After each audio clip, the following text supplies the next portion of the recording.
Welcome back, dear listeners, to Grimoire Audiobooks. Today, we're thrilled to bring you part 2 of Isolation, the mesmerizing Harry Potter fanfiction by Bex-chan, covering chapters 11 through 20. In this section, tensions rise as Draco and Hermione's forced cohabitation takes an unexpected turn. The story dives deeper into the complexities of isolation, redemption, and unlikely connections that unfold within the shadows of the wizarding world. This tale presents a compelling what-if scenario in which two seemingly opposing characters must navigate fragile trust and emotional scars to discover the strength in vulnerability. Isolation has become a beloved gem in the world of fanfiction, praised for its intense character depth, sharp dialogue, and masterful weaving of romance and suspense. Its impact on fans highlights the magic that can be found when love and forgiveness meet even in the darkest of times. So, sit back, relax, and prepare for a magical roller coaster with part 2 of Isolation by Bex-chan at Grimoire Audiobooks. Don't forget to like, subscribe, and hit that notification bell for more magical adventures. Let's continue this journey together. Chapter 11, Doubt. Fucking hell. This was hard. So hard. After the longest night of his life, during which he hadn't managed 1 second of sleep, he was basking in the morning sun seeping in through the window. He felt blurry today, still confused and agitated about the incident with Granger, and weary with insomnia. In a random moment of spontaneity, he'd stripped away all his clothes to see if the cold air or the warm rays would make him feel more alive, more real, but he felt like a ghost. A flimsy creature on the crest of reality, but not quite there. It must have been pushing into sociable hours, because he could hear Granger starting to stir, and a pained cringe stole his face. This was what he'd been dreading and yet waiting for all night, his favorite part of his degrading routine. A sheer gloss of sweat broke out across his naked skin as he listened to her move into the bathroom, and when he thought he caught a dash of her taste in his mouth, that sensitive spot under his stomach twitched. A fucking gain. It was so hard. He tried to shove it away, but his head was too muddled to really resist the pull on his body. He heard, what he assumed, was her clothes thudding to the floor, and he gulped down a throaty swallow. Closing his sleep-deprived eyes, his imagination inflicted him with colorful and dangerous images of her. He succumbed to them quickly, too tired to put up a decent fight and too captivated by the fantasies to ignore them. He was hard. Having indulged in many a sexual fancy, this one was different, simple, and without unnecessary exaggeration. In his head, Granger was exactly how she should be, with her mussed curls around her shoulders and a thoughtful expression on her familiar features. Her body. Well, he had no idea if the image matched the subject, but he would guess he was close as his subconscious began to discard items of her clothing. He heard the shower start to run, and he inhaled a shaky breath as his hand shifted lower. He was too far gone to heed the Slytherin voice in his skull and realize what he was doing, and any whispers of doubt were kicked aside as the first of her bathroom purrs reached his ears. Keeping his eyes firmly shut and focusing on Fantasy Granger's lips, he grabbed the steel-stiff length below his navel. Merlin's soul. Draco needed this. He needed it bad. In his head, Granger was in the shower now, and he tightened his fist and began to pump away his tension. Weeks and months without this release let him know that he wouldn't last long, but he didn't care. He didn't give a shit that his head was full with forbidden thoughts of her, or that his room was, as always, clogged with her addictive scent. It didn't matter that the witch was the catalyst to his lustful strain right now, nor did it matter that he made his Fantasy Granger slip her hand between her thighs to accompany her next moan. The image sent him over the edge, and a husky psychum roar thundered out of his throat as the hot fluid splashed across his abdomen. His eyes fluttered open and Fantasy Granger simmered away from his mind, leaving him satisfied and panting like an Arctic fox who had snagged his prey or a mate. His heart was drumming against his ribcage as he tried to gather his wits, blinking away some beads of sweat tucked between his lashes. The high didn't last long, but then it never did. And what was left behind was self-disgust that was physically painful. He wiped away the remains of his orgasm with a pair of boxers and turned over, curling up into a defeated semi-fetal position. He could feel the cold clawing over his skin now, but he didn't cover himself with the blanket. There was no excuse for what he'd just done, and the cold brought reality back that little bit quicker. The worst thing was, he had no idea if he wanted to slam his skull against the wall until his imagination tumbled out of his ears, or give himself another ride. He didn't cover his head with a pillow to block her out. He should have done, but he didn't. Instead, he let her shower sounds numb his brain and distract him from the reality. He'd just masturbated to Hermione Granger. The mudblood. Fuck. He rolled over and grabbed the nearest thing to him. The Muggle book by the King Bloke. He turned it over in his hands and analyzed the cover for the 100th time, recalling their discussion about prejudices and the trap he'd walked straight into. Curse her to the veil and back, but it had made him think, if only for a moment. He had wondered how he would see her if it weren't for her dirty heritage, and now he was doing it again. Double fuck. Neville had pretty much dragged her to dinner in the Great Hall, ignoring her protests and insisting that some time amongst friends would cheer her up. Apparently, the distress about her flashbacks of Malfoy's lips was scrawled blatantly across her face, as Neville usually left her and her melancholy alone. He'd commented that she looked worse today, and she'd eventually agreed to join him and the others, reasoning that some lazy banter might distract her from the ugly truth. And an ugly truth it was. Brokenly beautiful in an odd way, though. Like Draco. How could I have kissed him? She was sat on the outskirts of the small crowd, finishing a paragraph of an assignment that could have waited until later. She lifted her head and glanced around the group, moving her distant gaze across Ginny, Lavender, Dean, Seamus, and to Neville at her side, frowning when she realized that someone was missing. Neville, she mumbled quietly, keeping her voice low to avoid interrupting the others' conversation. Where's Luna's? We noticed that too, he told her. She disappears at lunch sometimes, and I don't think she stays here at weekends either, you know. One of the fifth years said she saw her leaving the grounds last Saturday. Where does she go? I don't know, he shrugged. None of us do, actually. She must have permission from McGonagall, though. That's odd, she sighed, turning away when one of the other boys said something that caught her attention. What did you say, Seamus? I was talking about the rumors going around, he answered with a whisper, leaning in so only the six of them could hear. A lot of people think that Voldemort is going to infiltrate the Ministry soon. Hermione raised a skeptical eyebrow. Rumors are sometimes just that, Seamus. I wouldn't pay too much attention. It could be true, though, he insisted. And if they get control of the Ministry, they get control of Hogwarts, and we will all be fucked. Emphasis on the if, she said calmly.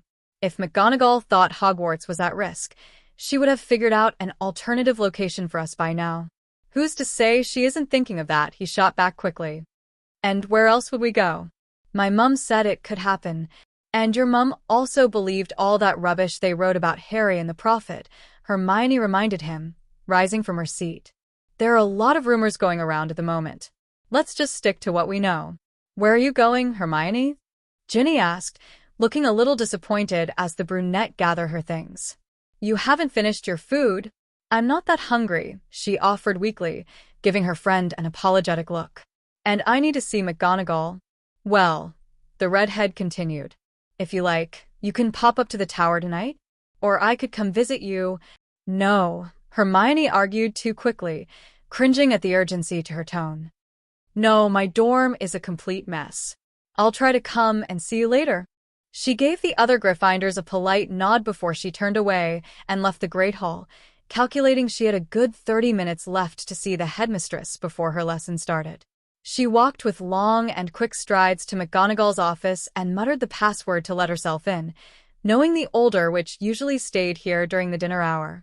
Miss Granger, the older which greeted from her desk. This is unexpected. Is everything okay? You look a little down today. Malfoy. Hermione hesitated and settled in the seat opposite, pursing her lips in thought. I'm not sure, she murmured. I guess I have some questions I need to ask you. Very well, McGonagall nodded, leaning back and giving her student her full attention. What is bothering you? Well, she started awkwardly, wondering where to begin. Seamus mentioned that there was talk about Voldemort infiltrating the Ministry, and I was wondering if there's any truth to that. The witch tensed her mouth and exhaled a long and weary breath. There have been talks about that since Dumbledore died, she admitted carefully. However, not much detail is known. All I can tell you is that it's a possibility. Hermione felt something in her chest sink.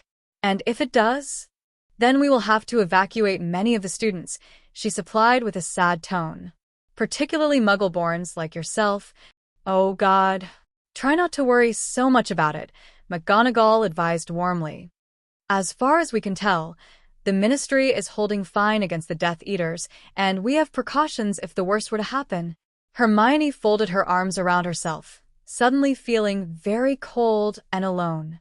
A part of her had always suspected that the Ministry could be affected by Voldemort, but it was easy to lose track of everything outside of Hogwarts when she was buried in her books or involved with confusing lip locks with someone she shouldn't be. I'm not having much luck with trying to figure out what the other Horcruxes are, she whispered with loud disappointment. I've been trying to see if I can find a link between the diary and the ring with any other objects that would make sense. And we know the locket is one, but we just don't know where the real one is, and… Miss Granger, the headmistress interjected her rant. I am well aware that you are trying your hardest, as are Mr. Potter and Mr. Weasley. I'm sure it will come eventually. You must not get too stressed. There's going to be a war soon. We have technically been at war for months, Miss Granger. Well, the final front then, Hermione clarified with frustration and unease. I can feel it coming, and I don't know if we will find all the Horcruxes in time. We're all doing our best to prepare, she interrupted again, giving the young witch a sullen look. Hermione, there's only so much we can do. Remember that you are human, dear. You are doing brilliantly, and I could ask no more of you. Please try not to get so stressed. It won't help. The hazel-eyed witch released a forlorn sigh, but yielded to McGonagall's logic and soothing words. It wasn't the first time she'd had a pseudo-panic fit in the headmistress' presence in recent months, and it probably wouldn't be the last. Most of the Order members, and some of her fellow students, had been subjected to mini breakdowns as of late. It was only natural considering the current climate, and Hermione was grateful that her professor could always calm her volatile thoughts. Even if it was only temporary. Do you feel better now, Miss Granger? McGonagall asked. Or, do you have another question? I have 1,000 questions, she breathed, pausing to consider before a thought fluttered in her mind as she remembered what Neville had told her. Actually, there is something I'm a little curious about. Go ahead. Neville mentioned that Luna has been leaving Hogwarts on the weekends, she explained, frowning when the headmistress averted her eyes. Can you tell me why? I'm sorry, but I can't, McGonagall said after a pensive pause. I can confirm that Miss Lovegood does sometimes leave the premises at weekends, but she told me her reason in strict confidence, and I assured her that I wouldn't tell anyone. Is she okay? Hermione questioned. She's not in any trouble or anything? She's absolutely fine, the witch replied. I can assure you that she is completely safe. Then why is she… It's a personal matter, McGonagall finalized brusquely. If you want to know more, you shall have to ask her yourself. The Hogwarts pupils were scattered randomly around the library, squeezed between the aisles and shelves, and huddled a little closer than normal to fight the cold. The sky was already winter dark at 7 o'clock, and Madame Pants had lit a few extra candles and cast a rather weak warming charm to accommodate the 40 or so snug students. Hermione sat by herself in the dark corner near the restricted section, lost in a lonely bubble that silenced the surrounding noise. She tried to focus on the scribbled pages in front of her, but she couldn't stop thinking about Malfoy and what had happened. How could I have done it? Every method of distraction she'd attempted had failed and left her with itching lips and more confusion. She wanted to know why and how it had happened, but she could hardly suggest a discussion about it with her Slytherin dormmate. What made it worse was she felt like everyone was staring at her, burrowing into her head and stealing her naughty secret and secretly despising her for it. Paranoia is such a parasite. But that wasn't even the worst thing. No matter how much she tried to reject the absurd notion, she couldn't help but think she'd been cheated in some way. It hadn't been a real kiss, and she felt like she'd missed out on some kind of conclusion or climax. It was like she'd been to hell and not experienced the lick of flames. She shouldn't have wanted to, but she really, really did. Her curiosity was getting the better of her, and she wanted more. She wanted Hermione. She started with a harsh gasp and gave the source of the interruption a sharp look. "Merlin's grave, Michael," she mumbled. "You scared me to death." "Sorry," he chuckled casually in a way that made her think he wasn't sorry at all. "I was just wondering if you'd finished the list of duties for the prefects?" "Oh," she breathed absently, shuffling in her bag for the requested list. "Yes, sure. Here." Michael Corner accepted the sheet of parchment and gave it a quick scan before he turned back to give her a concerned stare. "Are you okay, Hermione?" the head boy asked. "You seem a little distant." "I'm fine," she shrugged, bowing her head to hide her uncertainty. "Is there a problem with the rota?" "No, it looks good," he replied. "I just thought you might like some company." "I'll be leaving in a minute," Hermione answered, trying to be as polite as she could, despite her foul mood. "Sorry, I'm rather tired." She made a mental note to apologize to Michael for her sour behavior at a later date. She normally enjoyed a light conversation with the Ravenclaw, who had matured exponentially in the last year, particularly after he'd broken up with Cho. Initially, Hermione had been extremely wary of working with him, having heard some rather unflattering comments from Ginny, but he was nice enough, if a bit too competitive at times. "It's no worry," he offered weakly, clearing his throat. "We need to organize a meeting to discuss the Christmas dance soon." "Is that really necessary?" she groaned, slamming her book shut. "There are more important things we should be thinking about than some silly little ball." "I think McGonagall's just trying to keep spirits up," Michael reminded her. "Come on, Hermione. It wouldn't hurt to have a bit of fun at Christmas. The people here need cheering up, I guess." She sighed skeptically, packing everything into her bag and rising from her seat. "We can discuss it in Hogsmeade this weekend then." "Is that okay?" "That's fine," he nodded. "Would you like me to walk you back to your dorm?" "No, don't be silly," she dismissed with a wave of her hand. "I think Terry and Anthony are trying to call you back anyway. I'll see you Saturday." Hermione turned away before he could answer and stalked towards the exit, keeping her gaze low to ignore the looks of the other students. She would swear they were casting her suspicious glances again, and she hurried away with a heavy heart. Despite her desire to avoid her dorm, or more precisely, the blonde Slytherin who was lingering inside, her strides led her there anyway. She trembled with anxiety as she whispered the password and slipped inside, her nervous Hazel scanning every inch of her quarters critically. As always, the room gave no indication of his presence, and she quickly concluded that he was in his room. With a relieved sigh that any confrontation would be postponed for the time being, she rushed towards her room with every intention of hiding away until morning, uncaring that it could be considered cowardly. She stopped short when 3 steady knocks tapped against the main door, and she released a startled yelp. "Merlin," she was on edge. "Who is it?" she called, her voice wavering slightly. "It's Michael." She frowned at his insistence and fired a cautious look at Malfoy's room, wondering if it was wise to have a visitor when he was supposed to remain unseen. "What do you want?" she asked loudly, keeping her eyes fixed on Draco's door. "I'm a little busy." "You left one of your books behind," the head boy explained. "Are you okay?" She grimaced and slowly headed towards his voice, casting a final glance over her shoulder before she cracked open the door, just enough to prop her head against the frame and keep her body hidden. "I was just about to have a shower," she lied when he gave her a puzzled look. "I'm in my dressing gown." "Sorry," he grinned sheepishly, holding up the book for her to take. "Are you certain you're okay, Hermione? You've been acting a little off today." She managed to force her mouth into an uncomfortable smile as she plucked her book out of his fingers and chucked it to land on her table. "I'm just really tired," she told him, closing the door a little and hoping he would get the hint. "I think I'm going to have an early night, but thanks for bringing me the book." "Are you sure?" he persisted, and she fought hard not to get irritated with him. "I'm sure," she said bluntly. "Good night." Good night, then. I'll see you Saturday. Hermione released a haggard breath and rested her forehead heavily against the door, willing the oddly loud thuds in her chest to simmer. She knew that Michael's intentions had been completely innocent and her reaction had been too defensive, but she just felt like everyone was trying to corner her today and delve into her thoughts, her secrets, and she didn't want a soul knowing what she had done. Who the fuck was that?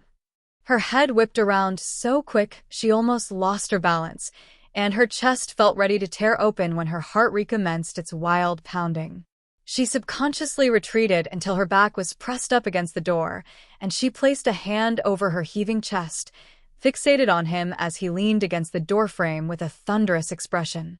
His features were contorted into a fascinating mixture of scorn and resentment, and something else that she couldn't quite identify that made her breath clog her throat.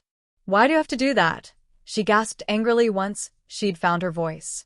"Do you enjoy scaring the—" "I asked you who that was," he spat between clenched teeth, and she noticed then how tense his muscles were. "And you'd better give me a decent fucking answer, Granger." She flinched as he pushed himself away from the wall and shifted towards her, with slow and calculated movements that reminded her of a wolf. She'd noticed that Malfoy had a defined grace and elegance that she couldn't help but admire and envy, as though every step was intentional and pre-planned to be intimidating or even seductive. She should have found it disconcerting or unpleasant, but, Godric forgive her, she couldn't help but be intrigued. "Are you bloody deaf, Grang?" "It was just Michael Corner," she murmured, shrugging off her robes and heading to the sofas. "He's in our year, and—" "I know who he is," he ground out, his tone still low and dark. "Dull Ravenclaw. Shit Quidditch player. His only redeeming feature is that he's a pureblood." "What did he want from you?" "He was returning my book," she explained uneasily as he continued to near her, arms folded arrogantly over his chest. "Why do you— And why would that sad little prick think you would be meeting him on Saturday?" She raised her eyebrows. "You were eavesdropping?" "Just answer the fucking question," he demanded harshly, slamming his palms against the back of the other couch. "Why would you be meeting him? What business is it of yours?" He clicked his jaw and shook his head, like he was catching himself before he did something foolhardy. His storm-cloud eyes flickered between her and the floor while he chewed his tongue and seemed to gather a few soothing breaths. She studied him closely and dampened her lips with a flick of her tongue, waiting nervously for his response. "It's my business when he's inviting himself here," he answered carefully. "If he saw me, he could go shitting that information to anyone. He didn't see you. And if you plan on slagging it around then, how dare you?" Hermione screamed, rising from her seat and marching towards him. "You have no right to talk to me in that way. I can talk to you however I want," he countered calmly, craning his neck to loom over her. "If you don't tell me, then I'll draw my own conclusions." "This is ridiculous," she hissed. "I told you I was going to Hogsmeade this weekend, and you're going with that?" he growled, as though the notion revolted him and left a sour taste on his tongue. "So, you are fucking that repulsive piece of—" "Oh, for Godric's sake, Malfoy," she shouted, oblivious to how close they were with her frustration. "Michael and I are the only people going because we're the heads." His mouth snapped shut with an audible clap, and she felt like he was stripping her with his glare as his eyes darted over her face. She realized how close he was then, close enough that his breath stirred some of the hairs by her forehead, but she didn't move despite every instinct screeching at her to do so. "Remember what happened last time you were this close?" If he was bothered by their proximity, he didn't budge, and she would swear that something close to relief washed across his pale features. He tilted his head slightly and dropped his shoulders, and the room seemed to fill with static as his earlier rage dissipated. "You're telling me that useless dickhead is head boy," he drawled skeptically. "What a fucking joke." "He's actually very good," she argued, noting his upper lip twitch as she spoke. "Are we done here, Dra. Malfoys?" He frowned at her mistake, and the witch tried to hide her embarrassed flush with little success. She turned to leave, but his cold grip coiled around her wrist before she could get any distance between them. Just shove him away too close. "What now?" she asked, refusing to look back to him. I have answered your questions and put up with enough of your... I'm not finished, he muttered, clenching her arm a little tighter. I have another question. She scoffed. I see no reason why I should. Why did you make me food this morning? He rushed out with obvious qualms. Hermione blinked to herself and slowly twisted her neck to give a confused look. What do you mean? She mumbled. I always make you a meal in the morning. I thought after our fight last night, he said reluctantly, that you wouldn't have. We fight every day. Malfoy. Last night was different. The room felt like a vacuum, and Hermione would swear she actually felt the air being dragged out of her lungs. Draco's eyes looked softer then, like milky smoke, and she was completely fixated on them. After his infuriated rant and outright denial of their demi-kiss last night, his words had completely thrown her. They both knew what he was referring to when he'd said different, and it crackled between them like dangerous flames, too hot to touch but too powerful to ignore. The kiss. I wouldn't have you go hungry because of that. She broke the silence, awkwardly. That would just be cruel. It would be normal, he argued, and she watched with disappointment as his features returned to the bitter and sharp scowl she knew so well. And I'm sure you want to lecture me with some tedious Gryffindor moral about kindness or some shit, but I really couldn't give a fuck. You asked me the question, she protested, tugging her wrist free from his hold and walking away from him. I'm going to bed. Good night, Malfoy. Draco clenched his fists as Granger disappeared into her room, wondering what the hell had caused him to act so pathetically. It was humiliating and unacceptable, and he blamed her for it wholeheartedly. From the moment she had infected him with her muddy blood and swamped him with her scent, everything had deteriorated, specifically his mind. Now, he was being subjected to haunting fantasies of her and tempted by almost kisses that left him feeling both revolted and yet starved.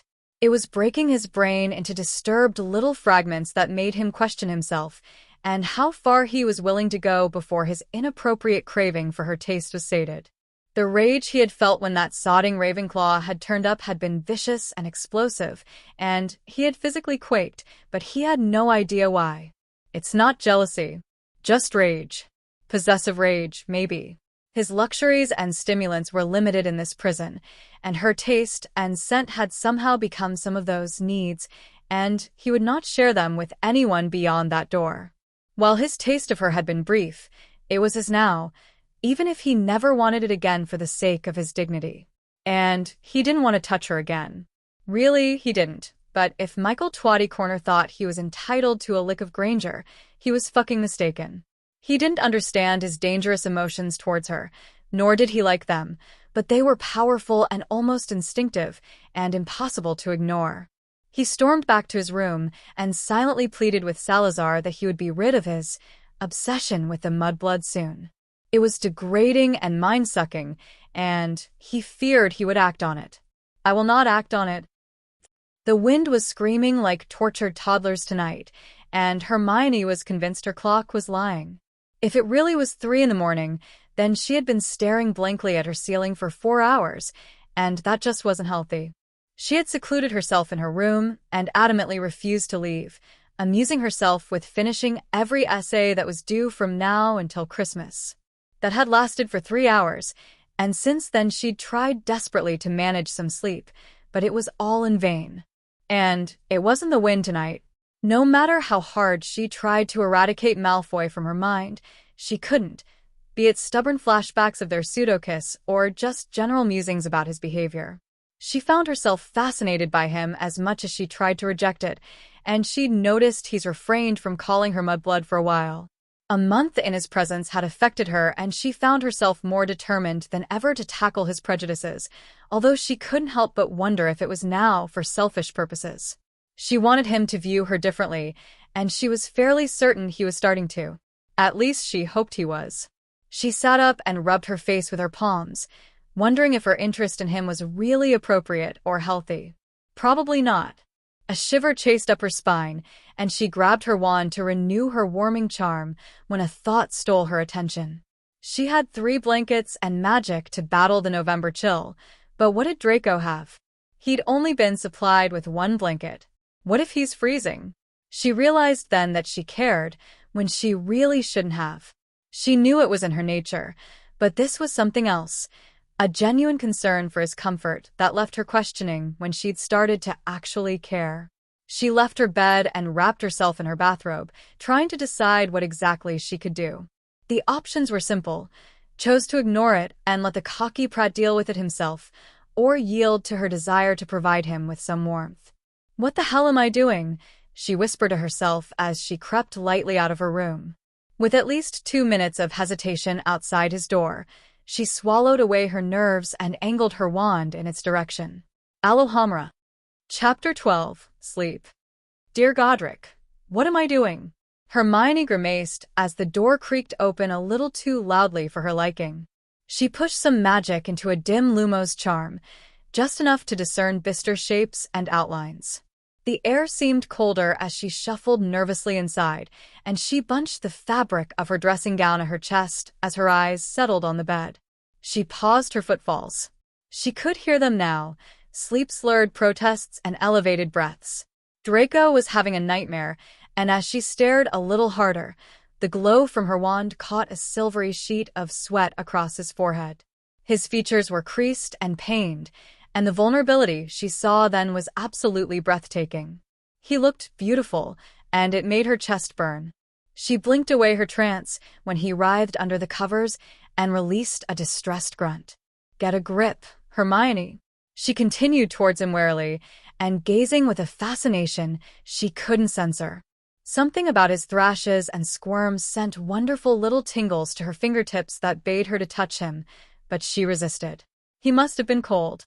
She could see he was wearing only a vest to cover his torso, although it was hard to tell if he was shivering or quaking because of the inevitable disturbing images tumbling around in his head. With a hesitant frown, she shrugged off her robe and transfigured it into a thick blanket.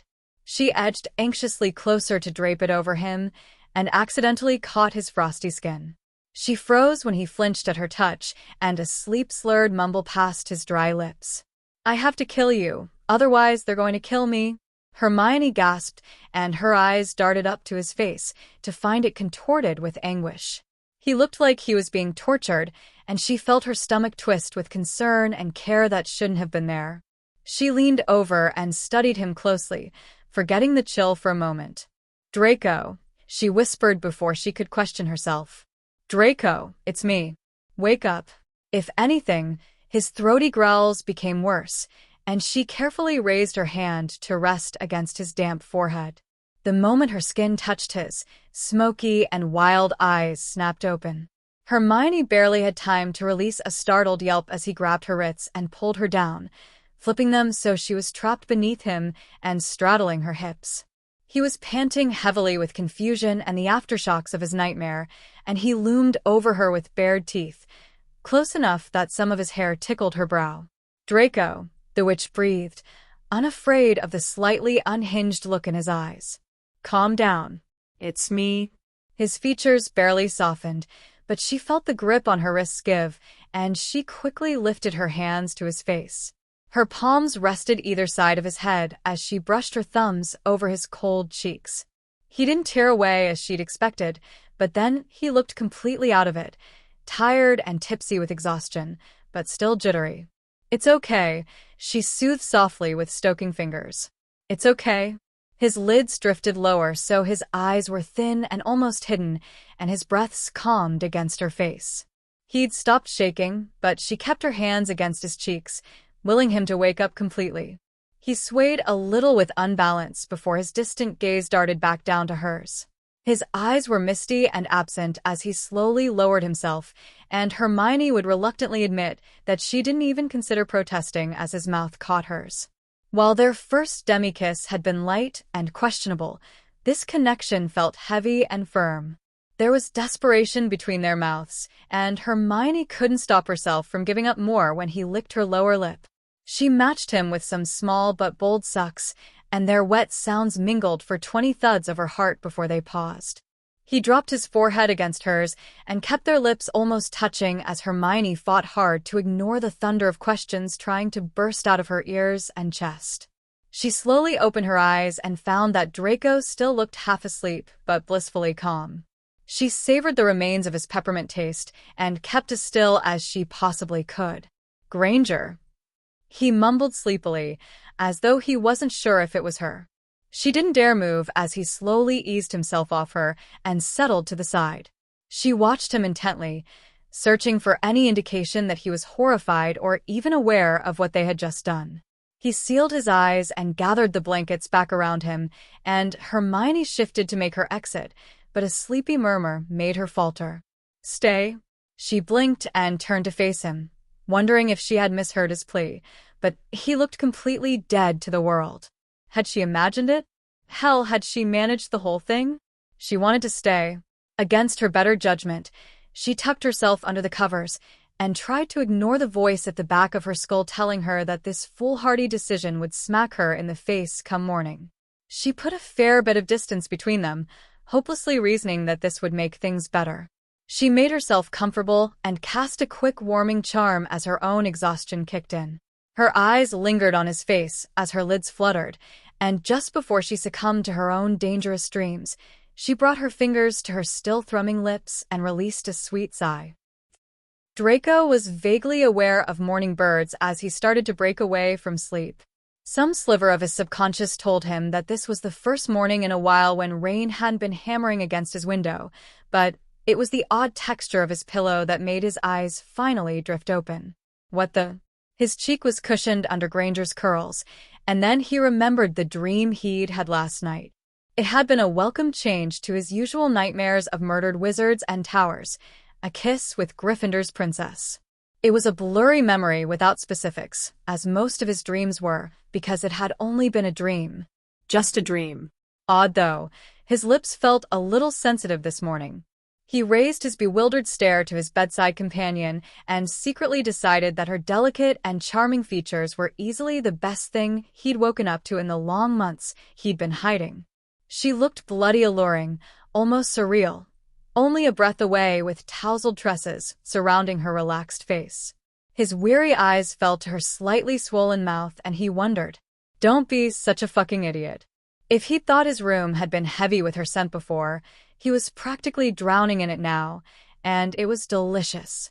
He was contemplating whether or not to touch her, wondering if his fantasies had become a full-fledged hallucination, but her amber eyes slowly flitted open before he could. They simply stared at each other for a long minute, her looking slightly embarrassed and him with a suspicious glare. "What are you doing here, Granger?" He broke the quiet, stealing his features. He watched her with glassy eyes as nerves seemed to spark in her head, and she dragged in a shaky breath. "Granger, she started quietly. "I thought you might be cold." He frowned at her answer. "What?" "I brought you an extra blanket," she explained with a wavering voice. And you asked me to stay?" He scoffed, but a foggy flashback shattered his concentration. That pesky little dream of his suddenly seemed more like a memory. He shoved the disturbing notion away and was about to argue that he would never have asked her to stay, but her next mumbled confession made his brain disconnect. I wanted to stay." His black ice eyes widened a fraction and scanned her features quickly before a lusty impulse he couldn't deny overtook him. He grabbed her with strong hands and kissed her hard, rolling his body atop of hers and realizing their position felt wonderfully familiar. Her hands toyed with his neck as he poured himself into her mouth, all his frustration and anger falling past her lips as he gorged on her taste.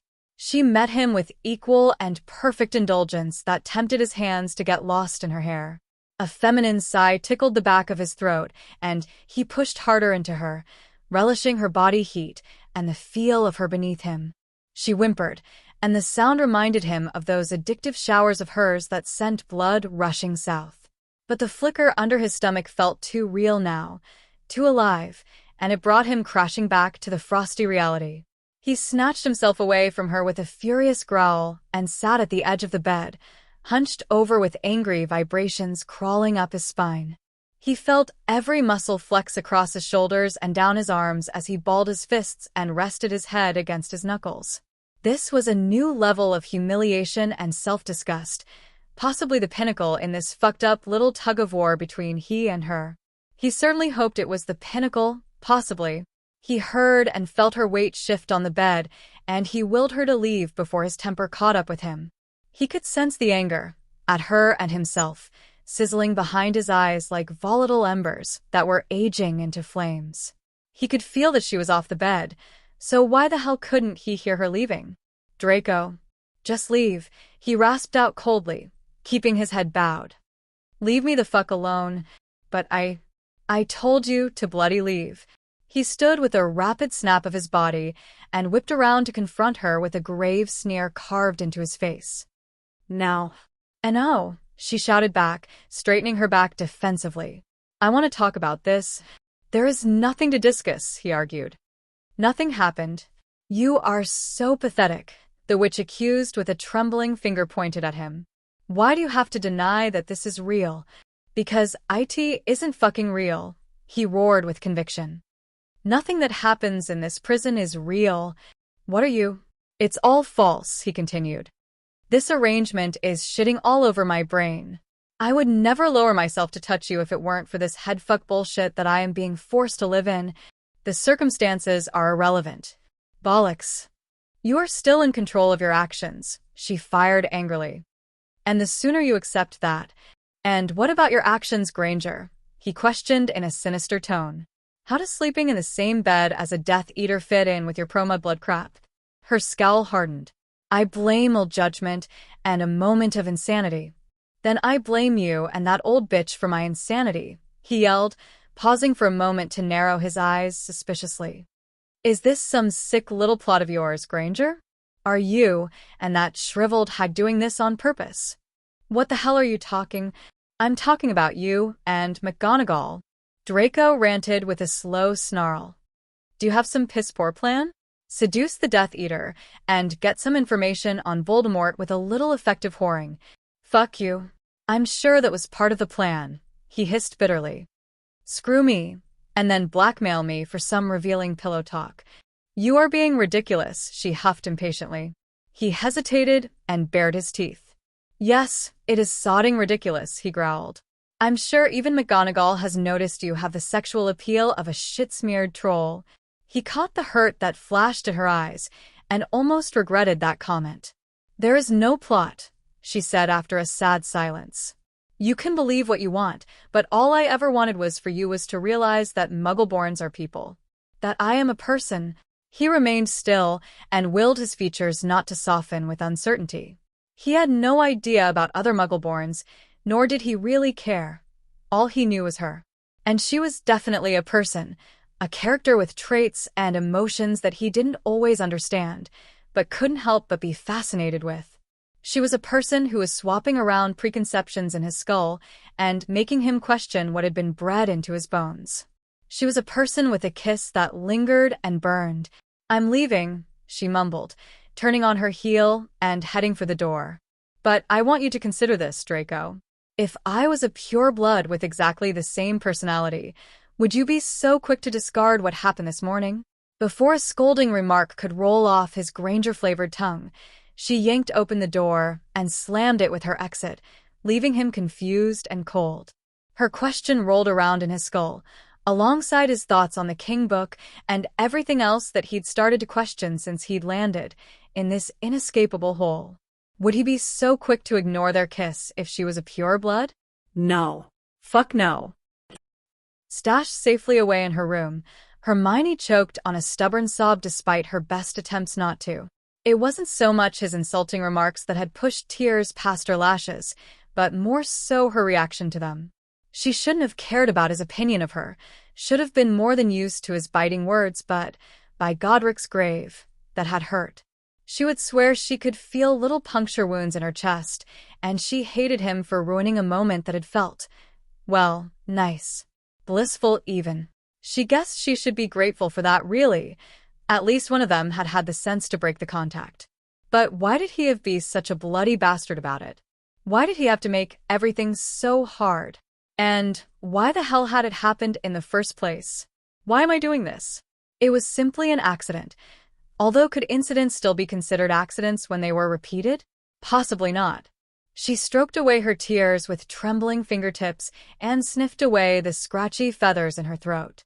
A quick glance at the clock told her it was barely 6 in the morning. Too early for classes, but she needed to get out of this room. She dressed herself as quickly as she could in some comfy clothes and her robes and sprinted out of her dorm, trying hard not to glance back at Draco's bedroom door. She charged down the hollow and dark corridors until she burst out of the castle and into the cold dawn. It was stunning, a wonderful sky of pinky grays and navy shades that should have stolen her breath, but her mind was far too distracted to pay it any attention. She cast a quick warming charm when she noticed how thick her breath was, and wandered across the quiet grounds until she found a fractured-looking tree that was iced with frost. She collapsed amongst its roots and leaned heavily against the trunk as her tears began to leak down her cheeks again. She could openly sob here without a care for nosy stares, but she still felt like a fool. She had to face the facts, even if they were completely shattering and wrong. If she was this affected by Draco's harsh dismissal of her this morning, then clearly she felt something towards him, be it compassion or something else. She couldn't recall feeling this rejected since Ron's short-lived relationship with Lavender, but she ignored the dangerous connotations that came with that thought. Perhaps she was simply this troubled because Draco was the only person she had spent a considerable amount of time with since Harry and Ron had left. Perhaps she'd gradually dropped her guard around him, and it had come back to crush her. Perhaps it had been foolish of her to settle into an almost comfortable routine with Draco and assume that his attitude towards her would change, but she had hoped. She had hoped for them to become something different. Hermione. She was too drained to be startled, and she slowly craned her head to give the familiar voice a confused look. Luna, she sighed as the young blonde neared her. What are you doing here? The sky is beautiful, she supplied quietly, kneeling opposite Hermione. It's also the best time of the day to see Cephals. Why are you up so early?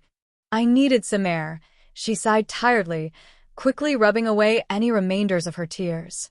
What are? Your lips look funny again, Luna interjected calmly. Another bee sting. What? Yes. I mean no, Hermione stuttered clumsily, trying to regain some composure.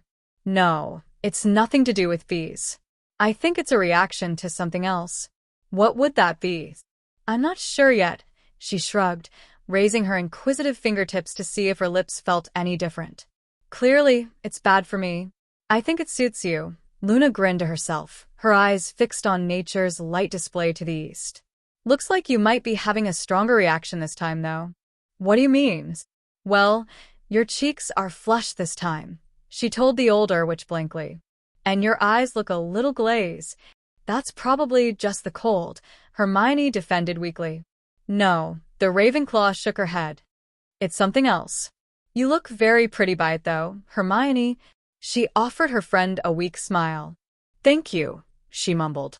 I heard you're taking a trip to Hogsmeade on Saturday, Luna said slowly, and Hermione watched the first golds of morning dance over her friend's face. With Michael, yes? Yes, she nodded. Would you like anything? Would you mind getting me some licorice wands from Honeydukes?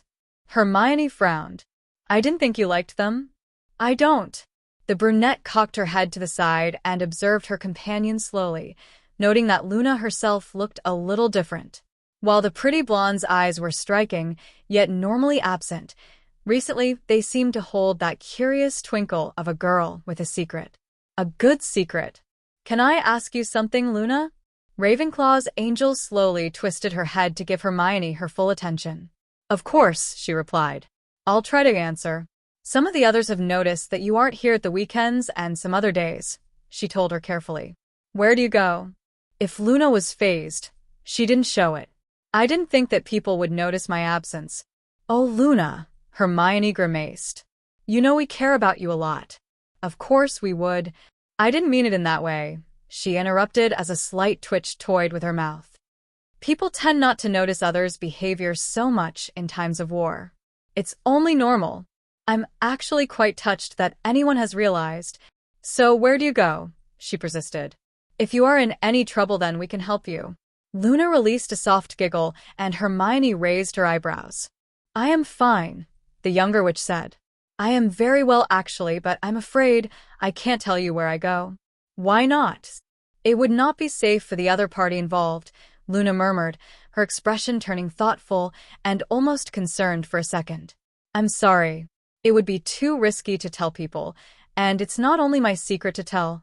While Hermione understood Luna's reasoning and rationalized that she had no right to demand knowledge of secrets when she was concealing a Death Eater in her dorm, something in her friend's voice had her intrigued. You care about this other person? Hermione questioned hesitantly. You must if you are willing to take these risks for them. Aren't we all taking risks these days? I'm just worried about you, she continued with a sad tone. This war. Sometimes, wars can bring good things, Luna said as she got to her feet.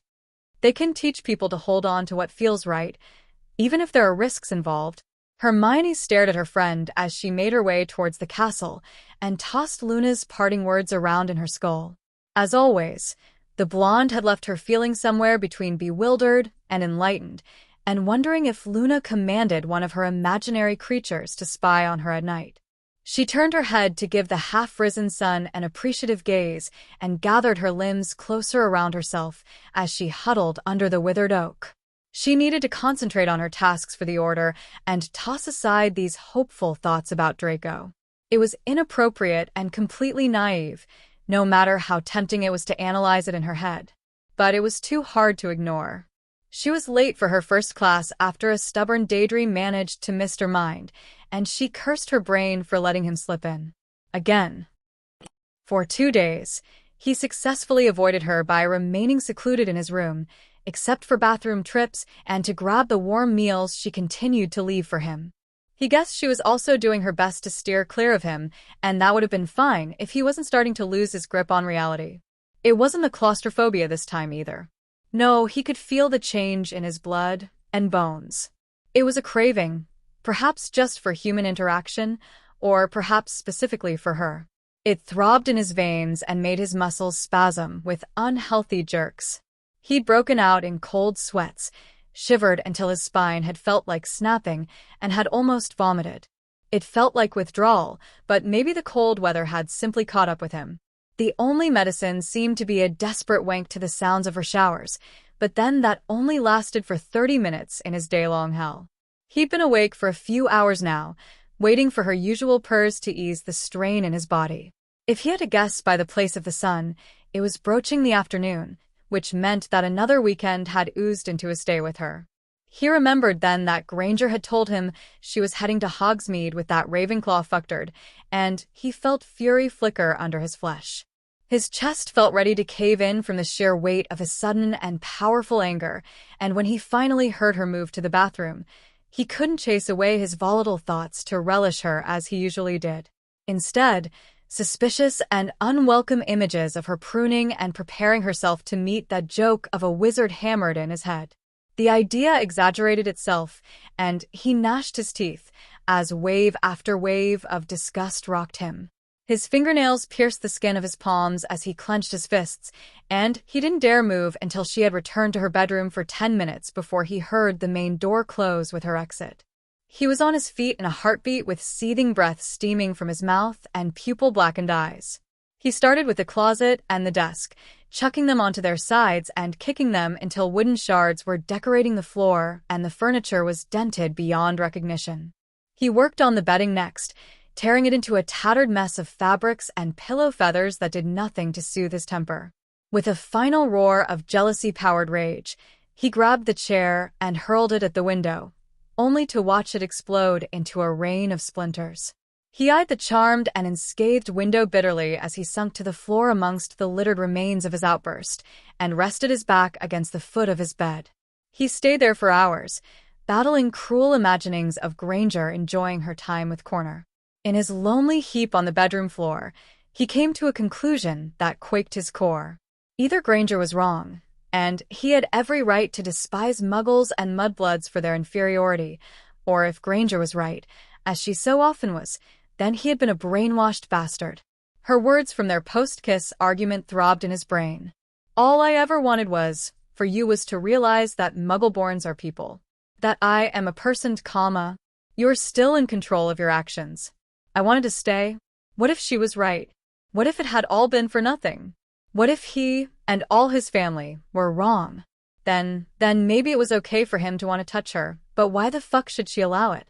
If she was right, he didn't have a clue what to believe anymore. He remained still for hours and hours.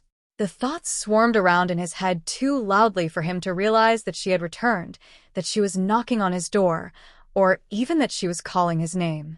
That was how Hermione found him as the day turned to evening, slumped in a defeated position, surrounded by a self-made chaos.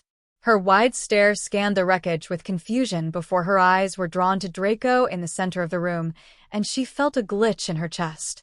She could see he was shivering, yet he was making no attempt to warm himself, and his eyes were eerily absent and unfocused. His vulnerable and distorted shape instantly reminded her of the night she had found him mid-nightmare and how it had led to 2 forbidden kisses.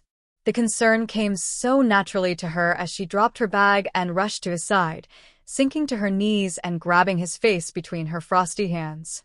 A flash of recognition and life flashed in his gray gaze, and she sighed in relief as her thumbs instinctively stroked his pale face. "Draco," she whispered close to his lips. "Look at me, Draco. What's wrong?" He swallowed loudly and lidded his eyes. "How long have I been here, Granger?" Hermione blinked in bewilderment, but quickly added up the dates in her head. "Just over 5 weeks," she offered after a moment. 37 days, I think. "It feels longer," he mumbled. "Why did you trash your room?" she asked quietly, taking back one of her hands to remove her wand from her pocket. "Draco." "I don't know," he blurted, and she felt him relax a little more into her palm. "I don't know. I'm going to clean up the mess," she told him as she flicked her wand. "Stay still, okay?" He didn't respond as all the evidence of his tantrum slowly started to rectify itself around them. He wondered if there was some irony there, Granger fixing something he had demolished for a reason he couldn't quite understand, but his brain was too laden with doubt to pay the thought any heed. Instead, he just studied her features, searching once again for any indication that she was inferior, but once again he found none. Not a trace of anything he could hate, no matter how hard he tried. "You're cold," she commented, bringing her attention back to him. "Let me—" "No," he said without his usual bite. "I'm fine, Granger." She frowned but didn't argue, knowing better than to aggravate him in this instance. "I got the things you asked for," she told him, summoning her charmed bag. She swished her wand again, and Draco watched with half-hearted interest as his drapes and bedding were replaced with rich green fabrics, and his requested selection of sweets landed on his repaired desk. "Draco, what's wrong? Why did you trash?" "I told you I don't know," he repeated quietly. "I just did." "You don't look very well," she murmured, bringing one of her hands to his forehead. "Let me get you some—" "Don't," he stopped her, clenching his eyes shut. "Just don't go. Draco, you're worrying me." "Why should you worry about someone you can't stand?"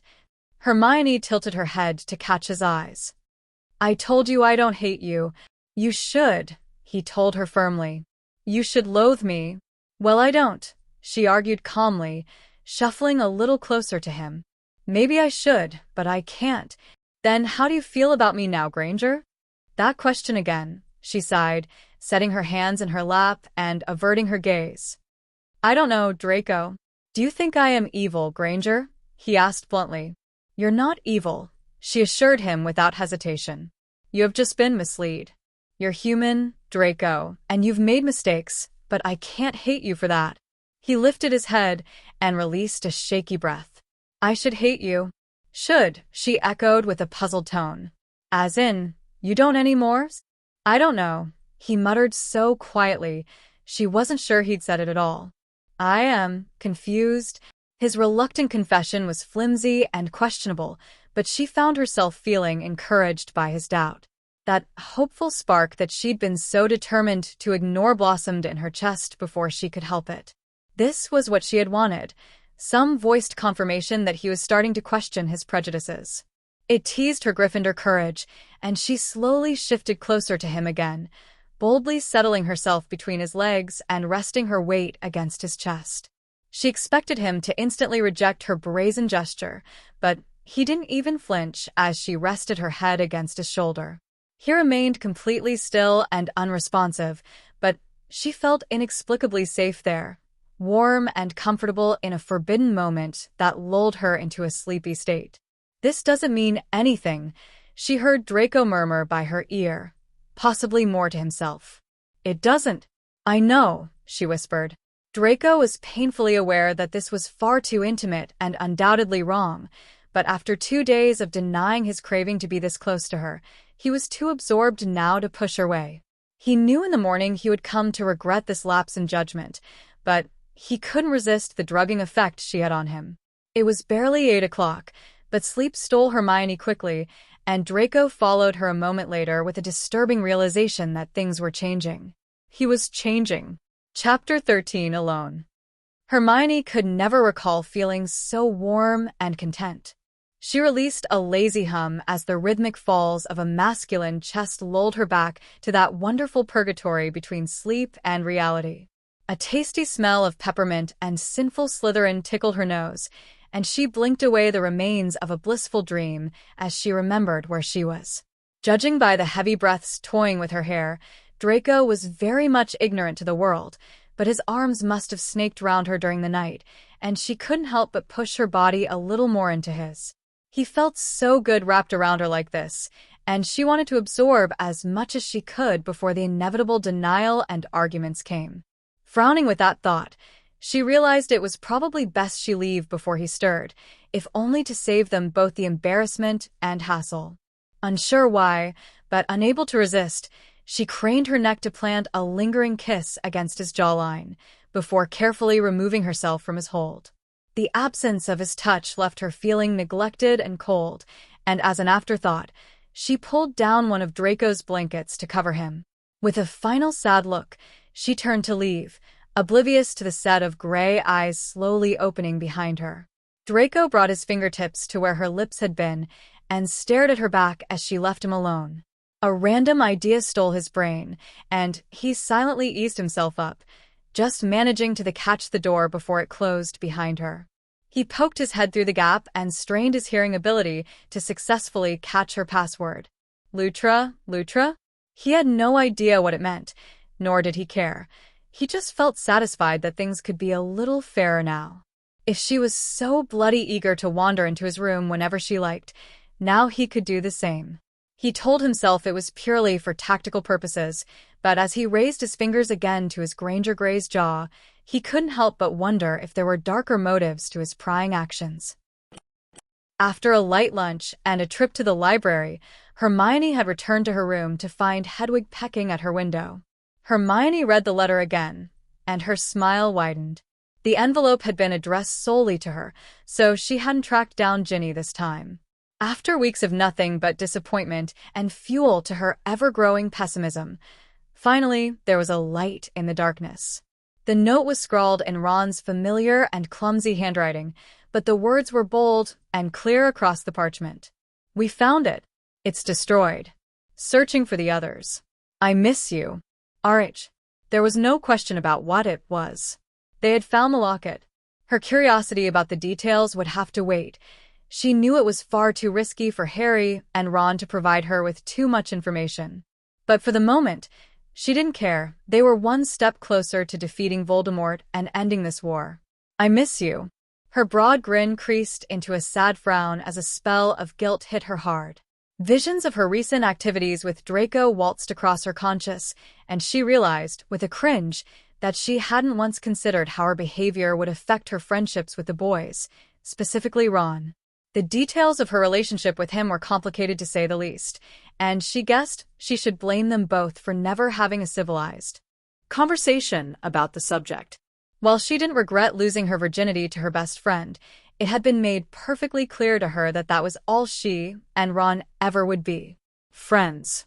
There had never been any passion between them, just crushes and curiosity that had now been, for her, sated.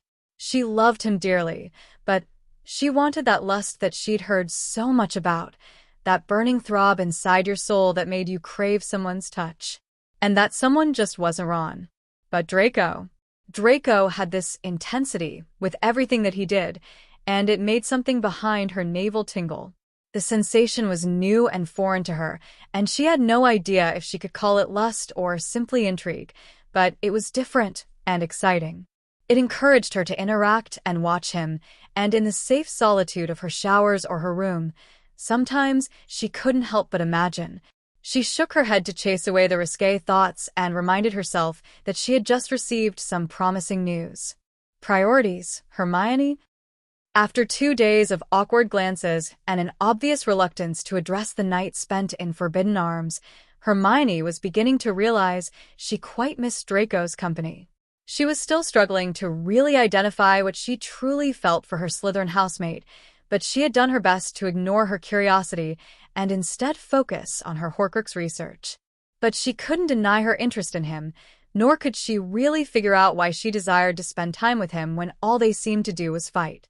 Perhaps it was because she could see him slowly dropping his defenses, or possibly because the arguments reminded her that she had some fire still thundering in her bones. Hell, maybe she just enjoyed the spasmodic little flutters that crowded her gut whenever they were close. It was Tuesday, meaning she would be leaving in 2 days to visit Tonks, and she needed to tell Draco. Smothering her anxiety and steeling her courage, she slipped out of her room, urged on by the winds slashing the night, and tapped lightly against his door. "Why do you bother knocking?" Draco's voice called from inside. "You will come in whether I say you can or not." She found a little smile toying with her mouth as she used her wand to unlock his door, and she licked her dry lips before patting her bare feet over his threshold. He was sitting on his bed, shoulders hunched over and elbows resting against his crossed legs, while one of her books lay discarded near his feet. "What do you want, Granger?" he asked, barely offering her a sideways glance. "I wanted to talk to you about something, and you decided that 3 in the morning was the best time to bring it up." "I've been busy," she lied, carefully easing herself down to sit at the foot of his bed. "And we're both up, so I figured—" "Spit it out then," he said tiredly. "I actually planned on getting some sleep tonight." "Okay," she sighed, hesitating as she tried to select her words. "On Thursday, I shall be staying in Hogsmeade for a couple of days." "What?" he blurted. His head snapped up at her words, and a violent sense of dread seized his chest. The thought of her leaving him alone in this sanity-starving hole made him feel sick to his stomach, and an itchy shiver clawed its way up his spine. "What the hell do you mean you'll be leaving for a couple days?" "Well, I'm visiting someone," she explained, nervously tucking an unruly curl behind her ear. "I will leave you enough food, and—" "Are you going with that corner prick?" he hissed quietly, fixing her with a fierce glare. "Romantic fuckfest for the heads at the 3 broomsticks." Hermione flinched. "No, that's not." "I suppose I should be grateful that you're not denting the headboard in your own room," he continued viciously. "And if you have to slag it around—" "Draco, stop it," she barked with offense and the shadows of tears scratching at her eyes. "I'm meeting a female friend for Godric's sake. Why do you always have to do that?" His mouth clapped shut as he willed his stormy thoughts to simmer, and he wondered why he'd found his rant necessary. He considered the possibility that she was bluffing to save face, but he doubted Granger was capable of lying, and in a world rife with deception, he found her honesty rather refreshing. "I'm sorry." The words were rushed and tumbled past his lips before he could stop them, but for a brief moment, he thought the charming softening of her features might be worth his error. The way she looked at him then, like he was worth something more than the pitiful mess he felt, made that incessant craving to touch her tickle his fingertips. "I'm sorry that I won't be here for a couple of days," she said before he could retract his comment, and he found himself weaving his fingers to keep his hands busy. "I will arrange some way for you to contact me if there's anything you need. I am perfectly capable of surviving 2 days by myself," he scoffed quickly, but the idea of her not being around to chase away the boredom made his soul ache. "It's a bloody shame you don't fuck off more often." "Maybe. You've been a lot more cheerful recently," he commented suddenly, giving her a suspicious stare. "It's annoying." Hermione frowned and wondered if her reaction to Ron's letter had been a bit more obvious than she'd thought. "What makes you think I'm happier?" "It's written all over your face," he said with a roll of his smoky eyes. "And if I'm guessing right, this friend that you are meeting is one of your order lot." Would I be right in assuming that your side is doing well, and that is to blame for your good mood? You know I can't discuss that with you. Why not? He countered. I'm hardly going to walk out the front door and spill all your secrets to the man who wants me dead. Hermione exhaled wearily and swiveled her body to face him. I just don't think we should talk about it. I'm sure everyone else is talking about it, he muttered thoughtfully. Why should we be any different? Because we are different, Draco, she told him, somewhat sadly. We are on different sides, he finished for her, bowing his head to hide his eyes. Hermione tilted her head, confused about the trace of melancholy in his tone. He looked troubled tonight, as though a horde of questions were streaming across his brain, and he had no idea which one to answer first. She could see the muscles of his face were strained in an attempt to keep whatever was brewing in his head hidden from her, perhaps even from himself. That rare bearing of vulnerability was there again, in the subtle twitch of his lips or the anxious flicks of fingers, and she wondered when she had learned to read him so well. Different sides, she repeated in a solemn tone. You still consider yourself one of them, Draco? That was the question. He swallowed away the clot of angst in his throat and bit down hard on his tongue. It was the question he'd been asking himself since he had been forced to run from Voldemort, for how could he truly be part of a side whose leader wanted him rotting in a shallow grave? The question had grown louder and dominant since Granger had started to invade his senses. Everything was monumentally fucked up, and she seemed to be the only steady and, dare he think it, good aspect of his pathetic pseudo-life as a prisoner. He made a test the way he reacted to her and yearned for her company, but there was no denying her presence soothed his fractured soul. Salazar, forgive me for that. But he couldn't help it.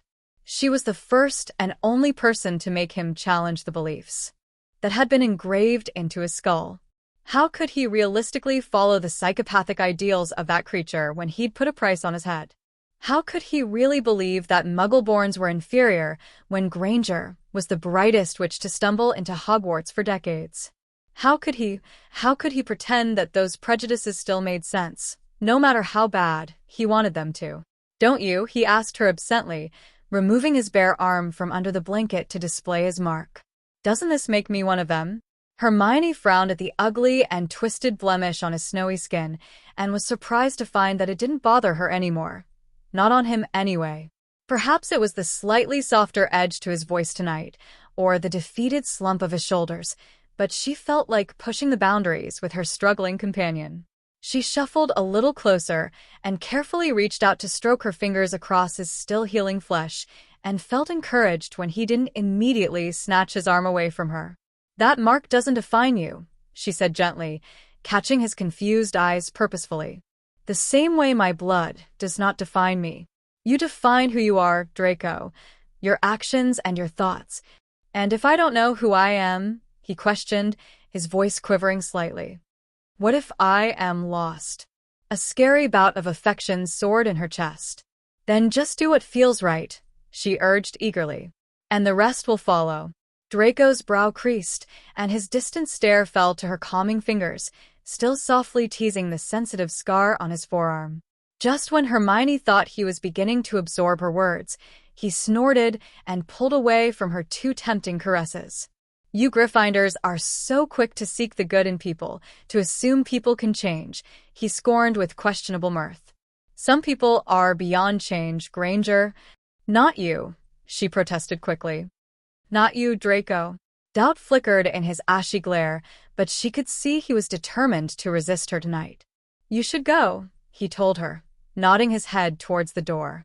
She contemplated telling him that she wanted to stay, to surrender some of her pride and admit that she felt safe with him and that she'd never slept better in her life than when she had been locked in his arms.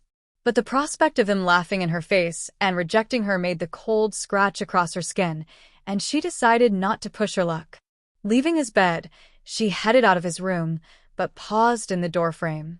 They're just labels, you know, she mumbled, keeping her back to him so he wouldn't see the first tear roll down her cheek. Slytherin, Gryffindor. Pure blood and mudblood. They don't dictate how we should live our lives. Behind her, Draco fought hard to ignore the quickening thuds against his ribcage. As she disappeared, He glanced down at his mark again and could still feel the lingering tingles from her touch. He felt so alone at that moment, almost aware that the flimsy remains of his stubborn prejudices were starting to shatter and crumble under the weight of her words.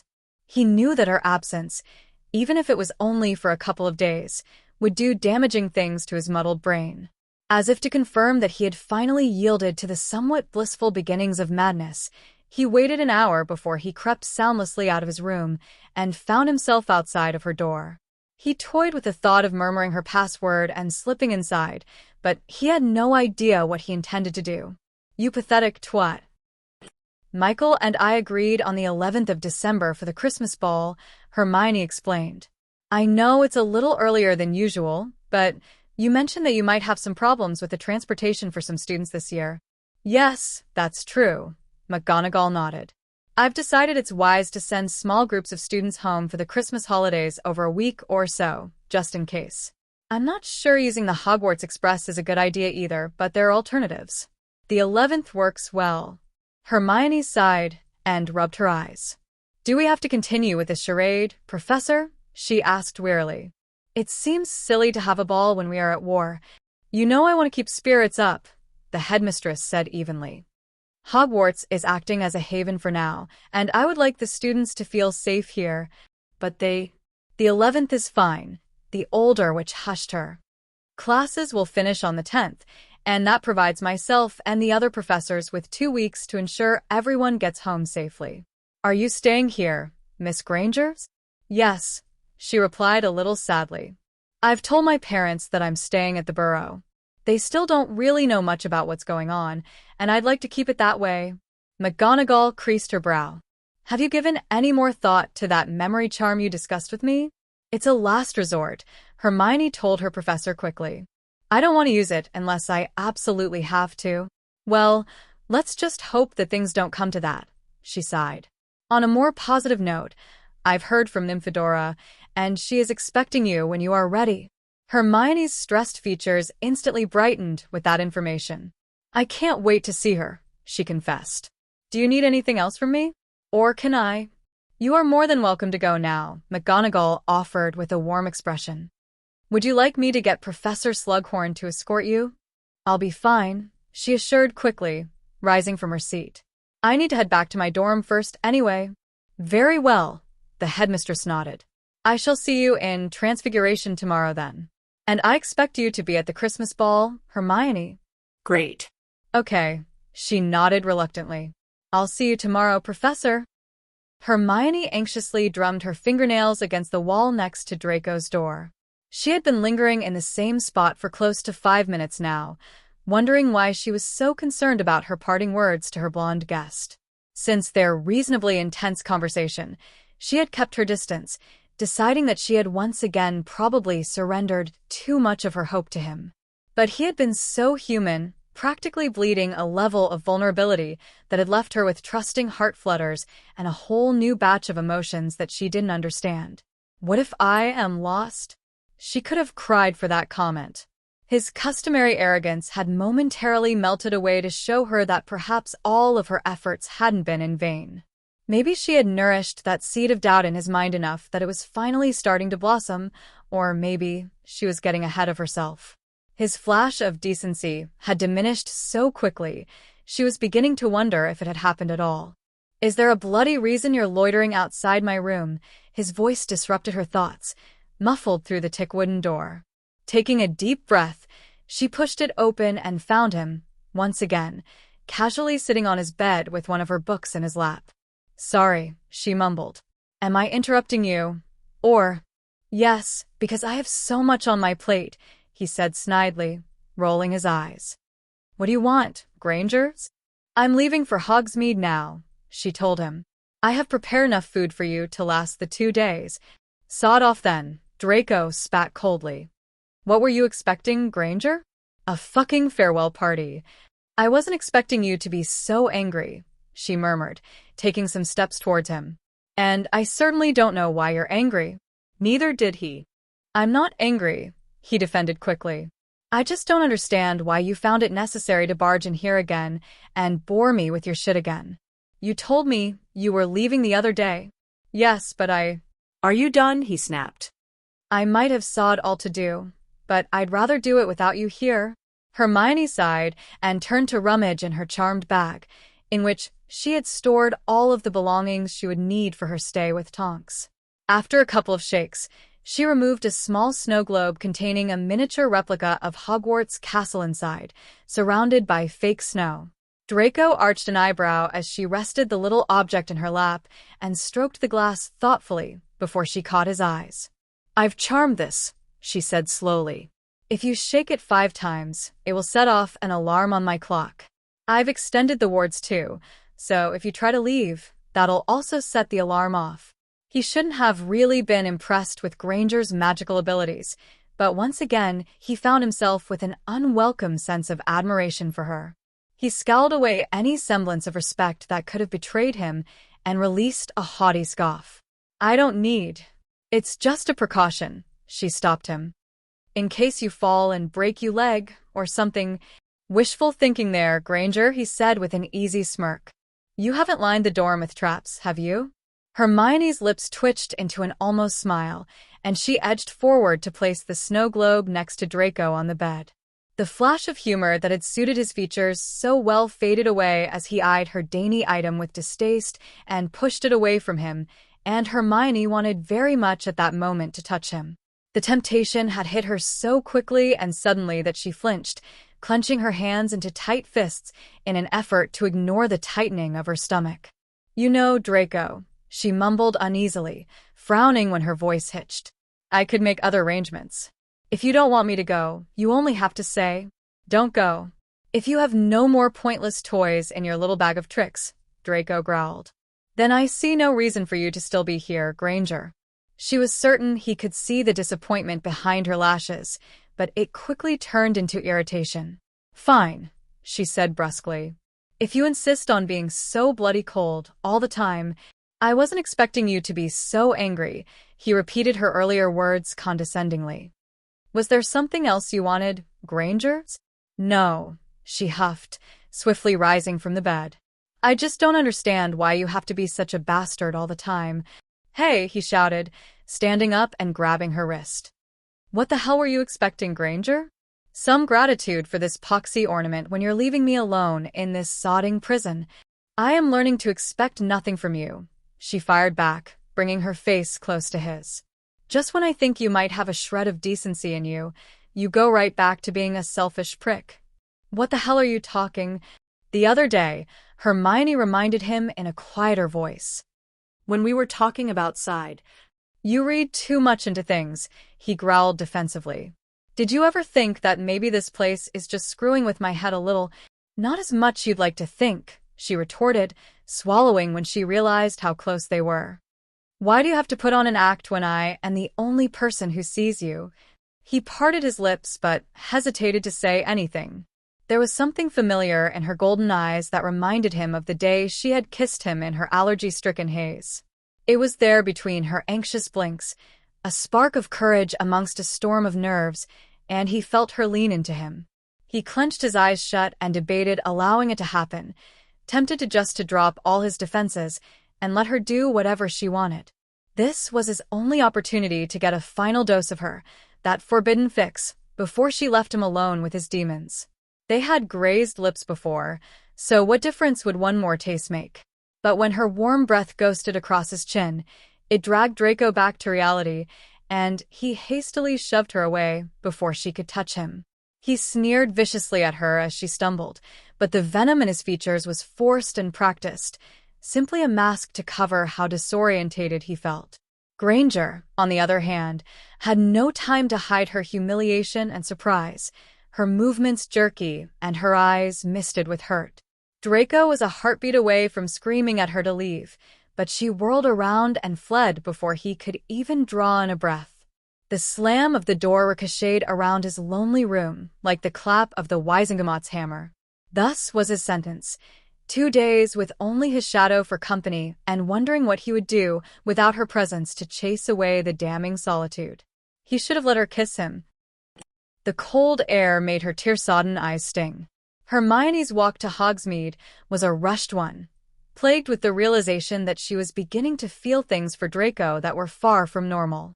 The first time she had kissed him, she had been woozy and dazed, acting on a commanding impulse that had been too much for logic to repress. But her attempt to catch another taste just moments ago had been different. She had wanted to lean in and test her luck. It had been a conscious decision that had resulted in her feeling rejected and completely mortified. The thoughts in her brain were muddled and mangled into a catastrophic mess, and she had no idea where to even begin dealing with them. As the 3 broomsticks came into view, she sleeved away the evidence of her cries and tried to gather her composure. At least the excitement of seeing Tonks would drown some of her questions about Draco, and she managed a half-hearted smile as she entered the familiar inn. A few of the usual punters were scattered around, but she barely noticed them as she caught Madame Rosmerda's wise eyes. The older witch offered Hermione a knowing nod and discreetly passed her a key across the bar, and she wasted no time in rushing to see her friend.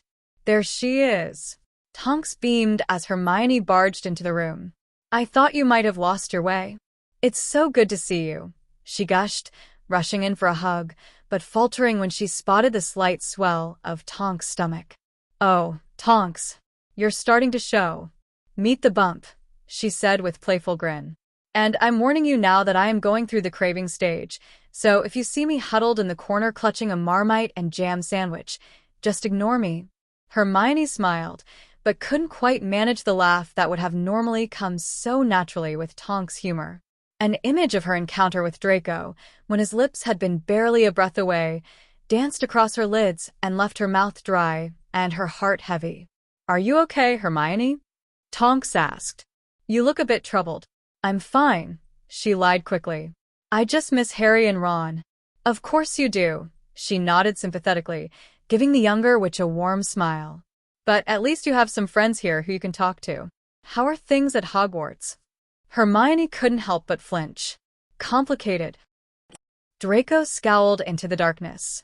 It was late, and the glow of the moon didn't reach the windowless living room where the silence was ringing in his ears, a loud reminder that she wasn't here. Her scent was starting to fade. The dorm felt eerily hollow, and all he had done for the last several hours was stare at the fucking snow globe. All he had to do was rattle the ugly little thing, and she would return, and he could steal a taste of her, as he should have done before she'd left. He lunged at the magical ornament and hurled it at the wall with a loud roar ripping his windpipe. He watched it shatter before he turned on his heel and marched towards Granger's room with elevated breaths. Mumbling her password, he instantly calmed as he greedily inhaled the air in the room. Definitively Granger. He studied his surroundings critically, expecting to find a huge collection of personal belongings, but except for a few photographs, the predicable red bedding, and an impressive collection of books, it was similar to his own room. Draco eyed the photographs sourly, lingering on particular one of Granger with those feckless pricks she considered good company. He slapped all the frames down so he wouldn't have to look them and settled himself on her bed, absently running his fingertips over her covers. His lids felt heavy and he leaned back, lulled by how strong her scent was amongst her pillows and blankets. If he slept here, surrounded by soothing whispers of her presence, who would know? Sod it. Chapter 14. Crave. No. Tonks shook her head. The letter the boys sent Remus didn't explain much, but does it really matter? As long as it's gone. I guess not. Hermione agreed absently. "I just wish I could do a little more to help, and maybe if I knew how they destroyed the locket." "You're doing fine," she assured her friend. "Things are going well, the Ministry is holding fine, and another Horcrux has been destroyed. Don't get me wrong, we could be doing better." "A lot better," she sighed, combing her curls out of her face with her fingers. "I should have gone with them." "Your talents are best suited helping McGonagall at Hogwarts," Tonks said. "The boys are clearly doing okay, and the Order wanted one of you to stay where we could reach you." "I know," she frowned tiredly, rubbing her eyes. "I just don't know how much use I am here. All I seem to be doing is organizing Christmas balls and other head stuff that is completely unnecessary." "You can't blame McGonagall for trying to keep spirits up," the older witch offered her a light shrug. "A Christmas ball could be good for you." You told me how much fun you had at the old ball. Have any famous Bulgarians asked you to go this time? Hermione felt a smile crawl up her cheeks. No, no Bulgarians, she mumbled. Michael asked me if I would like to go with him. Who's Michael? Michael Corner, she explained with a thoughtful click of her tongue. But I think he only mentioned it because we're the heads. I hope that's the only reason. Why? Tonks asked, arching an eyebrow. Is he a bit of an idiot? No, he's nice enough, Hermione said. You like someone else. Draco. Hermione snapped her head up to study Tonks with wild eyes as panic seized her chest. What? She stuttered. What do you mean? Ron, the other witch grinned knowingly. We all saw how friendly you were at the wedding, and you told me you liked him. Oh, Ron, Hermione breathed, taking a second for the relief to wash over her. Why, yes, of course. Are you okay, Hermione? Tonks asked with a concerned look. I'm fine, she muttered with uncertainty. I'm not very good with unfamiliar beds, and I didn't get much sleep. It wasn't technically a lie. She had certainly been awake for the majority of the night, but the scratchy mattress had had little to do with her inability to savor a dream. She'd stared expectantly at her clock for long and lonely hours, waiting and almost hoping that the alarm would sound. It had been unnerving to lie in bed and know he wasn't in the next room, and her thoughts had centered around him from sunset to sunrise. Tonks had just been on the other side of the door, but she had felt very much alone, and she couldn't help but wonder how Draco was dealing with a secluded night in the Gryffindor Tower. After the last incident, when she had stayed with Ginny and he'd tried to escape, she had expected something, but clearly he was doing just fine if her clock was silent, and that bothered her a little. When she had finished her classes earlier today, she had considered stopping by to check on Draco, but a convenient flashback of her attempt to kiss him had made her think twice. After some lunch and a slow walk around Hogsmeade, where the first hints of Christmas were starting to glow, she and Tonks had discussed the war in depth, along with many other topics, but her mind always snatched her back to Draco. Ron and I aren't together, you know, she told Tonks, somewhat defensively. We're just friends. The Auror frowned. You don't like him, Hermione? I thought I did too, she admitted. But I just think we're better as friends. I don't like him the way I should. Tonks chuckled and gave the younger witch an affectionate pat on the back. No one's forcing you to fancy Ron, Hermione. If you don't, then you don't. Did you and Remus get a lot of criticism when you first got together? She questioned carefully. Because of your age difference? A lot of people were quick to judge, Tonks said thoughtfully. Remus was more bothered by it than me. But yes, we had a bit of hassle from nosy sods who had nothing better to do with their time. Did you ever question your feelings? Tonks sighed and tapped her knee pensively. I knew people wouldn't think it was normal, she confessed after a moment. And it probably would have been easier to be with someone my own age, but you can't pick and choose things like that. It just happens. Hermione tiled her head and gave her friend a gentle smile. Was it worth it? She asked. The disapproving looks and, bloody hell, yes, she exclaimed. Look, when there's a war going on and a baby on the way, the gossipy pricks of London are the least of your worries. Plus, if I had ignored my feelings for Remus, I would have regretted it for the rest of my life. The brunette chewed her lower lip and hummed in consideration. I guess time's too precious, when the world could end tomorrow. That's a little pessimistic, Tonks gave her a friendly wink. But yes, life's too short. Have you got your eye on someone, Hermione? Scared the boys won't approve. Her lip twitched. Something like that. Anyone I know? Your cousin? No, she shook her head. He's just one of the boys in my year, but Harry and Ron aren't very fond of him. Not a lie. They'll get over it, Tonks assured her with a dismissive wave of her hand. So, what's he like? Hermione paused to gather her wits and words. Tonks had that trustworthy manner about her that often coaxed secrets to tumble out of her mouth, and she needed to be careful with how much she divulged. He's an arsehole, she started bluntly, noting the amused flash in Tonks' eyes. He's incorrigible, he's complicated, and he doesn't listen to a word I say. That's typical of most men. He's rude, Hermione continued with her rant. He's arrogant, he's cruel, and very cold. also quite common, and sometimes he makes me so angry I could just throttle him or hex him into the next bloody continent. Tonks cleared her breath to smother a laugh and studied her young companion with a wise smirk. But Hermione swallowed and felt tears scratch the backs of her eyes. But he's beautiful, she whispered sadly. Completely messed up and utterly awful, but there's something there which is just beautiful to me. I can't really explain it. It felt so weird and wonderful to say it aloud to another person, but of course she was censoring all the darker details that came with her Slytherin housemate. Her pseudo-big sister was eyeing her sympathetically, tucking some strands of violet hair behind her ear and looking very much pleased with Hermione's confession. If only you knew. Do you know how he feels about you?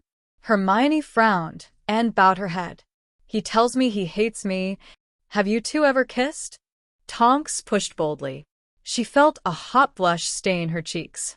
A few times, she murmured quietly. But they were impulsive and they didn't last long. Who kissed who? Well, Hermione hesitated. I initiated the first one, but he's kissed me twice since. Tonks' playful smile stretched up her face. Sounds promising to me. No, she said, wrinkling her nose with disappointment. It's more complicated than that. He shoved me away the last time I tried, and I don't even know if I like him really. There's just something there that... She trailed off, and Tonks gave her a reassuring nod. Go on, she urged. You know you can tell me anything. Something that hurts, she finished, her voice hitching. He has this shield up and I don't think I can get through to him. I'm trying, but every time I think I'm getting somewhere he just ruins it, and I don't know if I have the energy to do it anymore. Hermione, I keep seeing these glimpses of a decent person, she carried on, a tear skimming down her cheek. And I think that's what I'm attracted to, but Hermione, Tonks interrupted again. It's okay. He just sounds a little confused. He'll come round. But what if... Just do what feels right, sweetheart, she advised slowly, and Hermione recalled saying some very similar words to Draco. Would you like some tea before bed? Could I have a hot chocolate instead, please? Draco was sat in a crumpled heap on the cold floorboards, absently fiddling with the remains of Granger's snow globe. He caught a shard awkwardly, and he hissed the air through his teeth as his finger wept a ruby teardrop. He eyed his blood critically, and a cold shiver ran up his spine as he recalled the day in the bathroom when there had been so much more blood, and not just his. Granger's was exactly the same. That had been a damning realization, and he blamed that for every predicament that had followed and the epiphanies that had struck him in her absence. The crippling fact of the matter was, Granger had every trait that he admired: intelligence, wit, strength, and then something that he couldn't put his finger on. She was simply good. If I was a pure blood with exactly the same personality, would you be so quick to discard what happened this morning? His brain had been flooded with her words since she'd left. Every sentence that had ever made him doubt his prejudices had reverberated in his skull, but he was holding firmly onto the flimsy whispers of his family's ways. What had once felt so obvious and right now felt fickle and faint.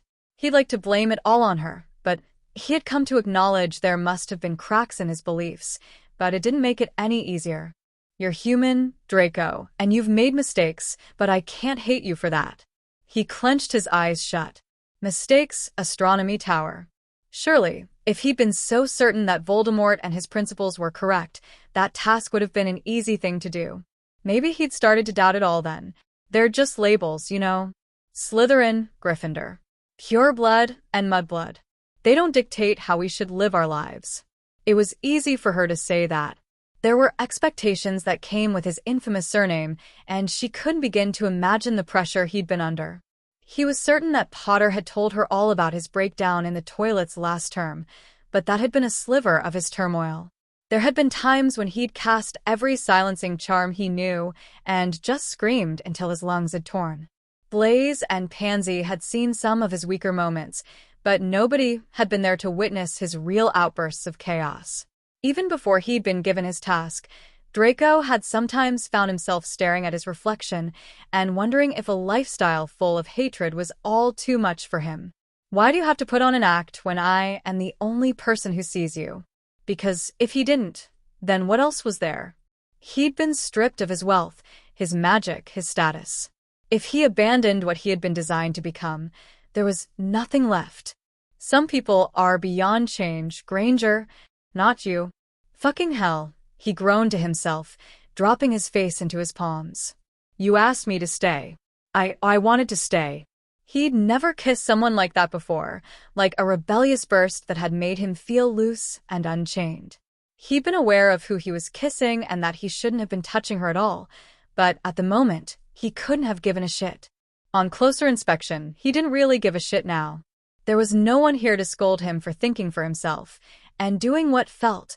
Just do what feels right. Too dangerous, but ultimately too tempting. The pathetic truth was he missed her, and not just as a distraction. He missed her as a person.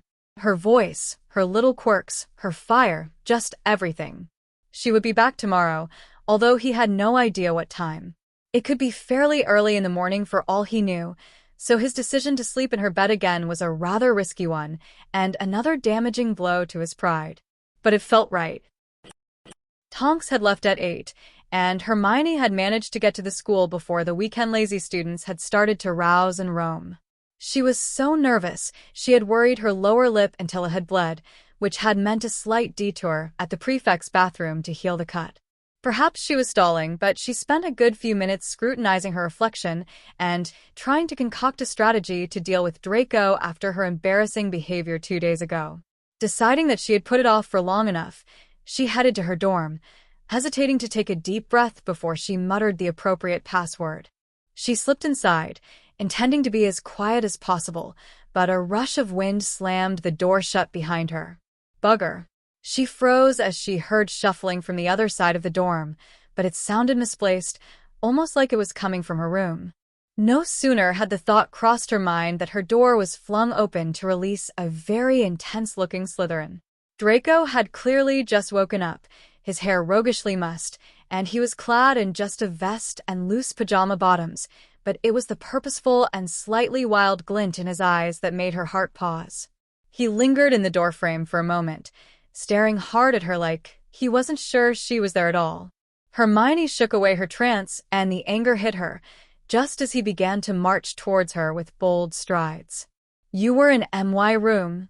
Yes, he spat, quickening his steps and slicing the distance between them. How the hell did you? Draco cut her off, grabbing her face and snatching her lips with a desperate kiss. He sighed shakily into her mouth, uncaring that she felt stiff and unresponsive against him and just acting on instinct. He pulled away but kept her close, relishing her little pants tickling his chin. He clenched his jaw and kept his eyes closed, readying himself for her rejection and outrage, but she tilted her head to latch back onto him. Her gesture was timid, but it was enough for him, and he shoved her roughly against the door, swallowing her gasp. His movements were frantic and almost feral as he sucked her in and took greedy nips at her winter-wet lips. She kept up with him, licking and pecking back with dissipating nerves, clutching onto his arms with trembling fingers. His hands drifted up her cheekbones and into her coffee curls, coaxing a moan from her that made his hips twitch. He pressed himself against her as much as he could, dragging his fingertips down her neck, shoulders and ribs to settle possessively at her sides. He groaned as she combed her nails through his hair, catching a sensitive spot at his spine that made him shiver in a wonderful way. Their hot breaths clashed between kisses, and Draco decided he needed more, craved it actually. He tore his mouth away and moved to her throat, pleasantly surprised when she lolled her head back and sighed in apparent bliss. Her grip on his biceps tightened as he found a receptive spot near her ear that made her blood rush, and her pulse felt tantalizing under his tongue. Tell me to stop, he mumbled against her skin, barely audible. Hermione swallowed hard but didn't utter a word to break their contact, too lost in the pace and passion that was completely foreign to her. She was vaguely aware that he was pushing away her robes, but the thought of stopping was a distant whisper at the back of her skull. She heard them thud to the floor just as he lifted his head to steal her lips again, his warm and eager palms sliding under her jumper. Her hands dropped to rest against his chest, and she scratched curiously at his collarbone and neck. Tell me to stop, he hissed out, more urgently this time, nipping at her jaw. His hands grazed upwards until his thumbs stroked the underside of her cotton-covered breasts. Her fingernails were raking down his stomach, and he felt himself harden as she went lower. That was when reality struck him. "Tell me to stop," he screamed, ripping himself away from her so frantically he stumbled to the floor a few feet away. Hermione felt all her limbs go weak, and she slid gracelessly down the door, studying Draco intently and anxiously. He looked broken and battered, like all his energy was being used to refrain from touching her. He slowly raised his head and they locked eyes, both sets shocked and wide. "Why didn't you tell me to stop?" he growled accusingly. "Are you fucking stupid, Granger? Do you think this is normal?" She was shaking. "I don't. Do you have any idea what this place is doing to me?" he asked coldly. What you are doing to me? "Draco, please. Look at me," he yelled. "I do not do shit like this. That desperate for a quick fuck that I would touch the mudblood virgin. Don't you dare call me that," she warned angrily. "Which one?" he fired back. "You're telling me someone has actually crawled between your thighs?" Hermione cringed but remained silent, and Draco felt the jealousy stab his stomach painfully. "Let me guess," he sneered darkly. "Weasleys? That's none of your business. It is now." "Why?" she retorted bravely, squaring her shoulders. "You've made it quite clear that this mistake was just an attempt to land a quick fuck." He faltered at her brazen language, but kept his scowl firm. "What the hell were you expecting, Granger? All your pro-mudblood shit to sink in?" "I know some of it has," she said steadily. "You know it too. Why the fuck should I have to change to appease you?" "It's not about changing yourself," she argued loudly, too enraged to cry. "It's about finding yourself. Don't waste your Gryffindor crap on me." "Have you ever been happy, Draco?" she asked him hopefully, carefully shifting a little closer to him. "Have you ever really felt content with your life, or done anything that felt right to you?" He hesitated, shuffling through his fractured memories and trying to find one with her requirements. The only time he could ever recall feeling a sense of peace was the night she had slept in his lap, and perhaps just now when he had been gorging on her taste. But before that, only darkness. Just a hatred for her kind that had engulfed any chance of contentment. "Look me in the eye," she said softly, coming to sit at his side. "And tell me that you still completely believe that Muggle-borns are inferior, that I am disgusting." He parted his lips to indulge in a vile and scornful rant, but he couldn't do it. Salazar knew he wanted to, but she looked too perfect then for him to even pretend she was filthy, lips slightly swollen and hair deliciously tousled. No, he couldn't. "Leave me alone," he murmured instead, hoping he sounded somewhere near threatening although he doubted it. She leaned in to rest her palm against his shoulder, and the tingle was too reminiscent for him. "Don't touch me." She withdrew her hand reluctantly. "Do you like kissing me, Draco?" she stuttered uneasily. "Yes. Ask me if I like betraying my family," he shot back harshly. "Ask me if I would be doing this if I wasn't in this hell." "I like kissing you," she confessed in a rushed whisper. "But I am getting so tired of trying to convince you that I am not someone you should hate." "What do you want from me, Granger?" he asked. "Nothing more than you can give," she told him gently. "But I want you to stop pretending and do what feels right for you for once." "How the fuck would you know what feels right for me?" he challenged. "You think a few stupid kisses are going to erase what I think about you and your kind?" She released a sad breath. You and I are nothing," he protested heatedly. "I told you. I clearly need a shag bad enough that I would." "Lower yourself to touch a mudblood," she finished for him. "You know, you flinch when you say it now." He faltered. "No, I do not." "Yes, you do." Something about the conviction in her tone stirred that heat in his gut again, and before he could stop himself, he had practically pounced on her and was kissing her again.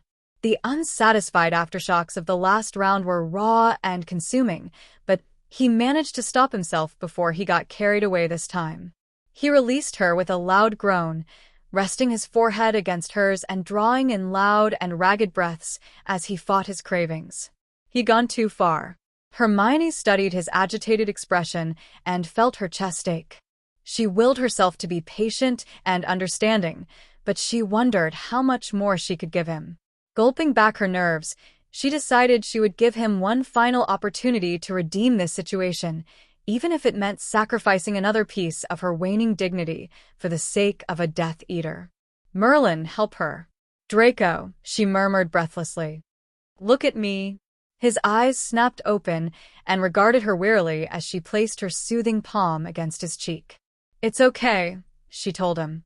"I know this is—" "You don't have a fucking clue," he ground out, yanking away from her again and scrambling to his feet.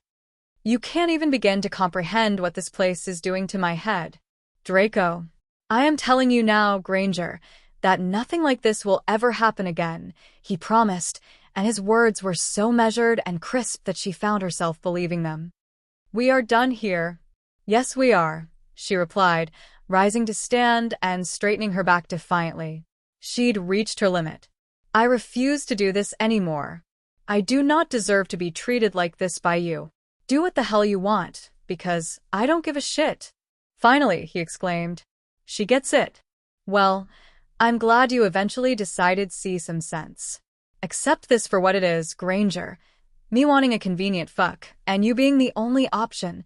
Get out of my face," she shouted, removing her wand from her back pocket. She could feel her eyes watering, and she refused to let him see her crumble. Now. He held his ground for a few moments, his incensed glare shifting between her face and her wand before he spun on his heel and disappeared into his room. The witch was quaking violently and her chest heaving as she tried to gather some semblance of control, but it was impossible.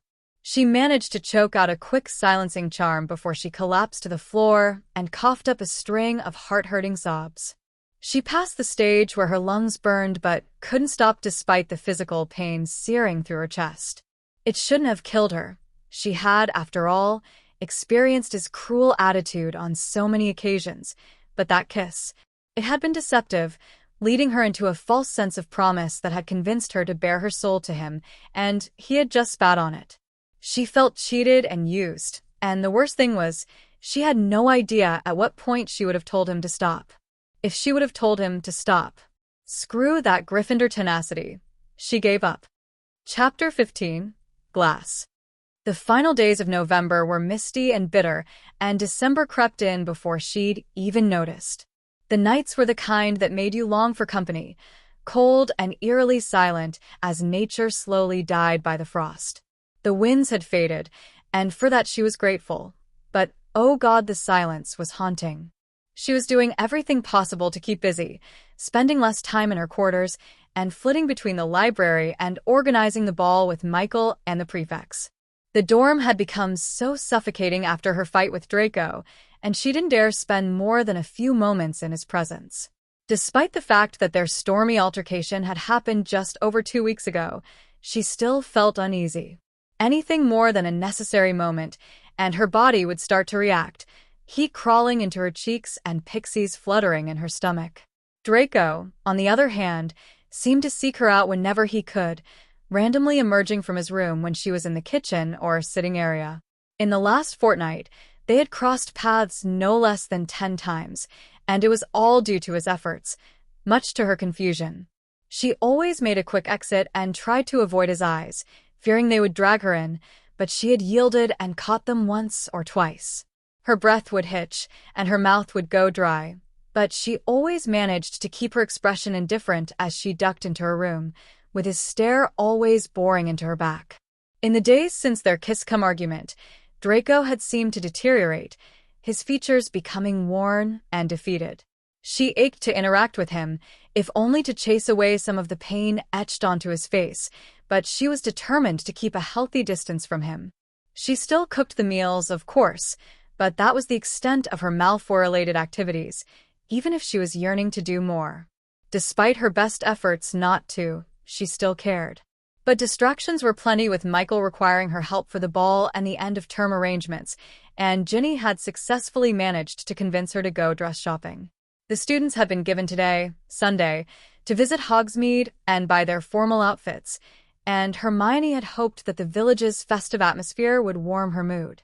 She had always loved Christmas, But the cheer seemed forced and awkward this year, and she was very much aware that she wouldn't be spending it with Harry and Ron or her family. The risks were simply too high. Even the snow, which she adored with the appetite of a toddler, seemed to be in hiding, and not a flake had fallen this winter. There was still time, though. "What do you think?" Ginny asked as she pulled back the dressing room curtain. Hermione raised her head and felt a genuine smile tug at her lips. Her beautiful friend had selected a charming black dress with an intricate bead pattern across the bust and seams, and it suited her perfectly. "Well," she prompted eagerly, flicking her fiery hair over her shoulder. "Is it okay?" "You look stunning," Hermione told her affectionately. "Really, Gin? Didn't you like it in the mirrors?" "The mirrors are charmed to bullshit that every dress looks good," the younger witch scoffed. "Are you sure you're not just being polite?" "No." She shook her head. "That's the one, Gin. You look wonderful." She grinned and smoothed down the fabric. "Thank you," she said. "Is it good enough that I should take some photographs for when Harry gets back?" "If he gets back." "Definitely." She nodded instead, deciding that dampening the mood was unnecessary. "He would stutter like a fool if he saw you in that dress, although I'm sure Neville will do the same." "No," Ginny chuckled. "Neville's puppy dog eyes have been steering towards Hannah Abbott recently." "Really? Then why didn't he ask her to go?" "You know how shy he gets." She spoke of him fondly. "Plus, I got in there before he really had a chance to ask anyone. I wanted a date who I trusted." "Something you should have done, Hermione. Michael is innocent enough." "He has a soft spot for you," Ginny interrupted with a disapproving tone. "I know he and Ron weren't close, but still, he should know better." "Ron and I were never official," she reminded the redhead. "And Michael is just a friend, Ginny. Well, if he tries anything, he'll be shitting slugs for a week." Hermione couldn't help but laugh, and it felt good. "Your brother is fond of slug hexes too? Even after it backfired?" Ginny smirked, cocking an amused eyebrow. "Okay, well that's my dress sorted. Which one do you like?" "I have dresses." "But you should get a new one," she insisted, gesturing to the variety of gowns and gladrags Wizard wear. "That navy one would suit you." "I don't see the point in buying a dress for a ball I don't even want to go to," Hermione argued, although the dress held her attention for a moment. "And it's not like I want to impress my date." "Don't do it for him. Do it for yourself," Ginny told her as she moved to pluck the gown from the rail. "This color is lovely, and it doesn't have any of the frilly stuff you hate." Hermione hesitated and reached out to finger the chiffon gown, simple compared to the other dresses decorating the shop, but she had always followed the less is more principle. "It's very beautiful," she mumbled thoughtfully. "But just try it on." The head girl headed back to her chambers with some Christmas gifts and the new dress in hand. Ginny's incorrigible and convincing behavior was to blame, but Hermione would admit that she felt a little more relaxed after some shopping and a butterbeer in the freshly decorated pub, but it dissipated as she came to stand in front of her door. Taking a deep breath, as she always did, she shoved it open and cursed herself yet again for forgetting her charmed bag as she struggled with her purchases. Her plan to make her entrance quiet and quick was hopeless when she stumbled, and some of her bags went flying across the floorboards.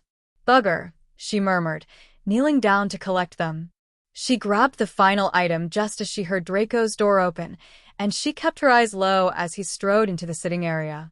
The air in the room instantly shifted and grew heavier, and she swallowed back some nerves as she rose to her feet and rolled her shoulders.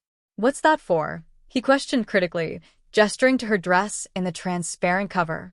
He was partially blocking her way, and the answer slipped out of her mouth before she could catch it.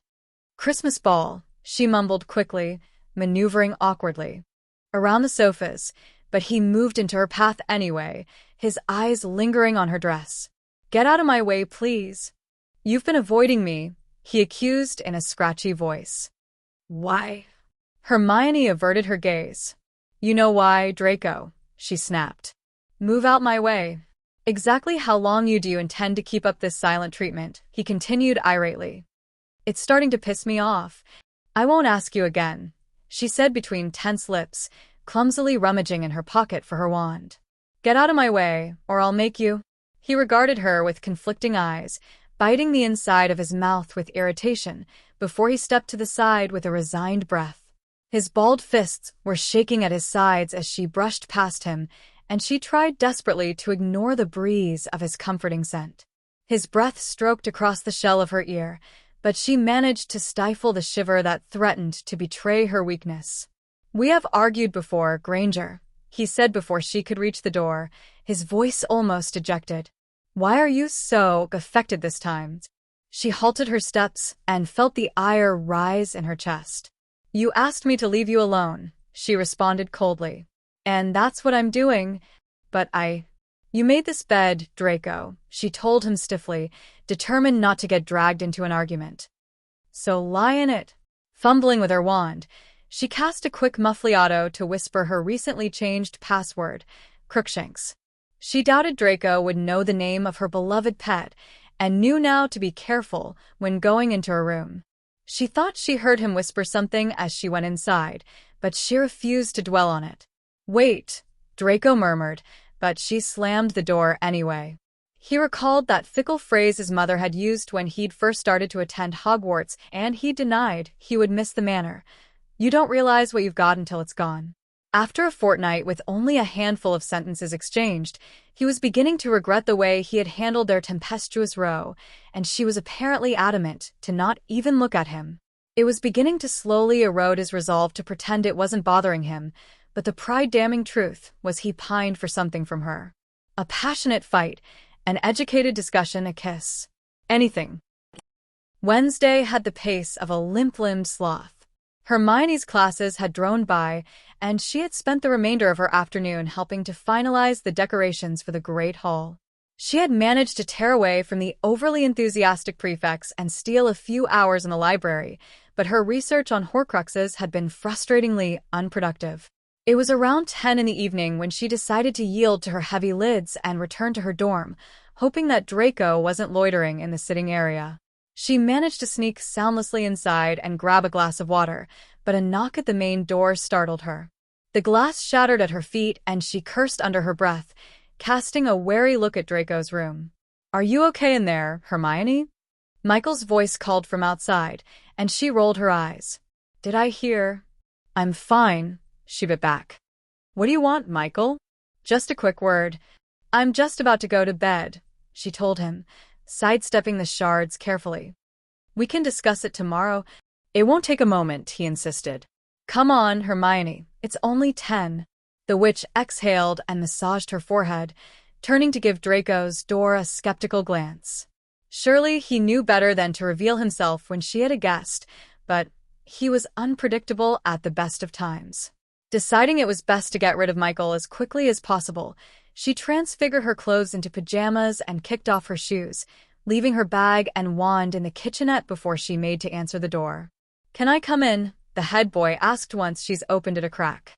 "Not right now." She shook her head, too tired to even invent an excuse.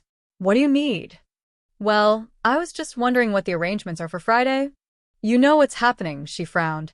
"I sent you all the details." "I meant with us," he clarified, rubbing the back of his neck. "Am I picking you up from here? Or do you—" "Oh, that," she mumbled, trying to remain patient. It wasn't his fault that she'd been rather exasperated recently. "No, that's fine, Michael. We all agreed to meet outside the Great Hall, so we'll just do that." "Okay," he nodded, barely concealing his disappointment. "Are you sure you don't want to meet up beforehand?" "No, we're going to be rushed as it is, so it's just easier to meet there," she explained, pretending to stifle a yawn. "Was there something else?" "I'm quite knackered." No," he shrugged in defeat. "That was all." "I'll see you tomorrow then." "Good night," Hermione offered, promptly closing the door and listening to Michael's footsteps echo down the corridor.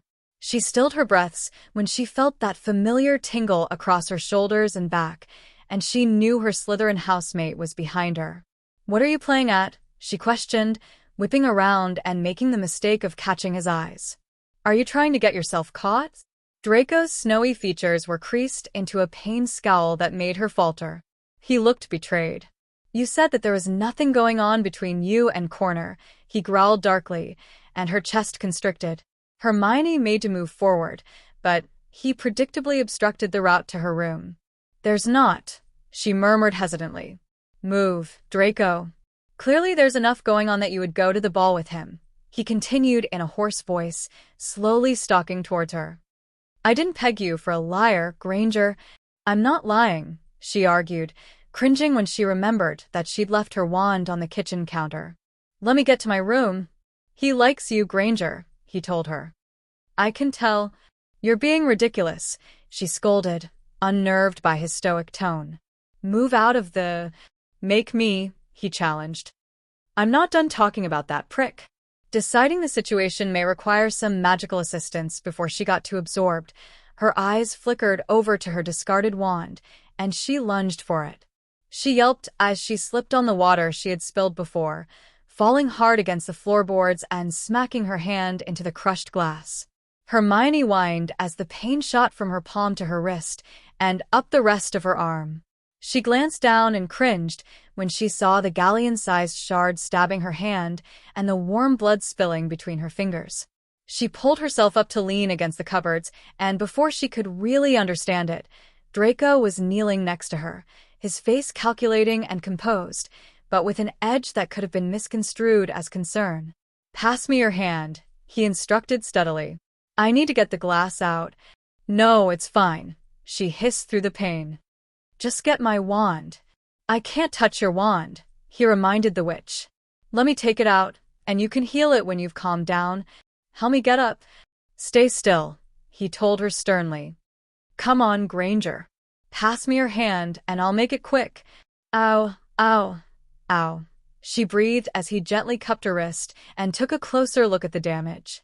His unexpected tenderness and poise calmed her, and her confused gaze studied his pensive and softer expression before she exhaled in submission. "Okay," she sighed. "I'm ready." Hermione choked on a gasp as he fingered the glass and tried to pluck it from her flesh. "It hurts," she blurted before she could stop herself, swallowing a whimper.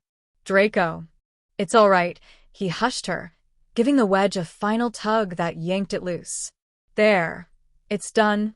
Draco watched the relief swim across her honey-soft features and felt something in his chest twinge. Her blood was streaked across his fingers and tucked beneath his nails, and while he was aware that it should have repulsed him, it didn't. His thumb absently rubbed invisible circles over her pulse point as she took some deep breaths to help the sting in her palm subside. The inevitable tense silence slotted between them, and he watched her expectantly, waiting for her to say something. "Accio wand," she whispered, snapping her attention away from him. Draco reluctantly released her wrist as she began to repair the messy cut, but he remained crouched at her side. Granger hadn't allowed him within an inch of her, and he took advantage of the opportunity to relish their proximity before she reverted back to her plan to avoid him. He dampened his lips with a serpentine flick of his tongue and forced himself to be patient, watching her with measuring eyes and realizing he would have to be tactical if he wanted to end this well. "I could have done that without you," she told him firmly, apparently satisfied with her healing charms. "Perhaps," he conceded with a lowered brow. "I have..." "This doesn't change anything," she rushed out, leaning away and firing him a warning look. "I am still angry at you. Is that why you're going to the ball with Bloody Corner?" he growled, the jealousy rich in his voice, much to his disdain. "To prove a point?" "I have nothing to prove to you," she fired back, pulling herself up to stand and heading straight for her room. "You made your opinion of me clear. Don't run away from me, Granger," he shouted after her. "Why the hell is this time so sodding different?" "You know why," she yelled, cheeks cherry-flushed and eyes starting to water. "I am tired of you tossing me aside and screwing with my head. I made how I feel about you obvious, and you just..." "How you feel about me," he repeated, his heart hammering under his ribs. "What are you..." "It doesn't matter anymore," she interjected hastily, scolding herself for letting that slip out. "You wanted nothing from me, so that's what you can have." "Granger, wait," he barked, but the only response he got was the shrill slam of the door. "For fuck's sake," he hissed into the empty space, making his way towards the bathroom to wash away the blood staining his fingertips. He didn't bother to scrutinize it for indications of mud this time. He knew it was just like his. He hunched over the sink and flicked on the tap, eyeing the silky red liquid swirl around the basin until it faded to a soft pink. Grinding his teeth and clenching the porcelain, he braced himself as a painful throb overtook his chest. This separation she was enforcing was weighing him down, and after 2 weeks, he was starting to forget how she felt, how she tasted. He couldn't realistically blame her for acting like she was, but the prospect of her giving up on whatever it was between them made him feel physically sick. It had been fine toying with her emotions when there was a dormant promise that she would persevere regardless, but he knew her stubborn behavior well enough to recognize that this time was different. He had pushed her too far, and was paying the price. It pained him to acknowledge it, but he wanted her, and the intensity and rawness of it overpowered the voice in his head telling him it was wrong. He could feel the need to act on his longing for her brewing inside his gut, and he was very much aware that something would happen soon. He was beginning to get restless. Hermione shrugged at her reflection and dabbed a final layer of balm across her lips. The midnight blue gown seemed wasted when she didn't feel an inkling of anticipation for the ball, but she had experimented with some light makeup to pass the time. Ginny had given her some spray to calm her curls, similar to the product she had used for the Yule Ball, but she had left her locks loose this time. She had no doubt that on any other night, she would feel rather elegant and excited, but she couldn't shift the melancholic cloud that had misted her brain since Wednesday. Draco's considerate and placid behavior when she had injured her hand had completely bewildered her. She could have so easily abandoned her vow to stay from him at that moment, but she had to remain logical. A flashback of his words, "convenient fuck," had sobered her, but she had pondered about delicate handling of her ever since. He'd treated her like fragile glass, and she had been fascinated by uncharacteristically considerate nature. Perhaps the distance was having an effect on him? She shook her head to banish her wistful thoughts, and decided that she had delayed heading down to the Great Hall long enough. She dropped her wand into her charmed bag and left her room, freezing in the doorframe when she spotted the solitary figure sat on one of the sofas. Draco's head was bowed, and his shoulders slumped in defeat as he absently drummed his fingernails against his knee. She suddenly felt conscious of her appearance, despite her earlier indifference, and she ran her hands over the soft fabric as her stomach did a nervous flip. He must have heard the quiet rustle of her dress as his head snapped up and his winter sky eyes widened and began to drink her in, warmth rushing to her cheeks as he studied her with uninhibited interest. Draco felt his pulse quicken as he absorbed her, and his plan to play this situation skillfully and tamely was quickly discarded.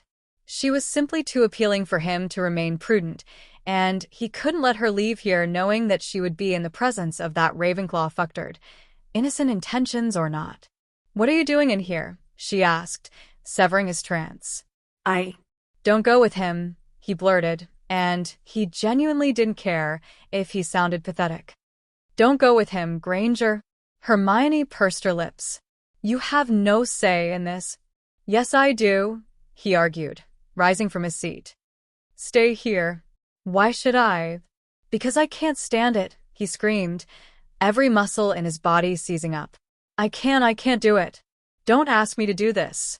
"I'm not asking you to do anything," she countered, hoping the emotion wasn't too strong in her voice.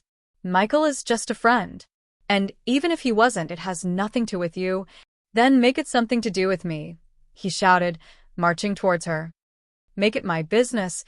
Don't come near me," she warned, but it was weak. "Please, Draco. Stay," he requested again, moving close enough that his breath roused goosebumps across her collarbone. "Stay," he repeated, softer this time. She closed her eyes, and he tried to lean in and kiss her, convinced that he had won this fight, but she desperately pushed him away before he could catch her mouth. "Granger." "No," Hermione protested, shaking her head. "I gave you so many chances, Draco. And you always do the same thing. I can deal with the mudblood comments, but I will not let you mess with my heart. You hurt me." The wave of guilt that hit him was crippling. "I won't." "Yes, you will," she yelled, pointing a trembling finger at him. "I am not for you to use and then chuck away."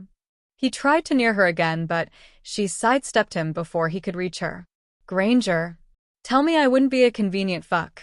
She spat the words like they burned her tongue. Say it. He flinched, but looked her dead in the eye. You are anything but convenient, Granger, he told her honestly. But I know you want me to touch you. Stop it, she mumbled breathlessly, rubbing away a telltale tear. That's enough. I know you want to touch me too, Draco continued boldly, stepping into her space again and grasping her shoulders. You told me. I know what I said, she hushed him, making no valid effort to break out of his hold this time. But you said. Fuck what I said, he growled huskily, tilting his head. If you tell me not to kiss you, I won't. The limits of his patience were judged by milliseconds as her eyes darted over his face. She looked petrified, but something that resembled acceptance graced her features as the third second ticked by, and he decided that he'd waited 20 days too long to waste another moment. Draco kissed her roughly, unable to hold back and ready to drown in her if she'd let him. Hermione responded almost immediately, parting her lips so he could lick and suck at her with blissful ease. He could feel her nervous heartbeats against his chest as she clutched his face, her fingernails drawing teasing patterns by his ears and down his neck. Grabbing her hips tight, he rammed her back into the nearest wall and felt her moan vibrate at the back of his mouth. It trickled down his spine and stirred that dangerous twitch between his hips, and he kissed her harder. Sweet, wet sounds mingled between them as they became more frantic, and Draco dragged his teeth across her bottom lip and down her chin to land on her throat. Her pulse thrummed against his tongue as her dreamy little sighs ghosted across his crown, and he nibbled greedily at her flesh. Whether he liked it or not, this tension and need had been bubbling within him for weeks, and he couldn't help but slide his palm across her stomach and then lower. He knew he was rushing it, but after countless mornings of shower-inspired fantasies, he couldn't help but slip his anxious hand between her thighs.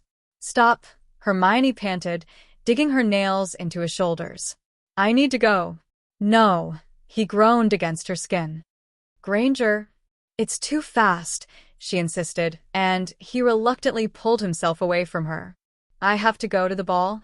No, he said more forcefully, trying to get her to meet his hazy eyes. I know you want this. I need to think, she murmured, moving away from him and heading for the door. You could just be doing all this to... I'm not, he argued, feeling the anger rise in his voice. Don't you dare walk out on this, Granger. I just can't, she stuttered, scrambling to leave the room.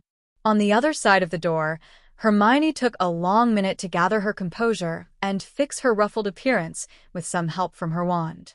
Hot tears swelled behind her eyes as her chest continued to heave, and her body failed to cease shaking. Oh God, oh God, oh God. She started for the Great Hall on quaking legs, using the walls to help her move down the corridors. She was late, and she could hear the music echoing amongst the castle's ancient acoustics as she neared the ball. The beat seemed to encourage the sensitive throb beneath her stomach. She tried to ignore the reminiscent tingle between her legs.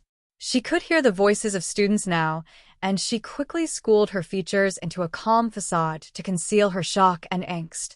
Hermione, Michael's voice called, and tried not to flinch as he came into her sight. There you are, I was worried something had happened to you.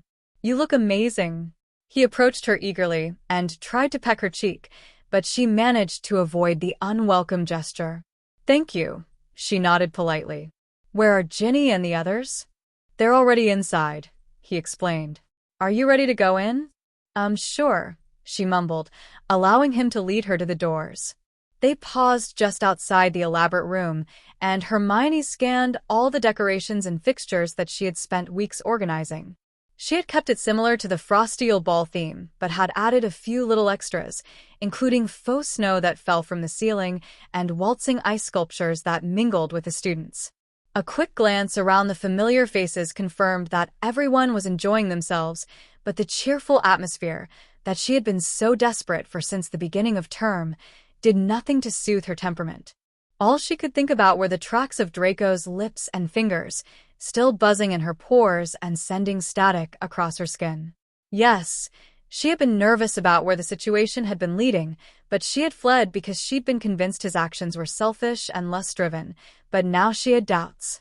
His behavior tonight and on Wednesday had been different and seemingly genuine, but she could so easily be deluding herself, or he could be a brilliant actor. But what if it had been something more, something real? What if she had been too hasty to escape? Godric, she needed to know. "I'm sorry, Michael," she muttered quickly, taking a step away from him. "I can't do this." "What?" he asked, giving her a long and puzzled look. "What are you talking about?" "I'm sorry," she repeated. Without waiting for a reply, she pivoted on her heel and broke into an adrenaline-fueled run that guided her back to her dorm. Back to him. Chapter 16. Snowy. Draco's mouth was still damp from their kiss. He collapsed into the couch, closing his eyes tight and cradling his face with sweaty palms as the chill coiled around him. He had no idea if he was shaking from the cold or from the painful pangs that made his chest feel close to rupturing, and he felt completely lost. Despite his perpetual insistences that Granger and this place had driven his mind to ruin, he realized now that her presence actually soothed the turbulent thoughts rattling around his skull. Her 20 days of silence had been torture, his solitude leading to more doubts about blood and what he wanted from Granger. The echoes of his father's voice and his preconceptions of Muggle-borns were distorted and fragile now, barely whispers in the corners of his mind. It angered and scared him that she had had such an effect on his resolve, but there was also a drugging sense of relief that he didn't quite understand. Kissing and touching her was like cresting the most unusual sense of peace, and while he felt completely lost, it was a good lost. He imagined it was similar to the bliss one was supposed to experience when drowning, and he was certainly drowning. And she had just left him here, frustration crackling under his skin and fighting sanity slicing images of her with Corner. In the back of his battered brain, he knew that Granger was good on her promise that she and that Ravenboar prick were nothing more than friends, but the jealousy ate away at him anyway. He felt capable of a murderous rampage every time his imagination cooked up a picture of them, but what could he do? Nothing but simmer. His fingernails stabbed into his temple as another wave of resentment struck him, and he gulped down the bile that had started to scorch his windpipe. A deep and guttural growl made his whole body vibrate, and he willed himself to stay seated, knowing he would most likely slam his fist into the wall until his knuckles were shrapnel if he moved from the couch. He had no idea how long it had been since she'd left him, barely minutes probably, but it felt like his loneliest hour. He had always been so trained and disciplined with his behavior, but a mere moment alone in a room with her had him being completely driven by his urges, and that petrified him. Control was essential, but his brain might as well be spattered against the wall for all the good it was doing right now. There was a massive gap in his head, which his prejudices had once occupied, and now it was just becoming stocked with her instead. Her words, her face, her scent, her smiles, her sighs. Granger. He snapped his head up when the door opened, and it completely knocked the air out of him when he realized that she'd come back. Her breathing was erratic and her face rosy-flushed, and her curls had returned to their wild state, framing her face perfectly. Between the heaves of her chest and her dilated eyes, she looked bewildered but bloody edible. The soft sway of her inky blue dress waved at him, and he was on his feet in a heart's thud, acting solely on instinct. They locked eyes across the room, and the confusion and tension practically rippled between them, and Draco willed himself to remain stoic. He could very well be getting ahead of himself. Granger might have simply forgotten something, and it would do him no favors to get his hopes up. But from the anxious expression carved into her pretty features, he could tell she was here for a specific reason, and a knot of excitement and apprehension clotted his gut. His feet began to move of their own accord. He needed to get to her before she overanalyzed the situation and made another break for it, leaving him behind once again to stew in her shadow. He was beyond trying to suppress his want for her tonight, and perhaps if they could just accept the unavoidable spark, she would be out of his system, and it would be the end of his irrational weakness for her. I have no idea what I'm doing here, Hermione mumbled as he stopped right in front of her. Draco was struggling not to grab her and cement the inevitable, So he settled for tentatively raising his hand to cup her cheek and trace her lip line with his thumb. He felt her heavy swallow, and he stepped closer into her space as she sealed her eyes from him. He could imagine the internal debate going on behind her fluttering lids, and he held his breath as she parted her lips. She whispered with obvious nerves. I just wanted one night, he agreed for sanity's sake, before swiftly slicing the final inches between them. Her sigh of surrender tickled his tonsils as he latched onto her mouth, finding she tasted of blueberries and promises tonight, and it was intoxicating. The lustful twitch in his stomach quickly came back to life as he gorged on her with all the frustration she had left him with. He clutched her sides possessively and held her firmly in place, adamant that she would not escape this again, not that she gave him any indication that she intended to. While Hermione's kisses and gestures were slightly timid, there was no hesitation, and she matched his passion with a perfect pace that left her feeling lightheaded. She planted her palms on his face and laced her fingernails into his snow-soft hair so she could pull him a little closer. Godric, she was petrified, but it was exhilarating to have him doing such wonderful and brain-damning things to her mouth.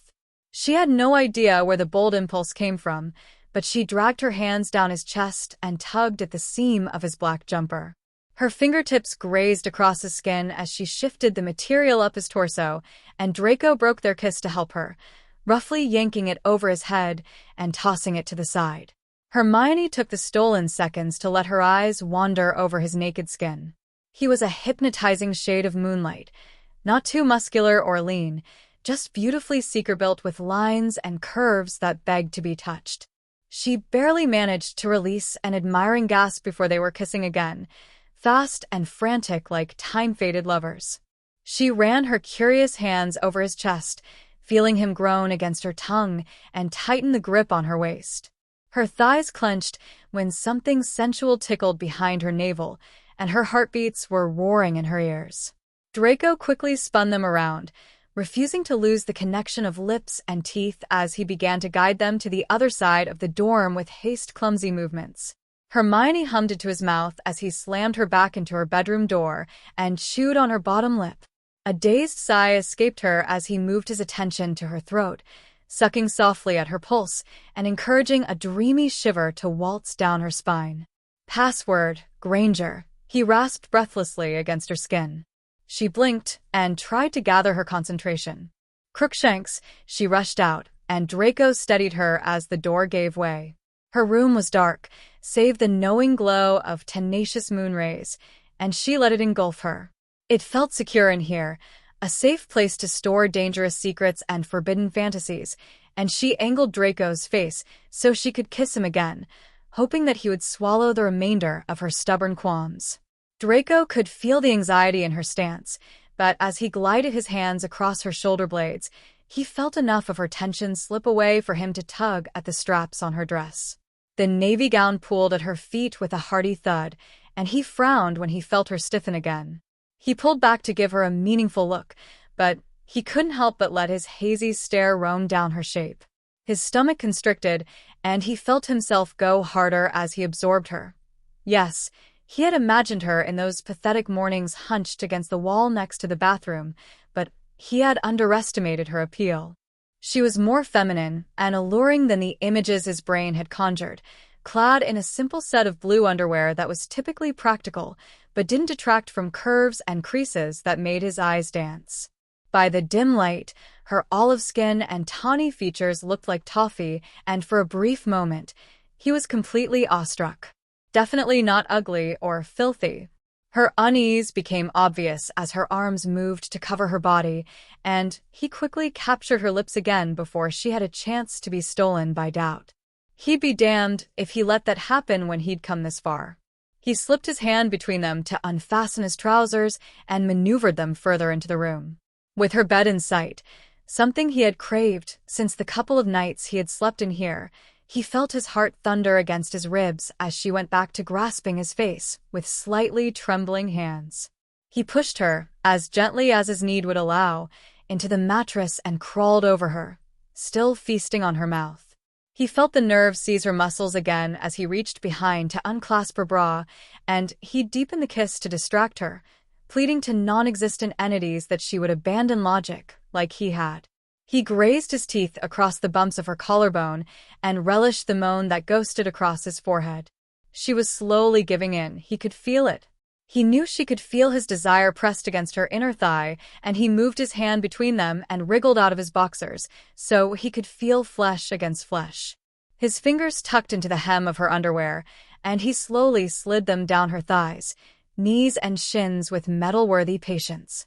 He could feel her vibrating with suspense and uncertainty, and he glanced up to find her bathed in creamy moonlight and watching him with wide and wary eyes. He tilted his head to reach for her mouth again and tried to settle himself between her legs, but her shaky voice made him freeze. "Draco, wait," Hermione murmured. He flinched as his face lingered above hers, silently vowing to Salazar's soul that if she told him she couldn't do this, he would surrender his mind. "Come morning." She licked her lips and gave him a pleading look before she forced the delicate words to leave her. "Please go slow." His brow creased at the implications of her request. "I thought you weren't a Veer." "I'm not," she interrupted, a fiery blush staining her cheeks. "But I only once." Pressure. He realized how much she was giving him then, and he fought hard not to be affected by it. The lusty throbs in his chest ached for a moment with something else, something painfully pleasant that made him decide not to be selfish tonight. "Put your hands on my shoulders," he directed quietly, waiting until she complied before he continued. "If it hurts, grip as tight as you need to and bite down on my lip." His words seemed to soothe her qualms, and she gave him a slow nod of assent before craning her neck to steal a calming kiss. He instantly intensified it, learning her slowly and knowing that it was best to keep her busy while his fingers trailed over her stomach and ducked between her thighs to see if she was ready. Despite the conflicting notions so obviously scrambling Granger's head, her body was sublime and keen for him, perfectly damp and silky beneath his fingertips. Shoving aside his impatience, he stroked the pad of his thumb over her most sensitive spot, which earned him a timid moan, and he slipped 2 fingers inside to help prepare her for him. After a few long minutes of rotating his digits, and some more feminine sighs tickling the roof of his mouth, he decided he had waited long enough and done all he could to relax her. Draco positioned himself appropriately, and Hermione instantly trapped his bottom lip between her teeth. He rubbed her sides in soothing circles as he finally entered her, and her fingernails stabbed into his shoulders as she choked on a whimper. He couldn't help the velvety hiss as she dragged him in, barely noticing her desperate grasp on his shoulders, and all sensation rushed south. She was tight with inexperience and panic, and she felt fucking fantastic, but he wanted her to enjoy this. "Relax," he murmured against her mouth. "It's all right." He knew she needed to accommodate to him, so he fought his urges and remained still, resting his forehead against hers and hoping that her pain would subside quickly. Carefully easing out, and then filling her again, he repeated his painfully slow movements until her fingers had stopped digging into his skin, and she freed his lip. He dipped his head to the crook of her neck, remembering that she had been rather fond of his mouth teasing her there, as he quickened his rhythm. Hermione lost her concentration as the pain ebbed, and she heard her pants grow heavy as his ministrations stirred something inside of her. Each of his strokes seemed to feed the flicker of this foreign sensation just under her stomach, and she instinctively writhed her hips to try and get more. Draco lifted his head to hover his lips over hers, barely touching as his volatile breaths fell into her mouth and tingled her tongue. Their glazed stares locked as a throaty groan rumbled in his chest, and Hermione felt the exquisite knot that he had created swell and tingle. Draco snaked his arms around her back and sat up, pulling her up with him as he rested back against his haunches.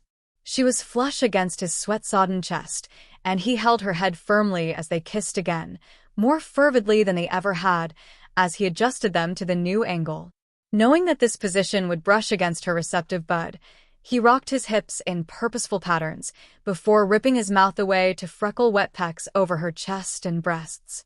Her little, dulcet sounds were becoming more fervent, and he could feel her muscles starting to tense up around him as she began to quiver in his arms.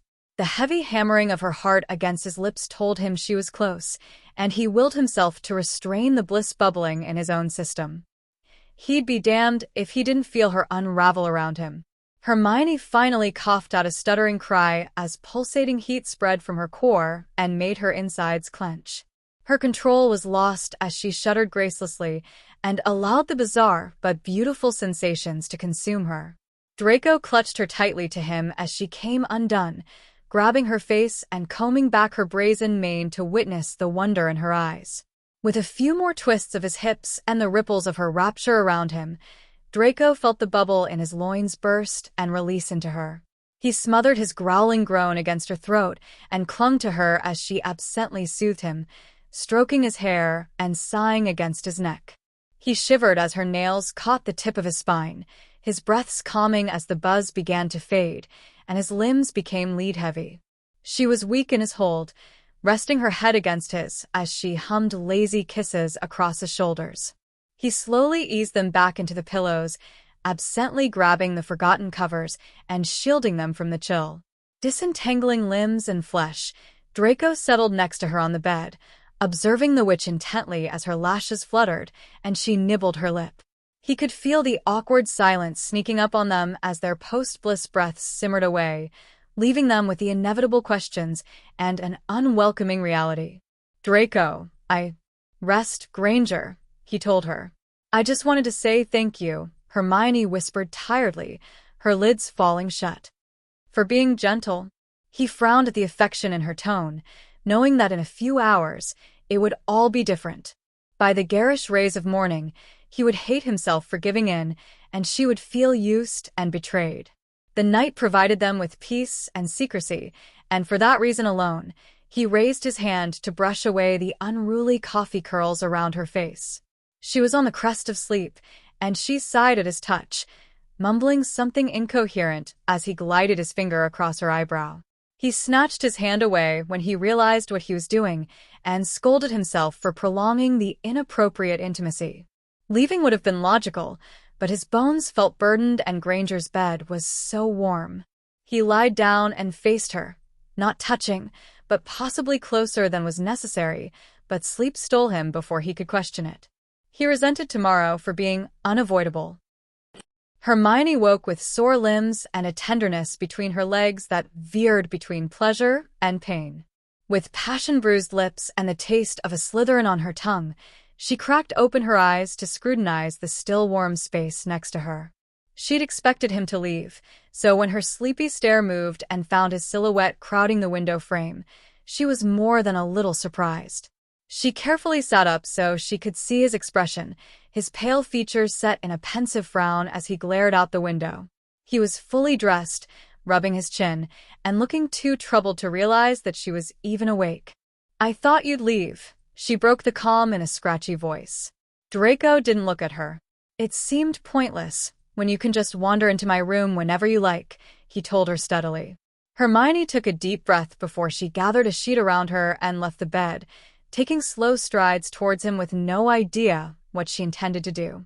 When she was close enough, she realized that the view outside was frosted with white, and the dreamy snow was pouring down fast.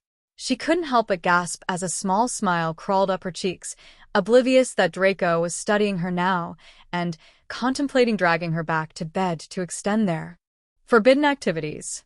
The room was heavy with their mingled scents, and it was like an aphrodisiac, but something about her innocent grin niggled at him. "What are you so bloody happy about?" he questioned sharply, resting his chin against his knuckles in an attempt to appear blasé. "It's snowing." He arched an eyebrow. "And I've been waiting for it to snow," she said softly. She was close enough now that he could reach out and touch her if he wanted to, but he refrained, even if it was ridiculously tempting. Post-coital mornings suited Granger very well, with her bushy hair and blushing cheeks, and when his eyes caught marks on her neck from his mouth, he felt his groin tighten. He tore his intrigued gaze away from her and clenched his jaw, determined to say his piece, and then get out of the room. "Look, Granger. Do you regret what happened last night?" she interrupted uneasily, toying with a sheet between her fingers. He cringed because he had no idea how to answer that question. "Do you?" he countered instead. Hermione licked her lips. No, I don't, and I don't think you do either. It's irrelevant, he mumbled, averting his eyes.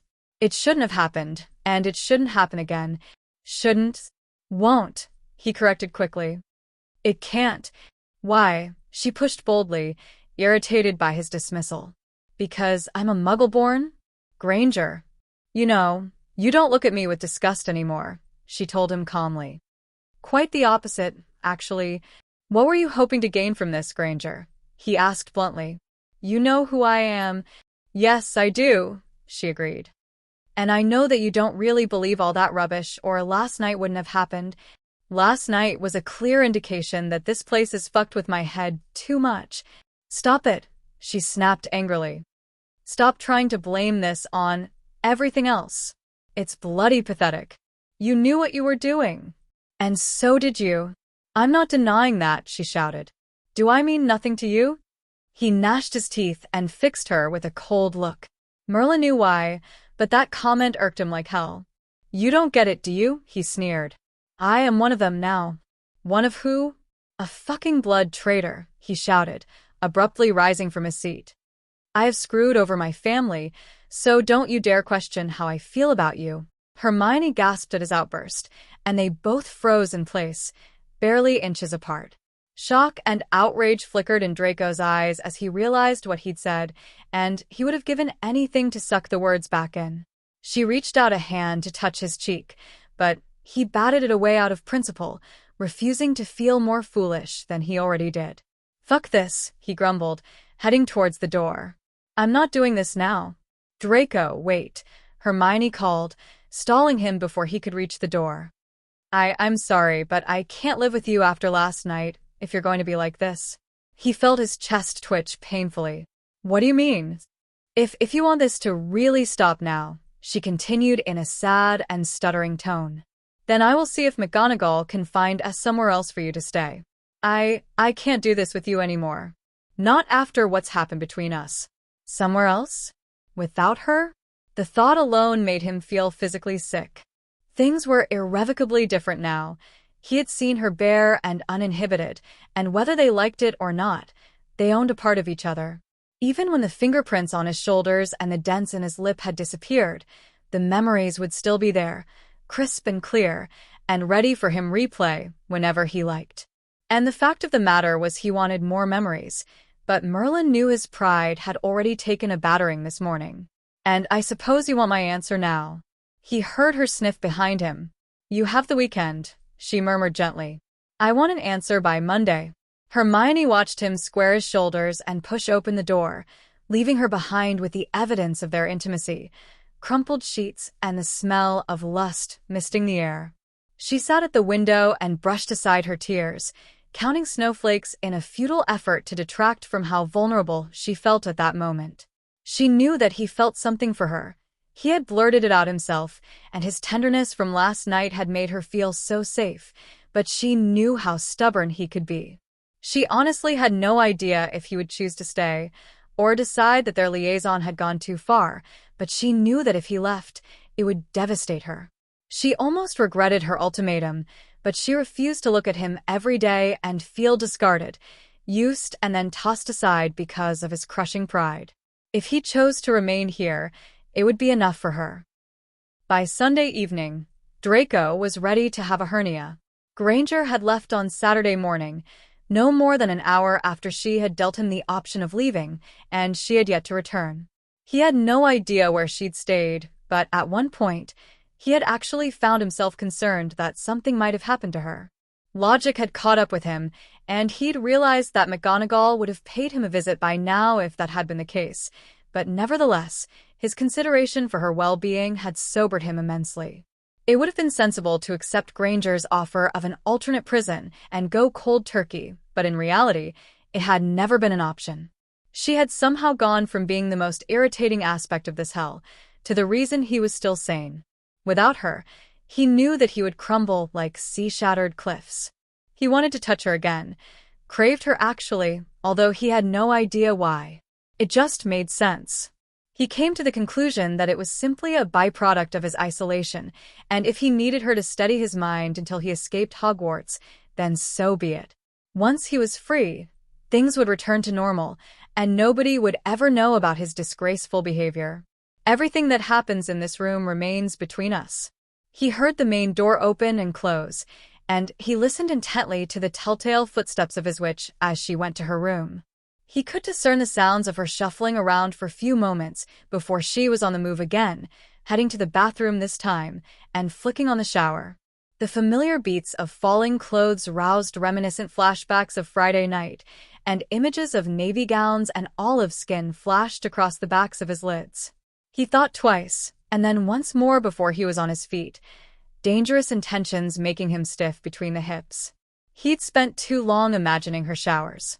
He crept silently towards the bathroom, hoping that she had forgotten to lock the door, and luck was apparently on his side today. He slipped inside and took a healthy gulp of the cherry-scented steam, carefully beginning to discard his clothes as he eyed Granger's oblivious shadow dancing across the shower curtain. His pulse was throbbing loudly in his ears by the time he removed his boxers to the first of Granger's bathroom moans, and he eagerly padded across the floor and stepped into the cubicle. He stared at her naked back, following the droplets of water that trickled from her long tresses and landed at the charming dimple just above her buttocks before sliding down her shapely legs. He reached out to touch her, but the moment his fingers grazed her skin, she whipped around with terrified eyes and feeble attempts to hide her precious parts. He managed to muffle her scream with a hasty kiss, enjoying the odd sensation of shower drops gliding between their lips. Hermione squirmed for a few seconds, but she yielded when his thumbs skimmed down the column of her neck and drew feather-soft patterns just under her ears. He slowly pushed her against the tiled wall and frowned when he felt her break the kiss and brace her hands against his chest. "What are you doing?" she asked between heavy breaths. "It's just until you get out of here." With the security of his deluded mindset that this would all evaporate once he was out of her room, he set his jaw and gave her a decisive look. "I'm staying." Chapter 17. Stars. Hermione groaned into the pillow as her alarm chased away the whispers of her playful dream. Draco had been deliriously wonderful last night, just as he had been their first time, patient and unselfish, but still losing that stubborn nonchalance that was definitively Malfoy and rather alluring. The nerves had affected her again, but she had certainly felt more comfortable this time, and something about the water trickling between their bodies had soothed her qualms and tickled her in a delicate but delicious way. "Wrap your legs around my waist." Her sore muscles clenched as she recalled his lips and mumbles against her throat, lulling her into a place that felt sinful and yet somehow safe. She had let him press her against the tiles and rouse that throbbing warmth in her stomach, amongst the rose-scented steam and the echoes of pulsing water. She had quaked and moaned with abandon, like Friday, and then he had carried her to her room, waiting until she had gathered her senses before joining their hips again to satisfy himself. Granger, with her body sated, she had simply watched him with fascination as he sought his own release. His features had softened, and he'd looked completely unburdened for those brief moments, and she had absently freckled kisses across his jaw and neck. She had studied him intently and silently decided that he had never looked more beautiful and free, and she had kissed him hard when he had let go. Her sheets were still damp from shower drops and sweat, and while she knew the space next to her was empty, she peeked under her lashes anyway, just to check. She was alone, but that was okay. He had come to her last night, and that was enough for now. His pride was taking a severe beating, and she was wise enough to know that it would take time for him to adapt to their odd situation, as did she. Truth be told, she wasn't exactly sure what she hoped to gain from all this, but she knew she liked him, and Luna's words had her tempted to act on impulses. Sometimes, wars can bring good things. They can teach people to hold on to what feels right, even if there are risks involved. She had a feeling fate would work against her, but just this once, she decided to let things happen and follow the flow. Merlin knew she would find it hard not to overanalyze the strange relationship with her Slytherin houseguest, but she was learning him, and rushing to make decisions or find conclusions would prove futile. A quick glance at her clock warned her that she had remained in bed too long and was slightly late, and she quickly began her morning routine before she went to meet McGonagall. Classes had ended, so that the headmistress could start sending home students for the Christmas holidays as safely as possible, and Hermione and the other prefects had agreed to assist her. Unfortunately, Michael would be there too, which meant she would finally have to face the head boy after running away from him at the ball with no explanation. She had already fed the excuse of a sudden stomach bug to Ginny and her other friends when she had stayed in the Gryffindor common room on Saturday night, and she hoped the white lie was substantial enough for Michael to believe. Striding down the familiar corridors, she checked her reflection in a frosty window pane to ensure that any marks left by Draco had been successfully covered by her rushed glamour charms before slipping down the hall for McGonagall's office. A guilty flush crawled into her cheeks as she heard the familiar voices drift down the corridor. McGonagall, Michael, Neville, Ginny, amongst the other prefects. If she had felt guilty after kissing Draco, the paranoia was driving her mind to madness now. Surely they would notice her slightly swollen lips? Or glimpse an ill-disguised bruise from a rough kiss? Or realize that there was a hint of masculine sent to her now? Sucking in a deep breath, she pushed open the door and flinched when about 12 pairs of eyes shot over to her. "Sorry I'm late," she mumbled, accidentally catching Michael's stare. "I overslept." "It's all right, Hermione," McGonagall assured, gesturing for her to take a seat. "You know most of this anyway. I was just explaining that the first group of students will be heading home today around 3 o'clock. Madame Maxime has agreed to lend us her Abraxans, and they should be arriving about 2, so you might need to assist Hagrid." "How many students are there going to be?" Neville asked, scribbling down notes on a piece of parchment. "If I'm escorting them home, I want to make sure I'm not missing anyone." 22, including you, Mr. Longbottom," she replied. "After they have all been dropped off, the horses will take you to your home and find their way back to Beauxbatons, but all of you should help to ensure that the listed students are accounted for." "Who's taking the next group on Wednesday?" Ginny asked. "I am." Lee raised his hand. "I'm using the Charmed bus, right?" "I believe so." McGonagall nodded. "All the details are on the rota I've sent around." "How many are staying behind, Professor?" Hermione questioned, purposefully keeping her eyes away from Michael. "Just a handful," the headmistress explained. "I think there are 6 students altogether." Hermione concealed a frown as her friends continued with their questions, realizing that it would very well be her loneliest Christmas this year. She only had herself to blame. She had offered to remain at the school, much to Ginny's irritation, but staying at the Burrow without Harry and Ron wouldn't have been the same. Plus, with Draco stashed away in her dorm, she felt responsible for ensuring that he remained hidden, and also for helping McGonagall keep things steady at Hogwarts. And the sad truth was, Hermione was content to let Christmas slip by like any other day this year. There was too much going on beyond the castle's walls, and it clouded the festive feeling like a thick and poisonous smog. The absence of familiar friends and family would leave an empty space in her chest, and with only a cold Slytherin lover for company, whom she was still struggling to understand, it was guaranteed to be sullen day. "Right," McGonagall's voice stole her blue thoughts. "If you could all make sure the right students are ready by 2, then that's it for today, if there are no more questions." Only the sound of the pupils gathering their belongings answered her. "Okay then, I will see you all later, and if you see anyone outside, tell them to mind the snow." "Hermione, could you stay behind for a moment, please?" "Okay." She nodded nervously, offering her friends soft smiles as they left her with the headmistress. "Is everything all right?" "Everything's fine," McGonagall assured her, muttering a silencing charm on the door. "I just wanted to see how things were going with Mr. Malfoy." She tried so hard not blush. "Fine," she managed steadily. "I think he's settled down a bit now." "So he's calmed down?" McGonagall pressed. "He's stopped being hostile?" "No, he's not hostile," Hermione murmured distantly. He's just better now. "I think we have become accustomed to each other." "That's good," she agreed. "I wanted to thank you again for staying here over Christmas. Miss Lovegood is still uncertain if she is staying or not, so I know you won't really have any friends here, and this isn't your home." "It's okay," the young witch shrugged. "It's just another day, right? And Hogwarts feels like home sometimes, but it's just not the same without Harry and Ron. Well, I know that your current living arrangements aren't ideal, McGonagall continued with a thoughtful tone. So, I wanted to let you know that you are more than welcome to join the other staff and myself for the day. Thanks for the offer, Professor, Hermione interrupted quietly.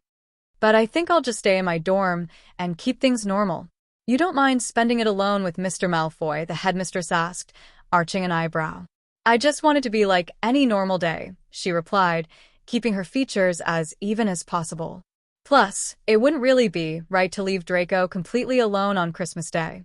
He must feel lonely enough as it is. Minerva hummed in thought. You are softening towards him. Hermione stuttered, releasing she had possibly revealed too much. I just understand him better, and I doubt leaving him alone would do any good for his disposition. I guess not, McGonagall agreed with a skeptical tone. Well, if you change your mind, you are free to join us. Thank you, she said, rising from her seat. I'll see you later on, Professor. With a parting smile from the headmistress, Hermione shuffled out of the office with a secret reminder to watch how she referred to Draco in McGonagall's presence. Turning into the corridor, she sighed, but it caught in her throat when she felt a masculine hand hook onto her elbow. Michael, she breathed harshly when she recognized the set of brown eyes regarding her anxiously. You made me jump. Sorry, he mumbled awkwardly. I was hoping we could talk about what happened at the ball. Right, she nodded absently. Yes, of course, perhaps we could discuss it in your dorm? I fancied having a wander, she told him quickly. Could we walk around and talk about it? I don't really want to be cooped up in my room today. Okay, he agreed, leading them into a slow stroll down the empty corridors. So, I am really sorry, she blurted, pushing a few strands of hair behind her ears. About leaving you there like I did. I didn't feel very well. It's all right, Hermione, he frowned. You don't need to lie. I know you were thinking about him, and that… Him, she repeated. Ron. He clarified with a knowing look. I'm sorry, I didn't realize you two were serious, but Ginny explained everything to me. I see, Hermione said uncomfortably, pushing aside some guilt that had invaded her stomach. Right, well, I don't want things to be awkward between us, he interrupted, steering her around a corner towards the library. I consider you a friend, and I wouldn't want things to… I'd like us to be friends, she told him honestly. And I'm sorry I didn't make my relationship with Ron more clear. It's just a bit complicated with him being away, and the war going on. That's okay, Michael nodded. Would you like me to walk you back to your room? I think I'm going to spend some time in the library, she supplied. I have some things I need to do, but thanks anyway. I'll meet you later on to start rounding up the first leavers. Draco watched the light snow fall on the other side of the window pane. He had never been a particular fan of it, but after weeks of the same views from this room, he had to admit that the crisp, white landscape looked somewhat picturesque. After too many weeks stuck inside the shit pit, he was beginning to forget what the outside felt like, and he could honestly say that he missed it. He'd heard Granger leave a good hour ago, but she was still here. Her scent hung in the air, and he could still taste her against his tongue, and he tried to pinpoint when exactly her essence had turned from an irritant into a comfort. Despite his personal promises that shagging Granger would be a one-time incident, he had already resigned himself to the fact that he would do it again and again until that troublesome craving for her in his gut had ebbed away. If it ebbed away, at least he had managed to wake up before her. Every self-respecting male knew that lingering in a post-coital bed meant something deeper than a physical tumble between the sheets, and he'd sooner crucio himself before he let that happen. It was only meant to be one night. That little theory had certainly shriveled up and died if their shower antics were anything to go by. He blamed her threat of a new prison for this. He could have questioned his reasons for pursuing Granger and possibly given himself a hernia in the process, but there seemed little point in overthinking a problem that had no solution. Knowing it was something he would definitely regret, he had decided to take Granger's earlier advice and just do what felt right for the time being. There was nobody here to judge him or scold his deranged and dangerous behavior, and when she was the only element of his isolation that made his instincts tingle and his blood rush, refusing the desire to touch her wasn't an option. If this was insanity, then all that talk about the happiness of madness was beginning to make sense. After spending a few hours amongst more books on Horcruxes, Hermione had said her goodbyes to Neville and the other students before they'd left Hogwarts behind to join their families. They had been a little delayed when a fifth year had taken a nap and failed to show up on time, and by the time the herd of Abraxans had taken flight, the dark, winter sky had started to drown the white hills. She had found herself strolling around the snow-covered grounds for a couple of hours, relishing the pleasing, crunchy noises beneath her feet as she went. She bent down to rake her fingers through the sugary powder, uncaring that it was so cold it made her hands burn. She cast a warming charm and seated herself on a tree stump to gaze up at the clear skies. She adored nights like this, when the clouds had retreated and the stars were sprinkled across the navy universe like frosty freckles. She began to play tentative in her head, finding the constellation Lyra easily with its bright star, Vega. Her studious stare instinctively shifted to Draco, and she followed the serpentine sway of the long trail of stars. They winked at her, and she simply stared at it for a few moments, appreciating the beauty and complexity, before deciding that it was getting too late and dark to be alone. Back in the walls of Hogwarts, she made her way back to her room, distracted by concerns about how to act in her Slytherin companion's presence after 2 nights under his spell. She was moving past the kitchens without paying much attention when a firm tug on her robes startled her out of her daze. "Bloody hell," she gasped, clutching her chest as she whipped around and gave the confused house elf an apologetic look. "Sorry, Dobby. You gave me a bit of a fright." "Dobby is sorry, miss," he apologized earnestly. "Dobby has been looking for you. I have a gift for you." "A gift?" Hermione repeated with a frown. "You didn't need to get me anything, Dobby. It's a Christmas tree," the small creature explained, reaching into the flimsy pocket of his top to remove a small sapling. "I managed to save a good one for you, miss. It's pretty. Miss must use the finite spell, and it will grow into the tree I chose for you." She offered him a weak smile. "That was very sweet of you, Dobby," she said. "But I don't think I'm having a tree this year. Perhaps one of the professors would like—" "Miss must have a tree," he protested enthusiastically, pushing the small seed into her hand. "Miss needs a tree for Christmas." Hermione accepted the thoughtful present and decided that arguing was both futile and ungrateful. "Thank you, Dobby," she nodded, giving him a friendly pat on the back. "That was very thoughtful of you." "Miss is very welcome," he beamed at her. "Dobby must go now. Must help Winky clean." With a snap of his fingers, he disappeared, and Hermione eyed the sapling in her palm for a moment, before she continued to head towards her room. She contemplated leaving it as it was, but that seemed almost cruel when Dobby had taken the time to select it for her.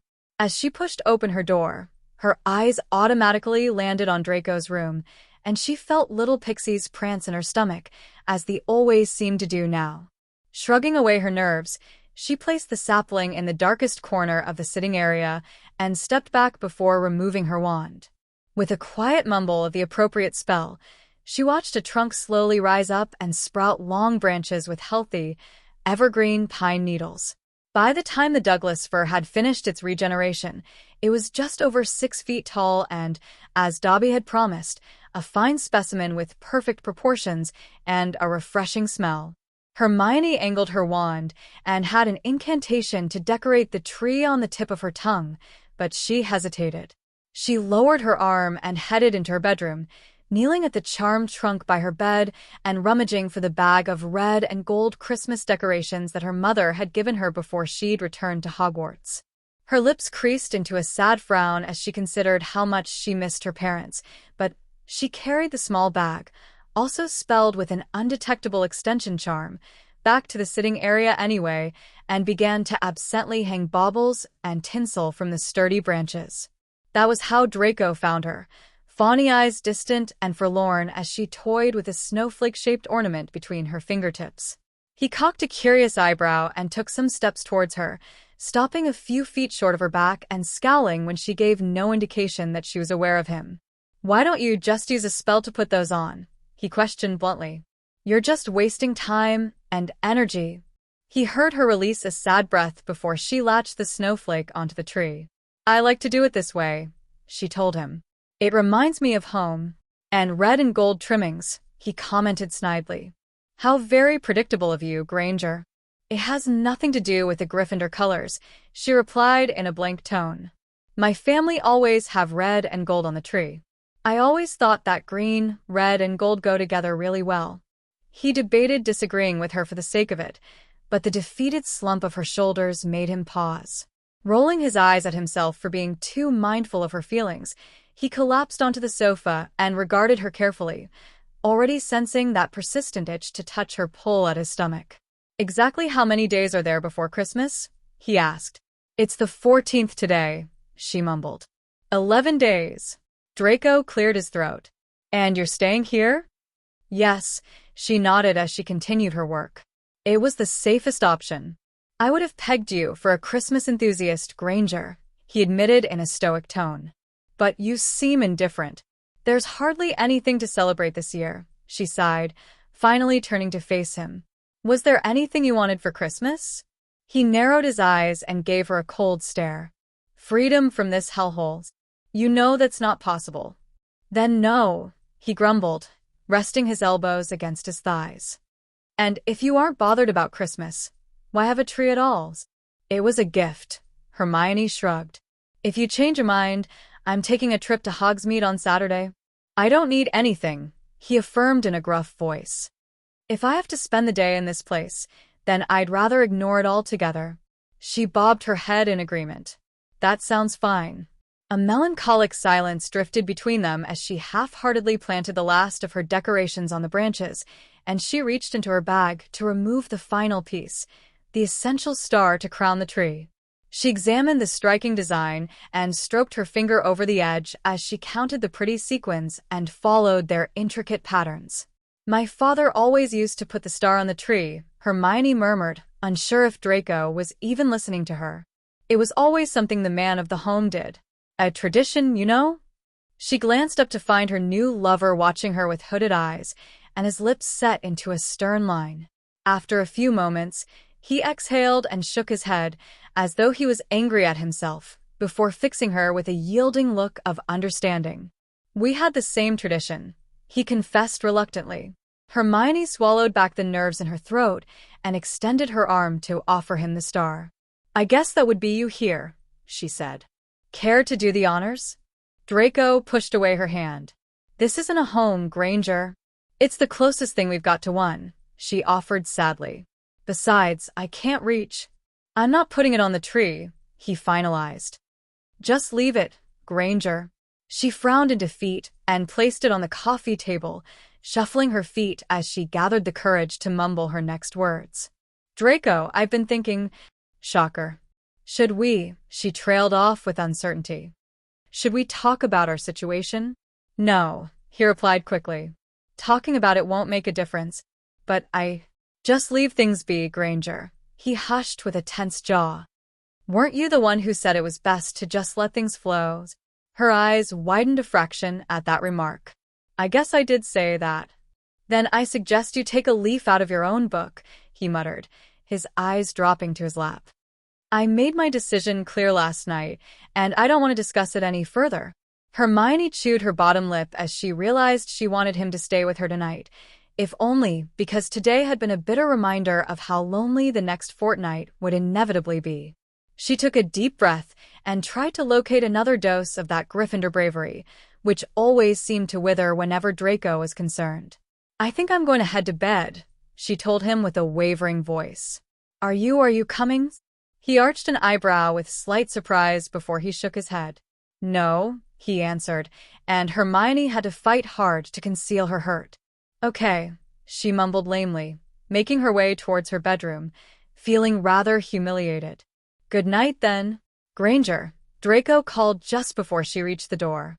He clenched his eyes shut and massaged the bridge of his nose, conceding to the fact that his tattered dignity was questionable from this point on. "Leave your door unlocked." "I might change my mind." Hermione's mouth twitched into a private smile before she slipped into her room, leaving Draco behind to glare at her unfinished tree. He stayed still for long minutes, his mind burdened with conflicting notions as his eyes shifted to the star on the table. A growl rumbled in his throat before he grabbed it and marched over to the tree, reaching up to effortlessly place it on top and complete the task Granger had started. He stepped back to give it a critical look and privately decided that green, red, and gold did indeed complement each other fairly well. With a final grunt of surrender, he turned on his heel, with no intention of heading to his own room. Chapter 18. Gifts. Hermione felt the mattress shift beneath her, and she stifled the groan that tickled her tonsils as Draco closed the door behind him. The cold always seemed to replace him in her bed when he left her alone, feigning sleep and feeling disappointed, but this was how it had been for the last few days, and she knew better than to mention it to him. He had made it clear that he wasn't willing to broach the subject of their bizarre relationship, and they had fallen into a pseudo-routine since Monday. The mornings would always begin like this one, Draco abandoning her between their telltale sheets and silently sneaking back into his own room. She would then prepare him some food for the day, before heading to the library or to McGonagall's office to continue the time-consuming mission to get everyone home safe. Evenings provided them with burning expectations and awkward glances that she personally hated. She knew it was simply a side effect as they adjusted to their situation, but they were both fiery characters, and she missed their witty arguments and heated debates. She had a feeling they would be at each other's throats sooner or later, probably once her insecurities and nerves had faded a little, and Draco had accepted that he was attracted to a Muggle-born. When the evening turned into night, she would slip away into her bedroom and leave her door unlocked so that he could join her. There had been a couple of nights when his pride had apparently smothered his interest in her, and he had returned to his own room. That was okay, for she felt her muscles needed some time to recover, but she found herself wanting him just to sleep with her and chase away the lonely nights. But he never did. He would come into her room, kiss her like a fate-fearing man, strip them bare, and satisfy them both, always insistent to make sure she was sated, even though it had seemed to take hours sometimes. She knew from Lavender's and Padma's chats about sex that it was difficult for women to consistently find that blissful release, but Draco determinedly worked on her receptive points until she trembled and moaned, and left them both exhausted. But he never held her in the aftermath. He never offered any whisper of affection once they were finished. He never stayed for more than a few hours. She would hear him leave, and her heart would ache for a moment, before she reasoned with herself that he was still battling his prejudices. And then the routine would start again.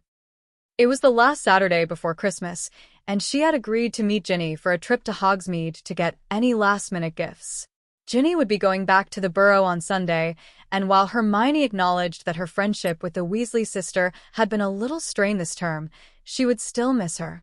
"I have a surprise for you," Ginny grinned as they headed into the village. "And I reckon it might actually put a smile on your face." Hermione arched an eyebrow. "I'm intrigued." The pretty redhead reached into her bag and removed two presents, one fist-sized and clumsy, red wrapping, and the other a slightly larger box with gold wrapping. Hermione's confused eyes flickered between the two gifts before giving Ginny an expectant look. "Are these for me?" "Certainly are," the younger witch nodded. "They're from Harry and Ron." Hermione felt her mouth fall open. "What? How?" "They sent them to Mum back in October," Ginny explained, pushing the presents into her friend's hands. "She wanted to surprise you, because she knows how much you're missing them." "I can't believe they thought about it so early," she mumbled to herself, stroking her fingertips over the precious packages. "Thank you." "It's no worry," Ginny said. "The red ones?" "From Ron," Hermione finished with a knowing twitch of her lips. "He never could wrap to save his life. He used to make Harry, and I wrapped the presents he'd bought for you and your family." "Lazy bugger," she rolled her eyes. "I'm dying to know what he got you, though. Send me an owl after you open it." "Mum said that my present from him was obvious."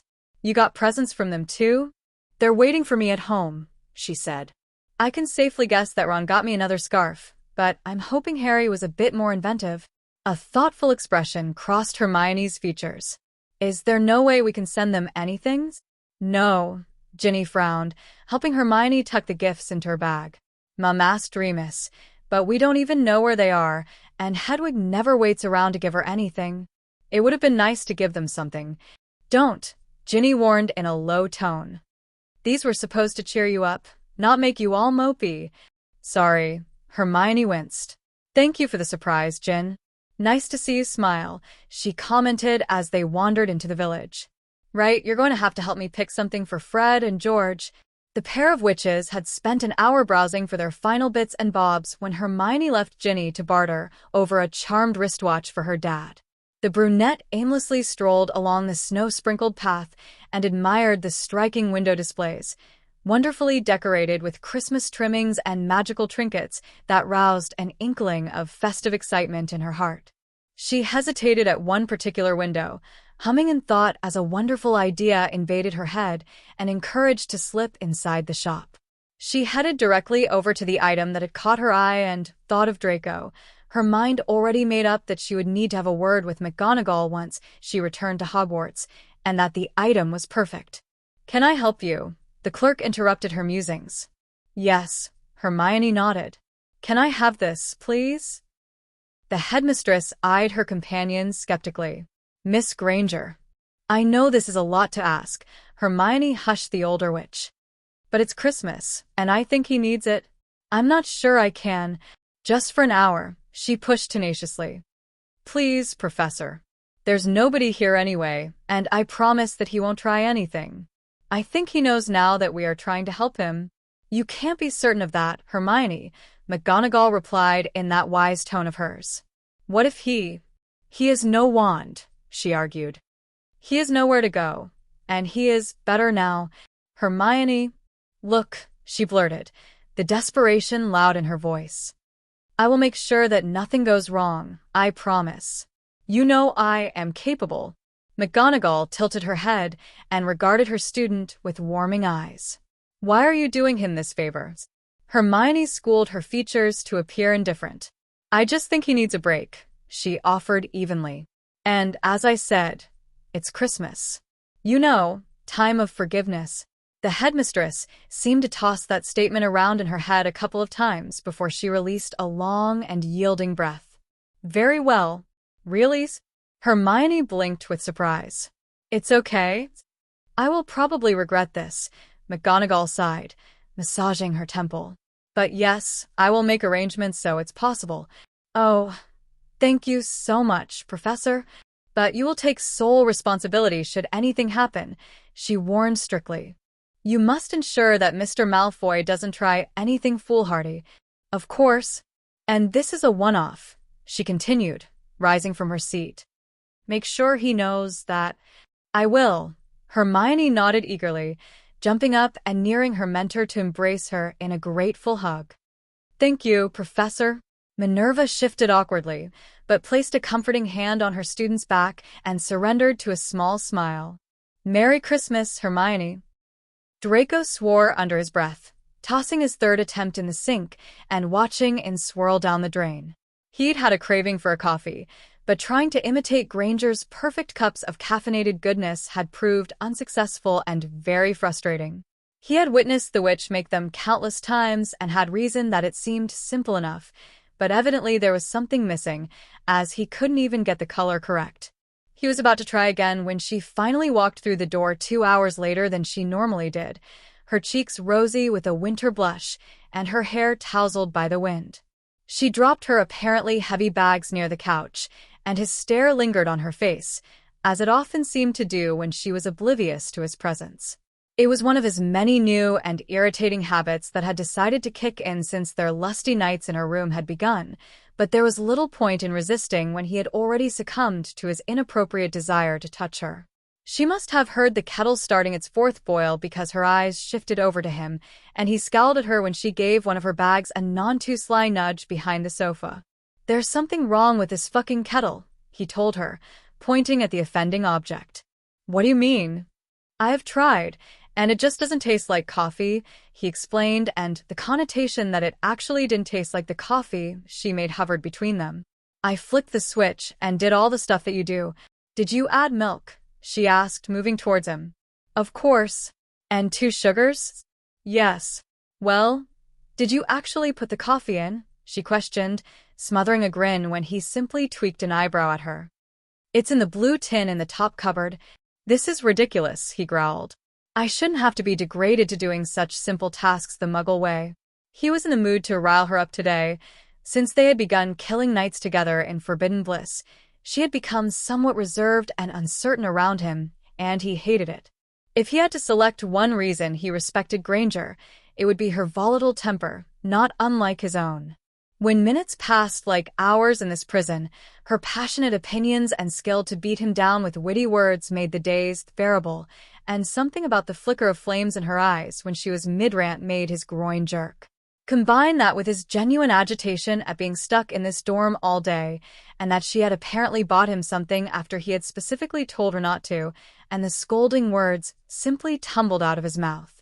It's not degrading, she countered quickly, giving him a stern look that perked his interest.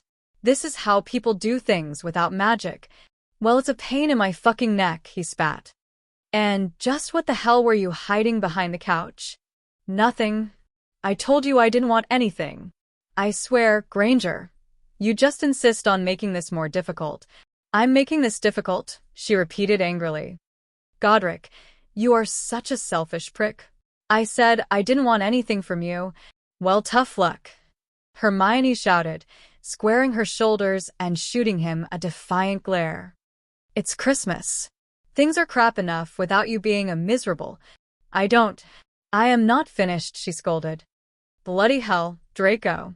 Why have you got to question everything? Because I am not exactly in a position where I can give you anything back, he yelled, raking his tense fingers through his icy hair. I don't want to have a list of debts to you. I don't want anything back, she said slowly. I never expected. Then why bothers? Because it's Christmas, she sighed, her eyes forlorn. Just trust me on this. I have no reason to trust you, Draco interjected, noting the disappointment flash in her hazels. You have no reason to give me anything. It's something nice to do. Fucking nice, he grumbled coldly, curling his lip as though the words scorched his tongue. You Gryffindors are so pathetic. I am not pathetic, she ground out between her teeth. Don't you dare.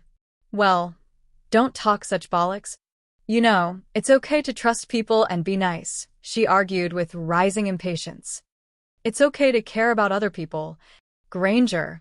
It's okay to not turn into your father. Hermione ranted, regretting her words a little when a dangerous expression stole his features. I warned you, he hissed lowly. Never to mention my father. Draco. You think spreading your legs for me gives you the fucking right to bring up my family? He sneered, bringing his face close to hers. I'm telling you right now, I just want you to realize that trusting people does not make you pathetic, she protested, moving close enough that his hot breath tingled her forehead. It doesn't make you weak or inferior. What do you want from me, Granger? He asked with an exasperated look. You want me to trust you? It would be a start. For fuck's sake, he muttered under his breath. This argument is completely irrelevant. You don't trust me? Hermione released a weary breath and raised her fingertips to brush against his jaw. I'd like to, she told him quietly, relieved when the muscles in his face relaxed under her touch, but she was completely baffled when his lips twitched into a demi-smirk. I've been wondering when you would get all bitchy again, he remarked, pulling his chin away from her soothing ministrations, as his features quickly turned sour again. Look, Granger, I was under the impression that we had agreed to just ignore Christmas. Well, I changed my mind, she said defiantly. I want Christmas to feel like Christmas, and I refuse to let you bugger this up.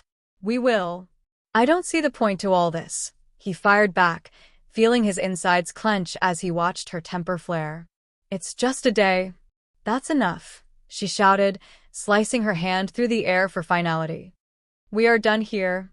Draco leaned in and captured her mouth with a swift and heated kiss, grabbing her face roughly and maneuvering them towards the couch with stumbling urgency.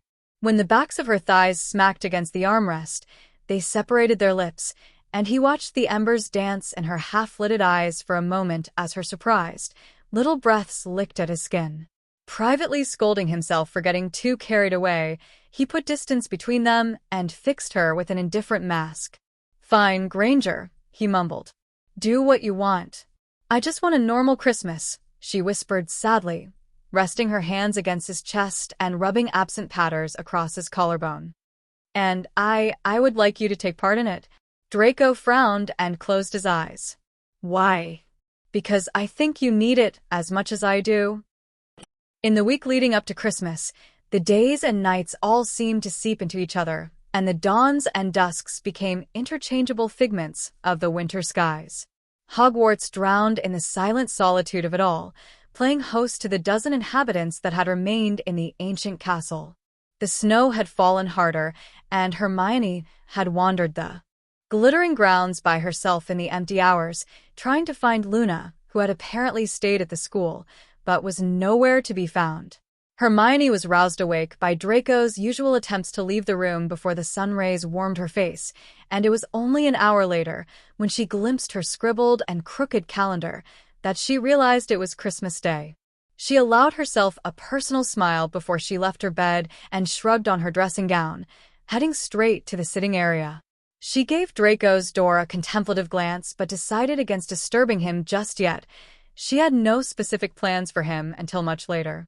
Things had been reasonably easy between them in the recent days. Their argumentative natures had come back into play, and some of the awkwardness had melted away as a result, although Draco was still adamantly refusing to acknowledge anything close to a festive spirit.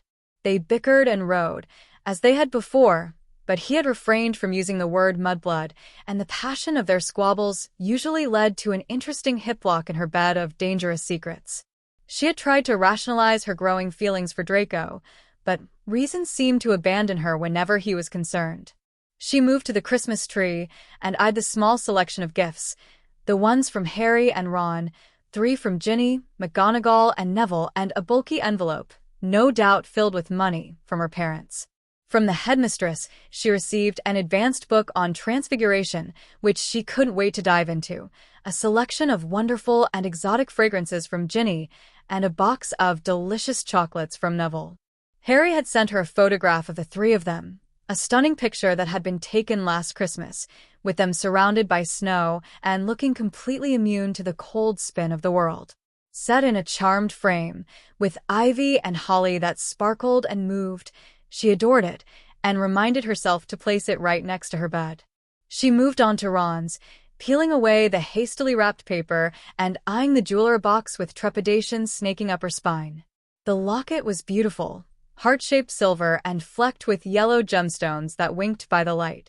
It was striking and feminine, and just not her. She studied it with guilt rising in her throat, when the familiar voice made her start. "It's from Weasley, isn't it?" Draco questioned bitterly. "I had assumed that you two were just friends." "We're just friends," she cut in quickly, rising to her feet. His jealous eyes shifted to the offending object. "That necklace says otherwise. People give gifts at Christmas. So do lovers." Draco. "Look, Granger," he growled, taking a step towards her. "I don't share." "This is ridiculous," she scoffed, shouldering him out of the way and moving towards the other side of the room. "I'm not listening to this. Where are you going?" "For a shower," she snapped over her shoulder, slamming the door behind her with a shrill smack. Draco snarled into the empty room and clenched his fists until his palms burned and bled. What did she expect from him? He was hardly accustomed to their complex and unorthodox circumstances, and he was struggling to absorb it all. He had been so certain that his interest in her would simmer after a couple of rounds on the mattress, but almost every night he returned to her bed. Her lack of experience was so oddly charming, and now she had finally reverted back to feisty ways. He just couldn't help himself. She was his first sexual partner with whom he just seemed to click. Something about their biology, or Merlin knew what, just worked, and it wasn't just the sex. Her kisses, her touch, her very presence made him react and shiver inside, and he had no clue what that meant. He heard the water drops pulse against the tiles and her flesh, and something possessive ignited in his gut. Weasley had barely been an issue in their isolated dorm, merely an outside entity that was easily forgotten in here, but now a part of the ginger tumor, that ugly sodding locket, was in the room, and subsequently in Granger's thoughts, and he despised that. Call it that male instinct to claim what was his, or something more profound, but his feet carried him to the bathroom door. He discarded items of his clothing, tossing his bedvest and pajama bottoms to the side as he mused that another tryst with his witch under the shower was long overdue. Just as he had before, he remained as quiet as possible, slipping in behind her and studying her with reluctant admiration. Opportunities to observe her unexpected beauty were rare and short-lived, as her insecurities always made her shield her body from his eyes. He inspected every inch of her, from her toffee-tinted curls to the wave of her hips and the tips of her toes, but he had yet to discover a single flaw. If it weren't for her blood, then— "What are you doing, Draco?" She shattered his thoughts, turning her head to peek at him from under the water gems tucked between her lashes. "I also needed shower," he lied casually, pressing his chest against her back and rubbing the shadows of his fingers up her waist. She made a half-hearted attempt to brush away his hands. "I am still angry at you. You are always angry at me. Have I ever given you the impression that I would just, fuck," he provided with a slight shrug. "Shag. Have sex with," she corrected with a blush. "Do I honestly strike you as the kind of person who would have sex with just anyone? Or sleep with someone when I was in a relationship with someone else?" He clicked his jaw. "No," he admitted tensely, attempting to dampen her chagrin with tactical strokes of his hands. "But you and the weasel have a history. I have never quizzed you about your previous conquests. Pansy and Astoria," he supplied blankly. "But your relationship with Weasley is different." "That's enough," she sighed, slowly twisting to face him. I am sleeping with you, and that is it. I would never even consider having another lover, and I would hope that you would offer me the same level of respect, even if you weren't stuck in here." He said nothing, but lifted his hand to move aside some of the sodden strands that clung to her forehead, and leaned down to place an almost chaste kiss on her lips. It was soft and firm, the kind he had never dared to give her before, and even though the first tastes of passion began to mingle between their mouths after a few moments, Hermione knew it was different, and she felt her insides warm. Draco could still feel that possessive whisper at the back of his skull, that need to mark her in a way that Weasley hadn't. He slowly dragged his kisses down the column of her throat and received a dulcet sigh as he dipped to her chest. When he dropped to his knees and concentrated his hard pecs against her stomach, he felt her tense, and his instincts that she had never had this done to her before were confirmed. "Draco," she mumbled in a shaky voice. "I've never—" "It's all right," he soothed in the steadiest voice he could manage. "You will like this, Granger, but trust me, Hermione," he said purposefully, locking their eyes for a lingering moment. "I will not hurt you." She predictably chewed her lip for some uncertain seconds before she gave him a nervous nod of assent and leaned her back against the tiled wall in a futile effort to relax. He carefully trailed his fingertips up her legs with relaxing attentions before he gently gave her knees a slight nudge apart. His breath teased her sensitive spot, and Hermione choked on a whimper as new and wonderful sensations shimmered behind her navel. "Consider this my gift," Draco mumbled, before he pressed his tongue against her and relished her moan. "It'll be better than that tacky fucking locket."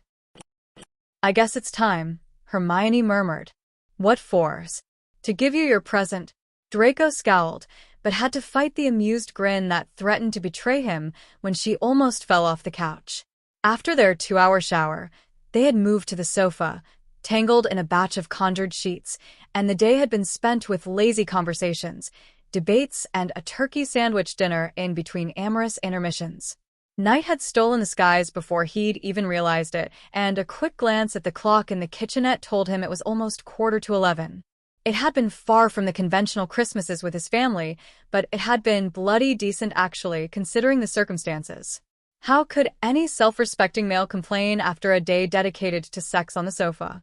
He studied her as she clutched one of the sheets close to her chest, awkwardly moving towards the lone gift under the tree, which was wrapped in green paper and tried with a gold bow.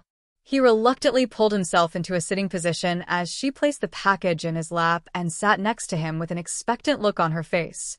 "I'd like to point out again that this is unnecessary," he grumbled, pulling away the ribbon. Just open it, she frowned, anxiously tapping her fingers against her ankle and checking the clock. We don't have much time.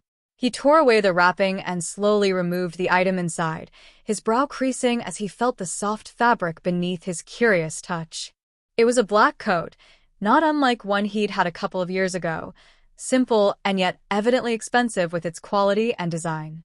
He cocked a skeptical eyebrow and lifted his eyes with the intention of asking why she had chosen this, but she cut him off before he could even inhale.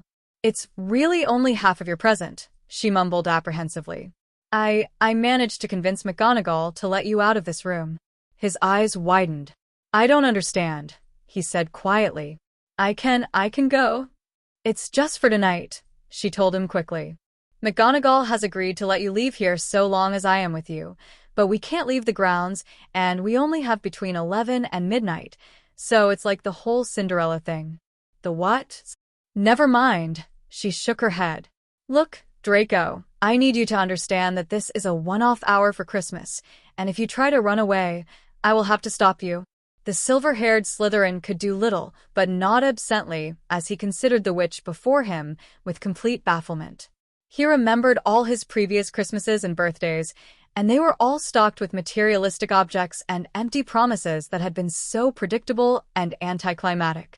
Nobody had ever taken the time or effort to consider something this thoughtful, not even his parents. He could honestly say that the thought of attempting a runner never crossed his mind. He knew he had no place to go, and it wouldn't only take a flick of her wand to impede any escape attempt.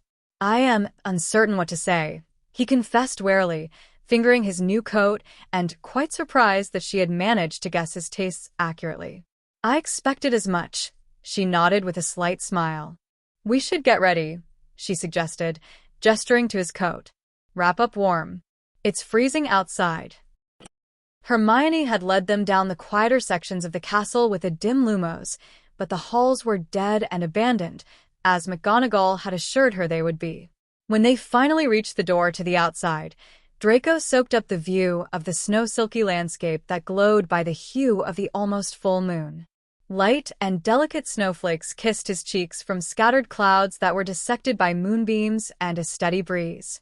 The crispy crunch beneath his feet roused reminiscent notions that he would have never normally appreciated, as he absently followed Granger further away from the ancient school, realizing she was leading them towards the lake as they meandered between leafless trees.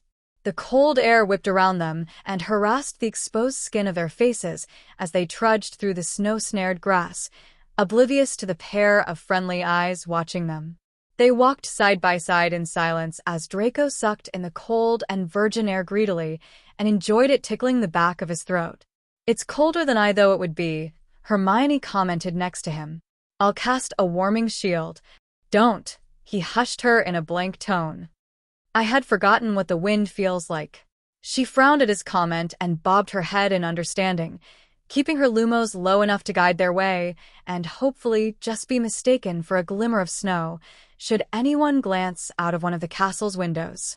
They reached a small frozen inlet of water, and they paused underneath the fragile skeleton of a weeping willow to eye the reflections of stars freckled across the lake's icy surface.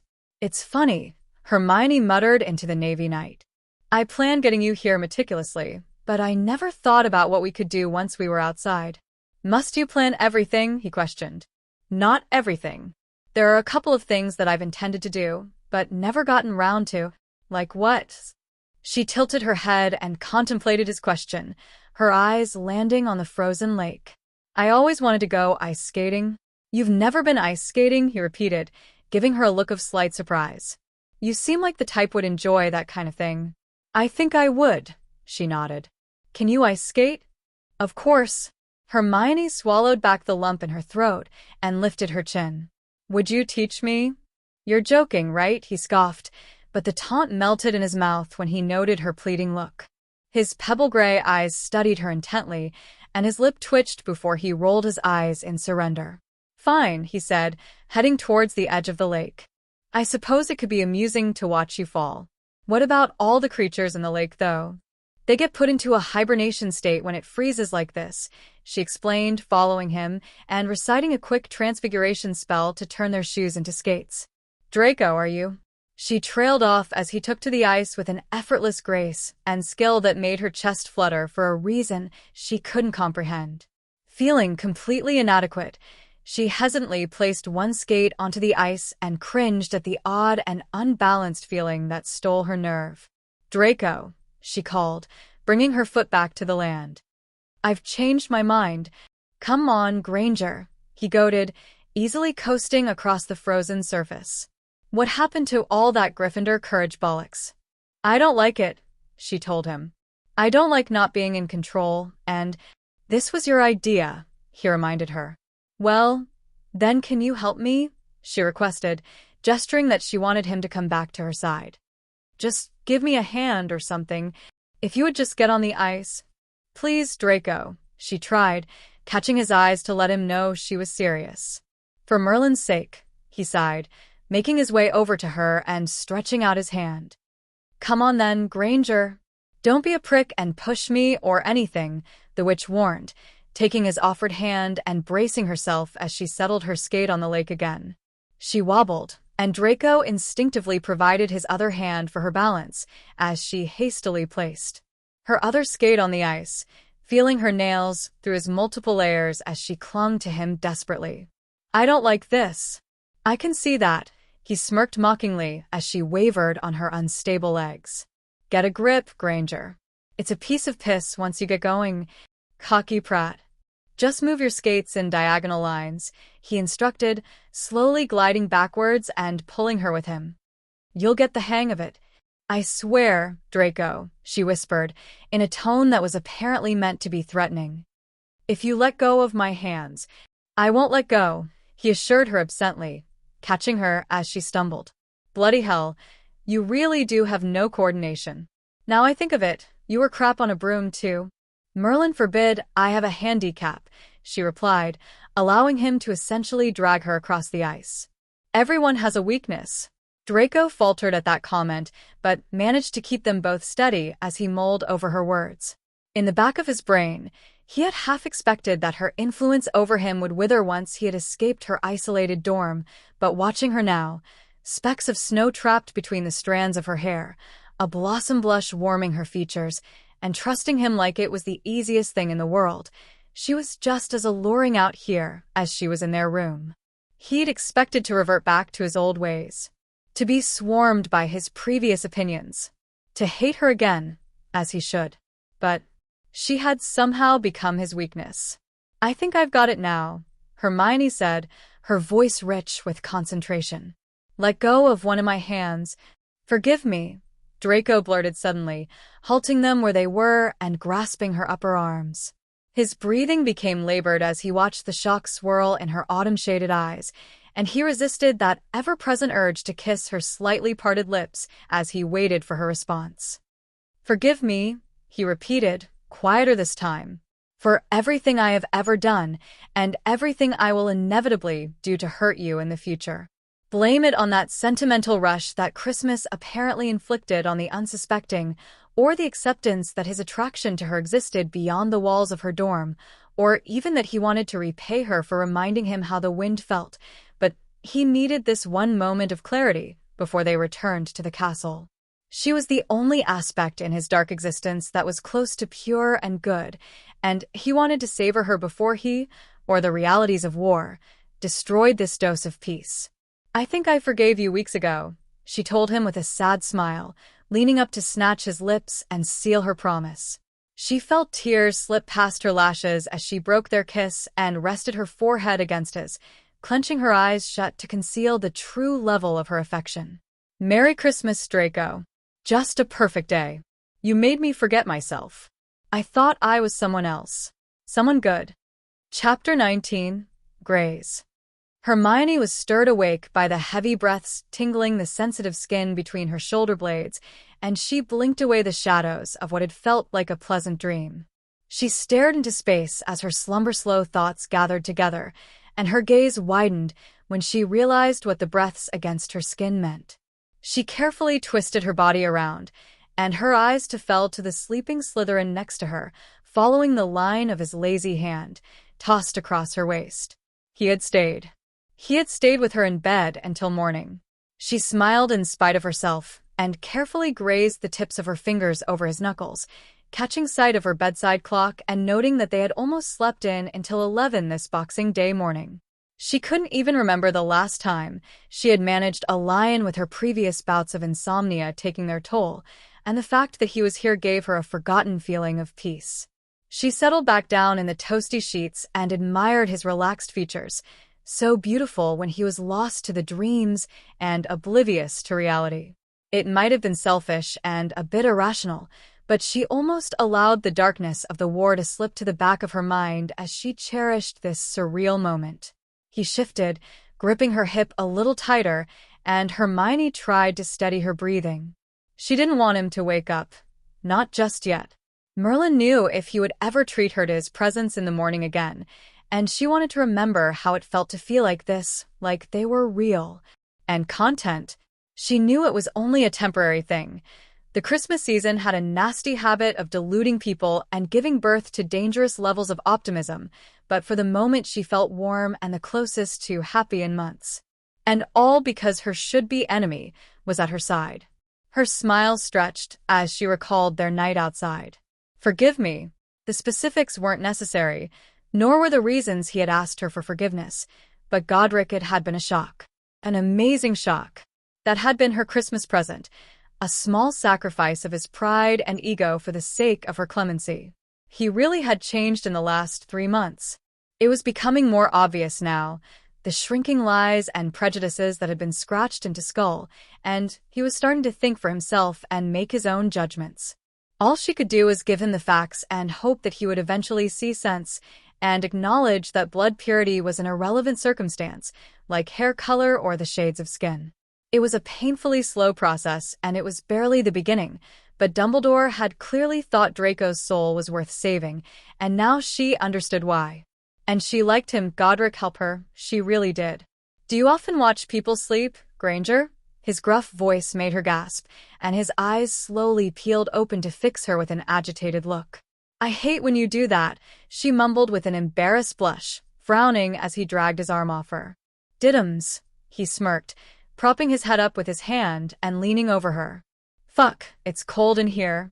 Are those levels profanity necessary at this time in the morning? She grimaced. Are your big words? He fired back smugly. And yes, I know what they mean, but really, Granger.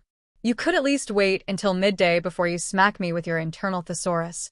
Well, she grinned, encouraged by his unexpected casual manner. I thought you of all people would be able to keep up. That's a backhanded compliment, he said with subtle amusement. Dare I ask why you're up so early? Some weird Muggle traditions? It's almost 11.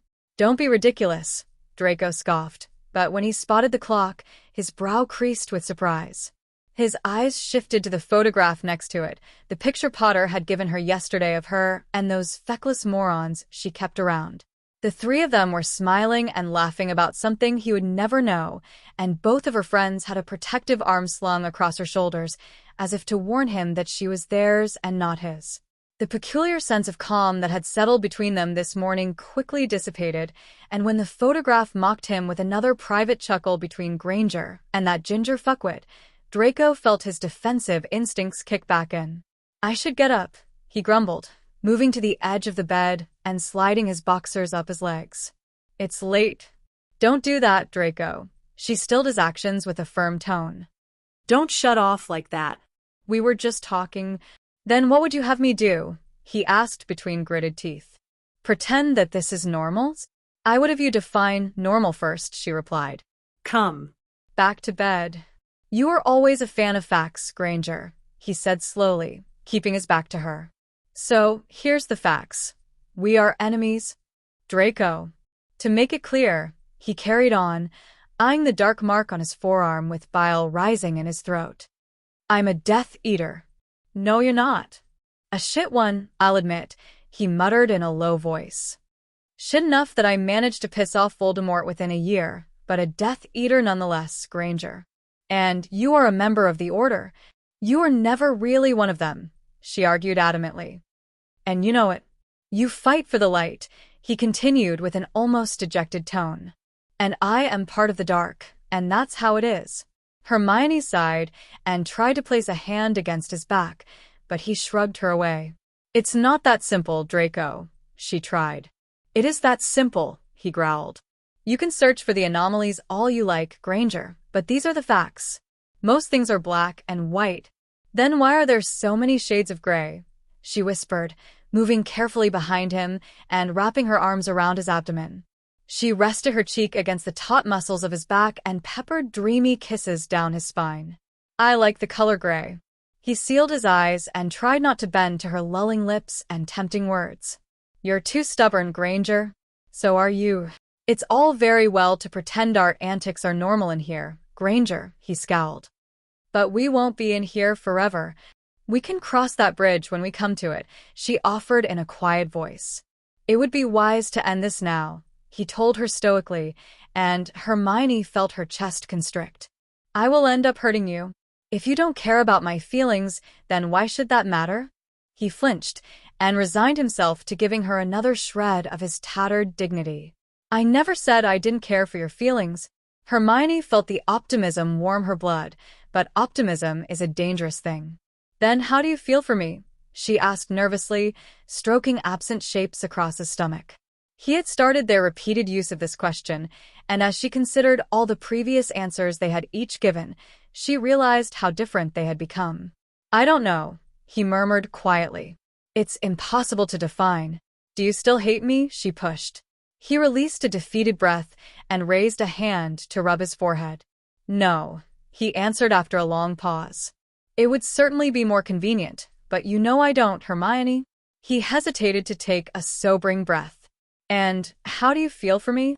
She gave the back of his neck another kiss. I like you, Draco, she admitted softly, and the confession was so innocent and honest that it made his insides clench. I thought that was obvious. I will hurt you, he repeated, louder this time. It's all very well to play fairy tales in this room, but it won't last. Then surely it would make more sense to make the most of it, she reasoned steadily, relieved when she felt his muscles relax under her cheek. Draco, I am getting tired of trying to convince you to stop questioning this. He tensed his jaw. Then why do you? Hermione licked her lips and hoped her voice didn't waver. Because I feared this war had made me lose hope, she breathed. But you reminded me how to smile. Merlin, her honesty was crushing his resolve. But then, had he really ever wanted this to end? It was simply instinctive to question and battle it for the sake of his waning pride. He slowly placed his hand on top of hers and bowed his head in surrender as he brushed his fingers across hers. Never say I didn't try to warn you, he spoke stonily. This will all end in tears. Perhaps, she agreed sadly. But for now, we have no bridges to cross, he finished for her, turning slightly to glimpse her over his shoulder. Must you always work in riddles? They're more like analogies, she corrected, craning her neck to peck his cheek. Are we finished arguing? We will never be finished arguing, Granger. Hermione followed the sunken foot tracks in the snow and dragged her hand across a branch to steady her steps. She felt guilty for the notion, considering Draco's inability to leave, but she had needed to escape her dorm and swallow some fresh air. He had slipped away for a shower and then predictably disappeared into his room, perhaps to scorn himself again for their complicated relationship, or maybe just to catch up on lost sleep. She had no idea, and knew better than to ask when she had seen that slightly tormented look in his eyes before he had left her. She cast a quick warming charm to hush the chill and seated herself on a hefty rock under a brittle and winter-beaten oak to study the familiar surroundings. The snow had paused for Boxing Day's afternoon, and she missed that infinite childish tingle that it always gave her, but the gray clouds in the sky promised more, and she hoped it was soon. Miss Granger, a wise voice broke her reverie. I thought that was you. Hello, Professor, Hermione greeted the headmistress. You needed a walk too? I don't have many duties at the moment, she said with disappointment. You looked rather distant. Is something troubling you? Nothing that shouldn't be troubling me, the youngest witch shrugged. Would you like to be left alone with your thoughts? McGonagall asked, bristling when a harsh wind tore through the air. Or would you care for some company, albeit the company of an old woman? Hermione breathed a laugh and patted the space next to her on the boulder. "Have a seat." "Just a moment," McGonagall muttered, removing her wand and casting a charm to soften the rock before she settled next to her student. "My back is not as forgiving as it used to be." "What is on your mind, Hermione?" "I was wondering what Harry and Ron are doing now," she confessed slowly, "and hoping that they managed to enjoy Christmas on some level." "I'm sure Mr. Weasley managed to create some form of entertainment," the headmistress offered with a knowing grin. "You should not worry so much about them. If they were in trouble or really needed to get a hold of one of us, there are ways they could do so. Patronuses, owl, etc." "I know," she agreed absently. "I just wish I could have gone with them." "I hope you don't resent me for asking you to remain here with me," McGonagall sighed. The only reason Remus agreed to let them go was because they assured him they would only be gone a week. Had any of us known that they'd intended to leave for these many months, it would not have been permitted. "I knew they wouldn't come back after a week," Hermione mumbled. Harry was too determined to find the Horcruxes. "Well, I must admit that they are doing better than I predicted," she said in a thoughtful tone. "Have more faith in them, Hermione. Perhaps I need you more than they do at the moment." The brunette cocked her head to the side and regarded her mentor hesitantly. "Professor, will you forgive me for asking a blunt question?" "Depends what that question is." "Well," Hermione began awkwardly, "you obviously like children, or you wouldn't be a teacher and you're very good at giving advice, so I was just wondering why you never had any children of your own." "But I have had many children," she replied, and Hermione's eyebrows arched in surprise. "Thousands, actually. Some good and some bad, but they all hold a place in my memory." "Your students?" "Of course," McGonagall nodded, giving the young witch a meaningful look. "And every now and then, an exceptional one comes along who makes me feel as proud as any mother." Hermione smiled as she felt a warm rush of gratitude and respect for her mentor. "Thank you," she sighed. "For everything." "You're very welcome," the headmistress said, rising from her seat with some age-induced difficulty. "Now, if you'll excuse me, I agreed to meet Phileas and Horace for some lunch, but if I may ask you a question before I go?" "Of course." "This arrangement with Mr. Malfoy," she started with a measured voice, and Hermione tried not to flush. "I can see that things have altered between you, and I am wondering whether I should be concerned." Hermione wondered for a moment her lips were slightly swollen from kisses, or if she had accidentally failed to conceal a bruise on her throat that would be suspiciously shaped like Draco's mouth. She hoped that the tensing of her shoulders wasn't obvious, and that the guilty shadow in her eyes was successfully hidden beneath her lashes. "No," she mumbled finally, feigning certainty. "Everything's fine." As McGonagall offered her an accepting nod and turned to leave, Hermione laced her fingers together and released a comfortable sigh when the snow started to fall again. Draco nursed his self-made coffee between his palms and inhaled the steam. It wasn't as good as Granger's, but it would do, and as odd as it sounded, he actually felt like he'd accomplished something on his own today. Despite the fact that he had done it the Muggle way, he felt neither degraded nor foolish, but simply relieved that he was capable of doing such a mundane task. And if he'd done it, then perhaps Muggles were not quite as different as he'd assumed. His head snapped up when Granger entered the room, frosted with snow and looking decidedly cold, but still charming. It almost disturbed him how alluring she was to him now, even in her baggy, Muggle clothing and with her slightly disheveled appearance, but there was a sad bow to her lips that made him curious. "What's wrong with you?" he asked, perhaps a little sharply. "Nothing." Hermione breathed wearily. "I'm just a little tired." "Liar," he accused, his ashy eyes tracking her as she moved past him into the kitchenette. "You are transparent at times, Granger." "It's nothing," she insisted. "I just get a little down after Christmas. January always feels so bleak." "It's not January yet," he pointed out, leaving his seat and coming up behind her. "Christmas was only yesterday." "I know," she nodded. "But I know that next year is going to be awful, and I wish that things were different." "Different," he repeated, reaching up to coil one of her curls around his finger. "You mean you wish that you were with Potter and Weasley?" The muscles in her back stiffened beneath his touch. "I miss them," she confessed sadly. Just as I'm sure you miss your family. But She trailed off, and Draco could imagine the blush staining her cheeks. I would never choose to erase what has happened between us. Even it meant seeing Harry and Ron. A scary and dangerous bout of something close to affection hit him in the gut, and he continued to toy with the lock of her hair. And what would they do if they knew about us? I don't know, she murmured, closing her eyes and leaning into his touch. I think they would shout and scream, but I would hope that they love me enough to understand eventually, but I would be lying if I said they don't despise you. And I despise them. You despised me once, she reminded him, turning her body and taking a moment to admire his storm-gray eyes. And what would your friends do if they found out about us? We both know my friends wouldn't be the problem, Draco said with a pointed look, moving his busy fingers to fiddle with the hem of her jumper. My parents would disown me, and I wouldn't see a canute of my inheritance. You know all this, Granger. I'm sure you've heard all about what happened to Andromeda. I have, she said, raising a hand to stroke her fingers up his jaw. There are more important things than money and reputation. His lips twitched with skepticism. Maybe in your world, Granger? Several nights later, and Hermione realized she had lost track of time. Draco had been notably calmer and less agitated since his Christmas stroll across the grounds, and she couldn't help but take advantage of it. He had stayed in her bed until morning light a couple of times, although she couldn't decide if it was simply accidental or if he chose to linger in their warmth and pass the early hours in her company.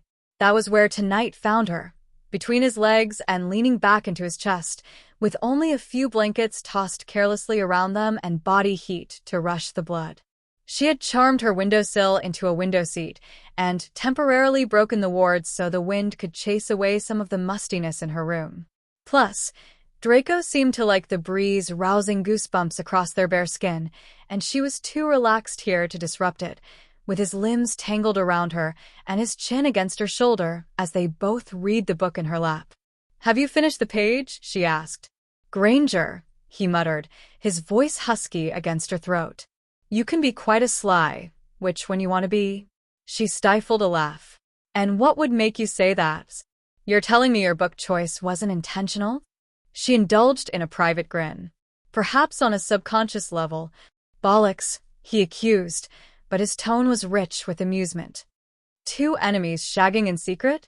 It's hardly subtle, Granger. This happens to be a Muggle classic, she told him, twisting her neck to peck the edge of his mouth. Can I turn the page? Go ahead, he nodded, returning a kiss to that tingly spot behind her ear. Although I feel the need to point out that this Romeo bloke is a bit of a tosser. How so? Well, he was supposedly obsessed with that Rosalind girl, he started critically. And then he marries this Juliet after only knowing her a couple of days. The guy is a complete wet. I agree. It is all a bit rushed, Hermione mumbled reluctantly. But romance was a lot different back then. You mean it was unrealistic, he said. I'm actually quite looking forward to the part when he kills himself. Hermione lowered her brow in confusion. How do you know he kills himself? That bit at the beginning, he explained as though it was obvious. A pair of star-crossed lovers take their life. It kind of gives the plot away, Granger. Spoil sport. Don't blame me, he rasped, pressing his lips against her throat again. Blame the author. But a loud bang followed by a burst of light echoed across the night, making Hermione start before she could retort. Her hand covered her hammering heart as she felt Draco's hold around tighten, almost protectively. Another crash of colors came seconds later, and she pushed her window open wider to catch the simmering remains of a sparkling unicorn galloping across the clouds. Fireworks, she sighed with understanding. Merlin, that made me jump. I noticed, he mocked, releasing his firm grip on her. Open the window a bit more. Let's see what Flitwick settled on this year. She complied and adjusted her body so they could both watch the display of animated creatures dance in the air. She adored magical fireworks, so different to the Muggle shows she had been accustomed to, and Flitwick never failed to impress with his creativity. It must be New Year's Eve, she whispered with realization, hastily shooting a look over to her clock. 1 minute to midnight. Kiss me, Hermione blurted clumsily. Draco turned to face her, and his eyes narrowed suspiciously at her bold words. "What are you?" "Just kiss me," she said again, desperately grasping his face and pulling him close to seal their lips and their fates, if superstition was to be believed. He was initially hesitant, but he quickly surrendered and tugged her into his lap, greedily running his hands over her waist, which ignited wonderful shivers to shoot down her spine. Her fingertips combed imaginary paths through his hair, and she sighed into his mouth appreciatively when his teeth gently latched onto her lower lip. She would never admit it, but she could easily kiss him for long and lazy hours. When he pulled away, she hummed with disappointment and the sense of loss, but her eyes darted back over to her clock to discover it was indeed midnight. She turned back to Draco and watched the brazen colors of the fireworks reflect in his gray eyes and waltz across his pale features, and she felt something deep in her chest burn and swell. "What was that about?" he asked in an uncertain voice, regarding her expectantly. "It's a Muggle tradition," Hermione clarified automatically, knowing it wasn't something the wizarding community was familiar with. "It means that I want to spend the year with you. It means that you are important to me. It means that I want to keep you." "It means nothing," she lied as a second thought. It's just something Muggles do on New Year's Eve." She could see he was reluctant to accept her explanation, but he simply rolled his eyes disapprovingly and shrugged his shoulders. "Muggles really are bizarre," he remarked, gesturing for her to settle back between his thighs. "Come on, Granger. I'm actually quite curious to find out what happens to the star-crossed lovers." Hermione barely managed to suppress her cringe. "You know what happens," she murmured. "They die." She glided her fingers across the army of books in the restricted section of the library, scrutinizing the titles that had any indication that they might contain any reference to Horcruxes. She finally selected an ancient-looking text that was withering in her hand before she turned and headed back to her dorm. She'd woken up alone this morning and had decided she had a good few hours to continue her research before Draco emerged from his room later on. New Year's Day assured that Hogwarts corridors were barren and silent, and the afternoon was slowly pushing into the evening, which meant the remaining residents were probably all in their respective rooms. So Hermione was a little surprised when she spotted a figure urgently rushing towards her. "Miss Granger, there you are," McGonagall breathed with apparent relief. "I need to talk with you." Dread bubbled in her stomach as she absorbed the older witch's flustered behavior. "Is something wrong?" "I'm afraid there is," the headmistress admitted in a grave tone. "Let's go to my office. I can explain it to you there." Hermione barely had a moment to protest before McGonagall turned on her heel and began stalking back the way she'd come. "What is it, Professor?" she questioned nervously, met only by silence as she tried to keep up. "Professor, I need to show you," she called over her shoulder. Hermione's heart was rattling around her ribs by the time they reached the head's office, and she followed McGonagall inside with trembling legs and 1,000 questions. "Take a seat." "I'd rather stand," Hermione declined, eyeing her teacher impatiently. "What's going on?" "You're frightening me." McGonagall offered her an apologetic glance before she reached for the newspaper on her desk and handed it to the younger witch. Hermione's eyes scanned the Daily Prophet's front page, willing her mind to stop racing so she could properly make sense of the black, white, and grays mingling together to create ominous words and shifting photographs. She skimmed over the article, the content barely registering in her head before she felt her heart shrink and snap. She raised her watering eyes to McGonagall and tried to find her broken voice. All of them?" "Dead." "Yes," the headmistress nodded sullenly. "I'm sorry, Hermione, but I think it may be time." Chapter 20. Tears. Hermione read the damning paragraphs again, blinking away the tears that blurred the words and burned her eyes. She focused on one of the photographs, recognizing the Finch-Fletchleys, Justin's parents, from when she'd seen them at King's Cross a few years ago. She lifted her chin and gave McGonagall a pleading look. "Is Justin—" "He's alive," the headmistress explained quickly. "He was visiting his grandparents when it happened. Poor Justin," she whispered sadly, swallowing back a sob. "He must be devastated." Her misty eyes moved to the other 3 photographs, each featuring a married Muggle couple with beaming smiles to serve as a reminder of how they once were. The 8 adults had been murdered in the week between Christmas and New Year's Day, all showing signs of torture before the killing curse had been used to silence their screams. She wasn't familiar with the names, but she knew their stories well. They're all parents of Muggleborns, aren't they? She questioned sadly, already knowing the answer. Yes, McGonagall nodded, and Hermione could never recall seeing the other witch so shaken. The Creevy residence was also broken into, but they were fortunately out of the country. Hermione's eyes fell to the final 2 pictures. 2 boys, no older than 15, who had attended the wizarding school, Bryn Glas, in Wales. A tear slipped down her cheek as she studied their youthful faces and felt the sorrow overpower her chest. Tortured and killed, just like their parents. They're so young, she mumbled. Too young. I know, McGonagall sighed, placing a comforting hand on her student's back. The Death Eaters are becoming more active. Then we should be more active. Hermione forced determination into her voice. We should be making plans. There is only one plan I wish to discuss with you at the moment, she interrupted, somewhat uncomfortably. The plan that you mentioned to me when you first came back to Hogwarts. You mean obliviating my parents and making them leave the country, she clarified with a deceptively even tone, brushing aside her tears with a trembling hand. Yes, I remember, McGonagall grimaced. Hermione, they always wanted to go to Australia, she commented distantly. I think they would be safe there. I know this isn't easy on you, the older witch frowned, but I fear that things are getting worse. I'd hoped it wouldn't come to this, Hermione confessed dejectedly, surrendering to the batch of tears sliding past her lids.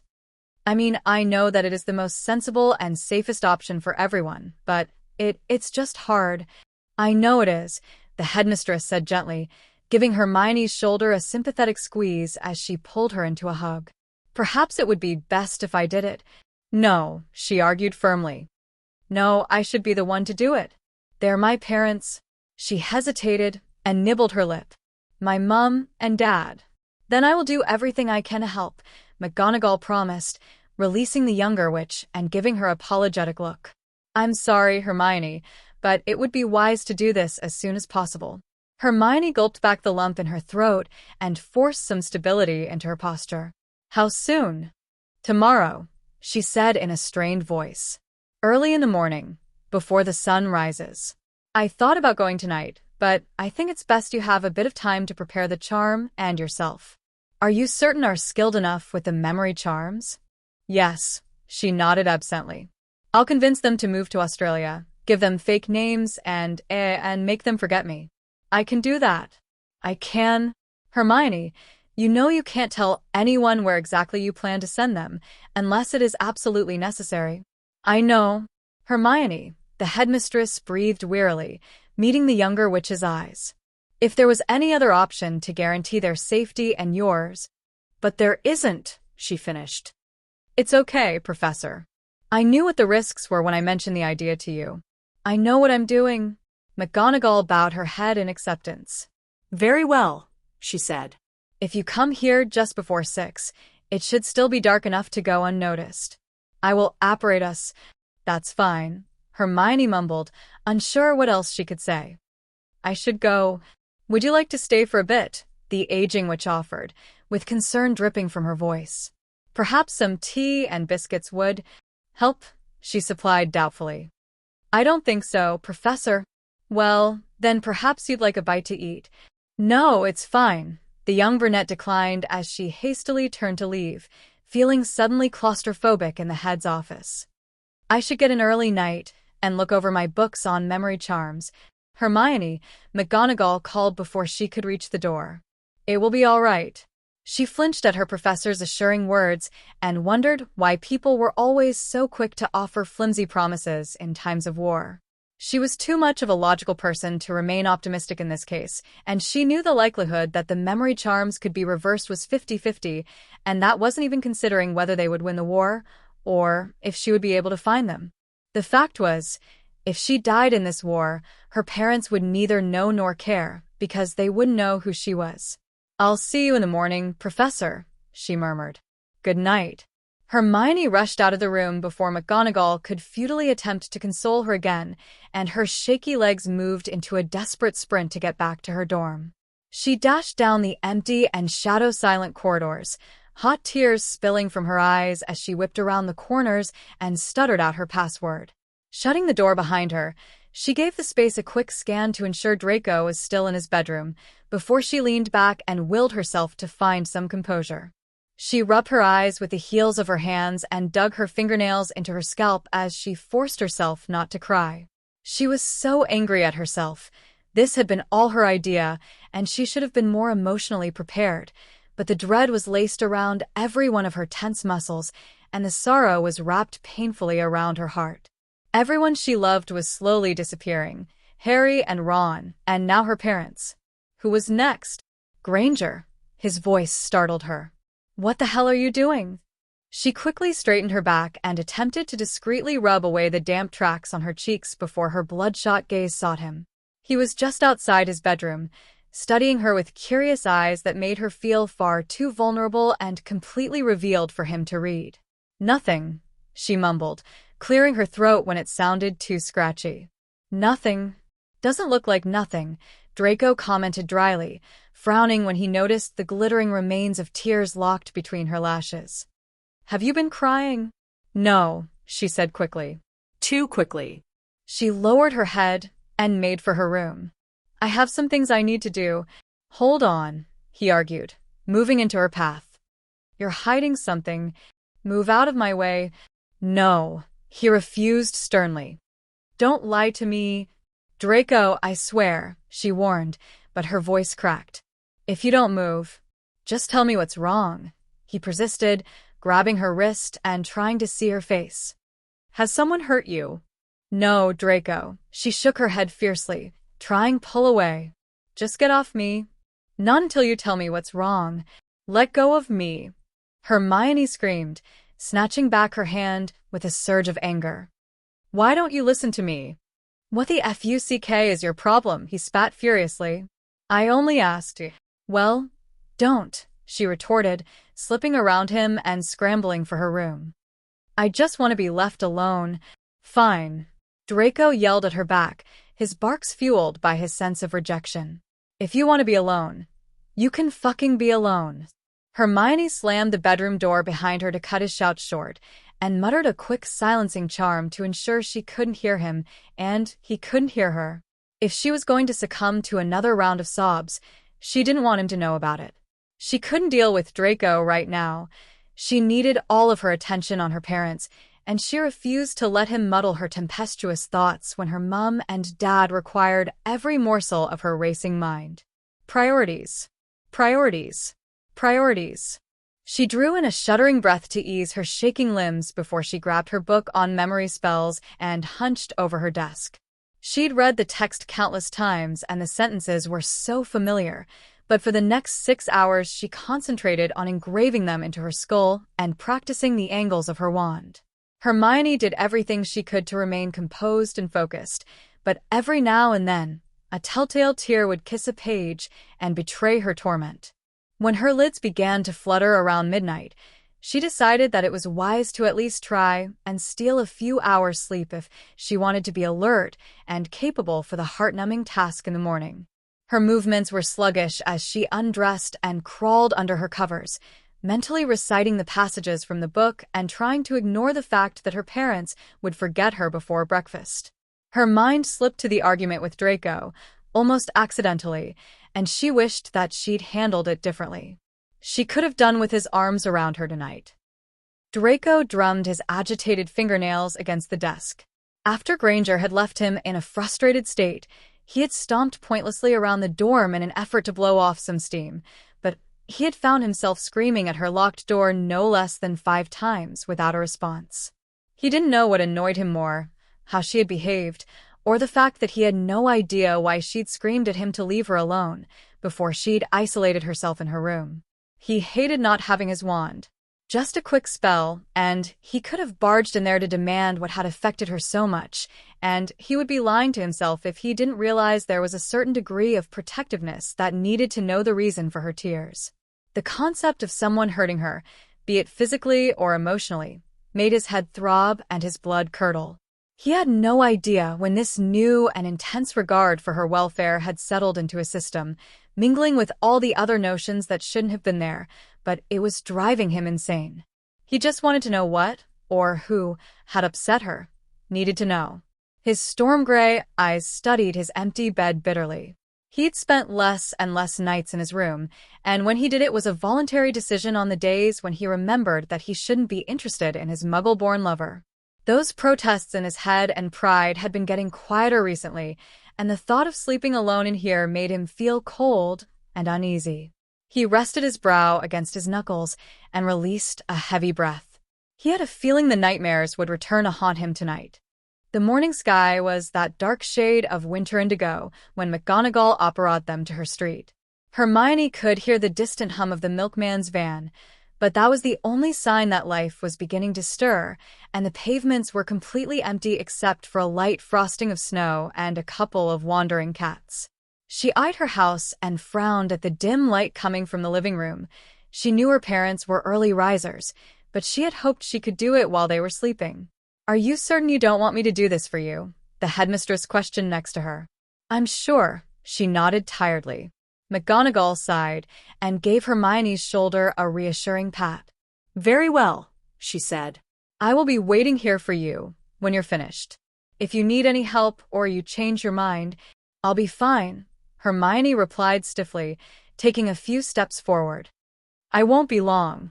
She inhaled a lungful of the crisp air before she operated into her bedroom with a loud snap. Everything was as she'd left it, her bed made and her shelves bare, save the few trinkets she hadn't taken to Hogwarts. She licked her lips and studied the fragile posters that had been stuck to her walls since she was 13 and the stubborn stain on her carpet from when she had dropped her orange juice after discovering she was a witch. The room was rich with memories and the murmurs of her past, but the painful swell of emotion in her chest was interrupted by something nuzzling up against her calves. "Crooks," she whispered affectionately, kneeling down to gather her beloved pet in her arms. "I missed you, boy." Her rusty-colored cat rubbed his face against her cheek and purred appreciatively as she held him close. "You're going to live with me again," she told him quietly, frowning when she heard the movements of her parents downstairs. "But I need to do something first, so you have to be a good boy and stay quiet for me, okay? Can you wait by the front door for me, Crooks?" Releasing Crookshanks, Hermione watched him skip away from her before she gave her room another thoughtful scan and resigned herself to the task at hand. She cast a quick charm to silence her footsteps and slowly made her way down the stairs, absently running her fingers across the family portraits that were hung in the hallways. The familiar sound of the television floated towards her, and she turned into her sitting room to find her parents sat on the couch, their backs to her as they sipped their morning teas and watched the news. The smell of burned toast filled her nostrils, reminding her of how endearingly clumsy her dad could be, and how her mum would eat it anyway because she loved him too much to complain. Hermione hesitated in the doorway as the agony threatened to overwhelm her, but she shoved it aside, knowing her mind needed to be clear in order to do this. She wanted to do it now, before they realized she was there, and she had to deal with the heartbreak of meeting their confused eyes. Catching a whimper in her windpipe, she raised her wand with a trembling hand and mentally prepared herself for the magic she was about to perform. "I love you both so much," she breathed, but her voice was drowned out by the television. A lone tear crawled down her cheek as she sealed her eyes and concentrated on the spell with everything she had. "Obliviate." She reluctantly peeled back her lids to watch her faces disappear from the photographs, and she would swear to Godric she could feel herself being erased from her parents' minds. Knowing she barely had minutes before their brains caught up with all the new and false information, she took a step towards them and kept her arms rigid at her sides. The temptation to reach out and just give them a parting hug was devastating, and it took every sliver of her control to refrain. Instead, she lifted her fingers to her lips and blew them a kiss. "I promise I will find you when this is over," she exhaled behind them, before she bowed her head and turned to leave. That was it. No family. No Harry and Ron. War. She stole a second to mourn her childhood and the family who didn't know she existed. Crookshanks was waiting loyally by the door, his head tilted to the side with something that resembled worry. Scooping him back into her hold, she clung to him for dear life as she gave her home a final grieving glance before she left it behind. Her lungs ached with suppressed sobs as she spotted McGonagall, and she straightened her back in an effort to look strong. "That didn't take long," the professor commented, extending her arm to give the cat a quick pat. "How did it go?" "Fine," Hermione answered vaguely. "It went as expected. How are you feeling?" "I'm fine," she lied, lifting her chin to enhance her facade. "We should go back before someone sees us." Hermione made her excuses and rushed to her room, desperately desiring solitude and an escape from the sympathetic gaze that McGonagall had fixed her with since she had altered her parents' memories. She'd intended to lock herself away in her room and scream until she felt normal, but her legs crumbled beneath her the moment she entered her dorm. Crookshanks tumbled out of her hold as she sank to the floor, and she just didn't have it in her to even try and get up. She embraced her legs against her chest and dropped her forehead against her knees as she surrendered to the inevitable and allowed the broken cries to tear through her throat. Her faithful pet nudged at her with mews of concern for his distressed owner, but she didn't notice. She simply wept into her jeans and pleaded for the crippling pain in her chest to ebb. That was how Draco found her, a fractured and shuddering mess that made him freeze. His shrinking prejudices battled with his newfound feelings for her, but when she released another cracked cry, his feet lead him to her side too quickly to comprehend or dispute. He crouched next to her and warily studied his witch, hunting for any hint for her misery, but the only thing that seemed out of place was the distressed cat pawing at her feet. "Are you hurt?" he mumbled doubtfully, but she didn't give any indication that she was aware of his presence. "Granger, what's wrong?" "Nothing." Not a flinch. He gathered every shred of patience he had and stroked aside some of her chaotic curls so he could see her face. Something about the tortured expression marring her features made his gut spasm, and it affected him in a way that was completely foreign to him. "Granger," Draco tried again. "What is it?" "Still nothing." Exhaling with frustration, his fingers subconsciously rubbed the nape of her neck in soothing circles.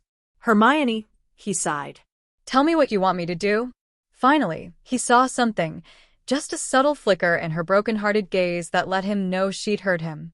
He found himself holding his breath as she turned her head a little to acknowledge him and struggled to calm her erratic whimpers.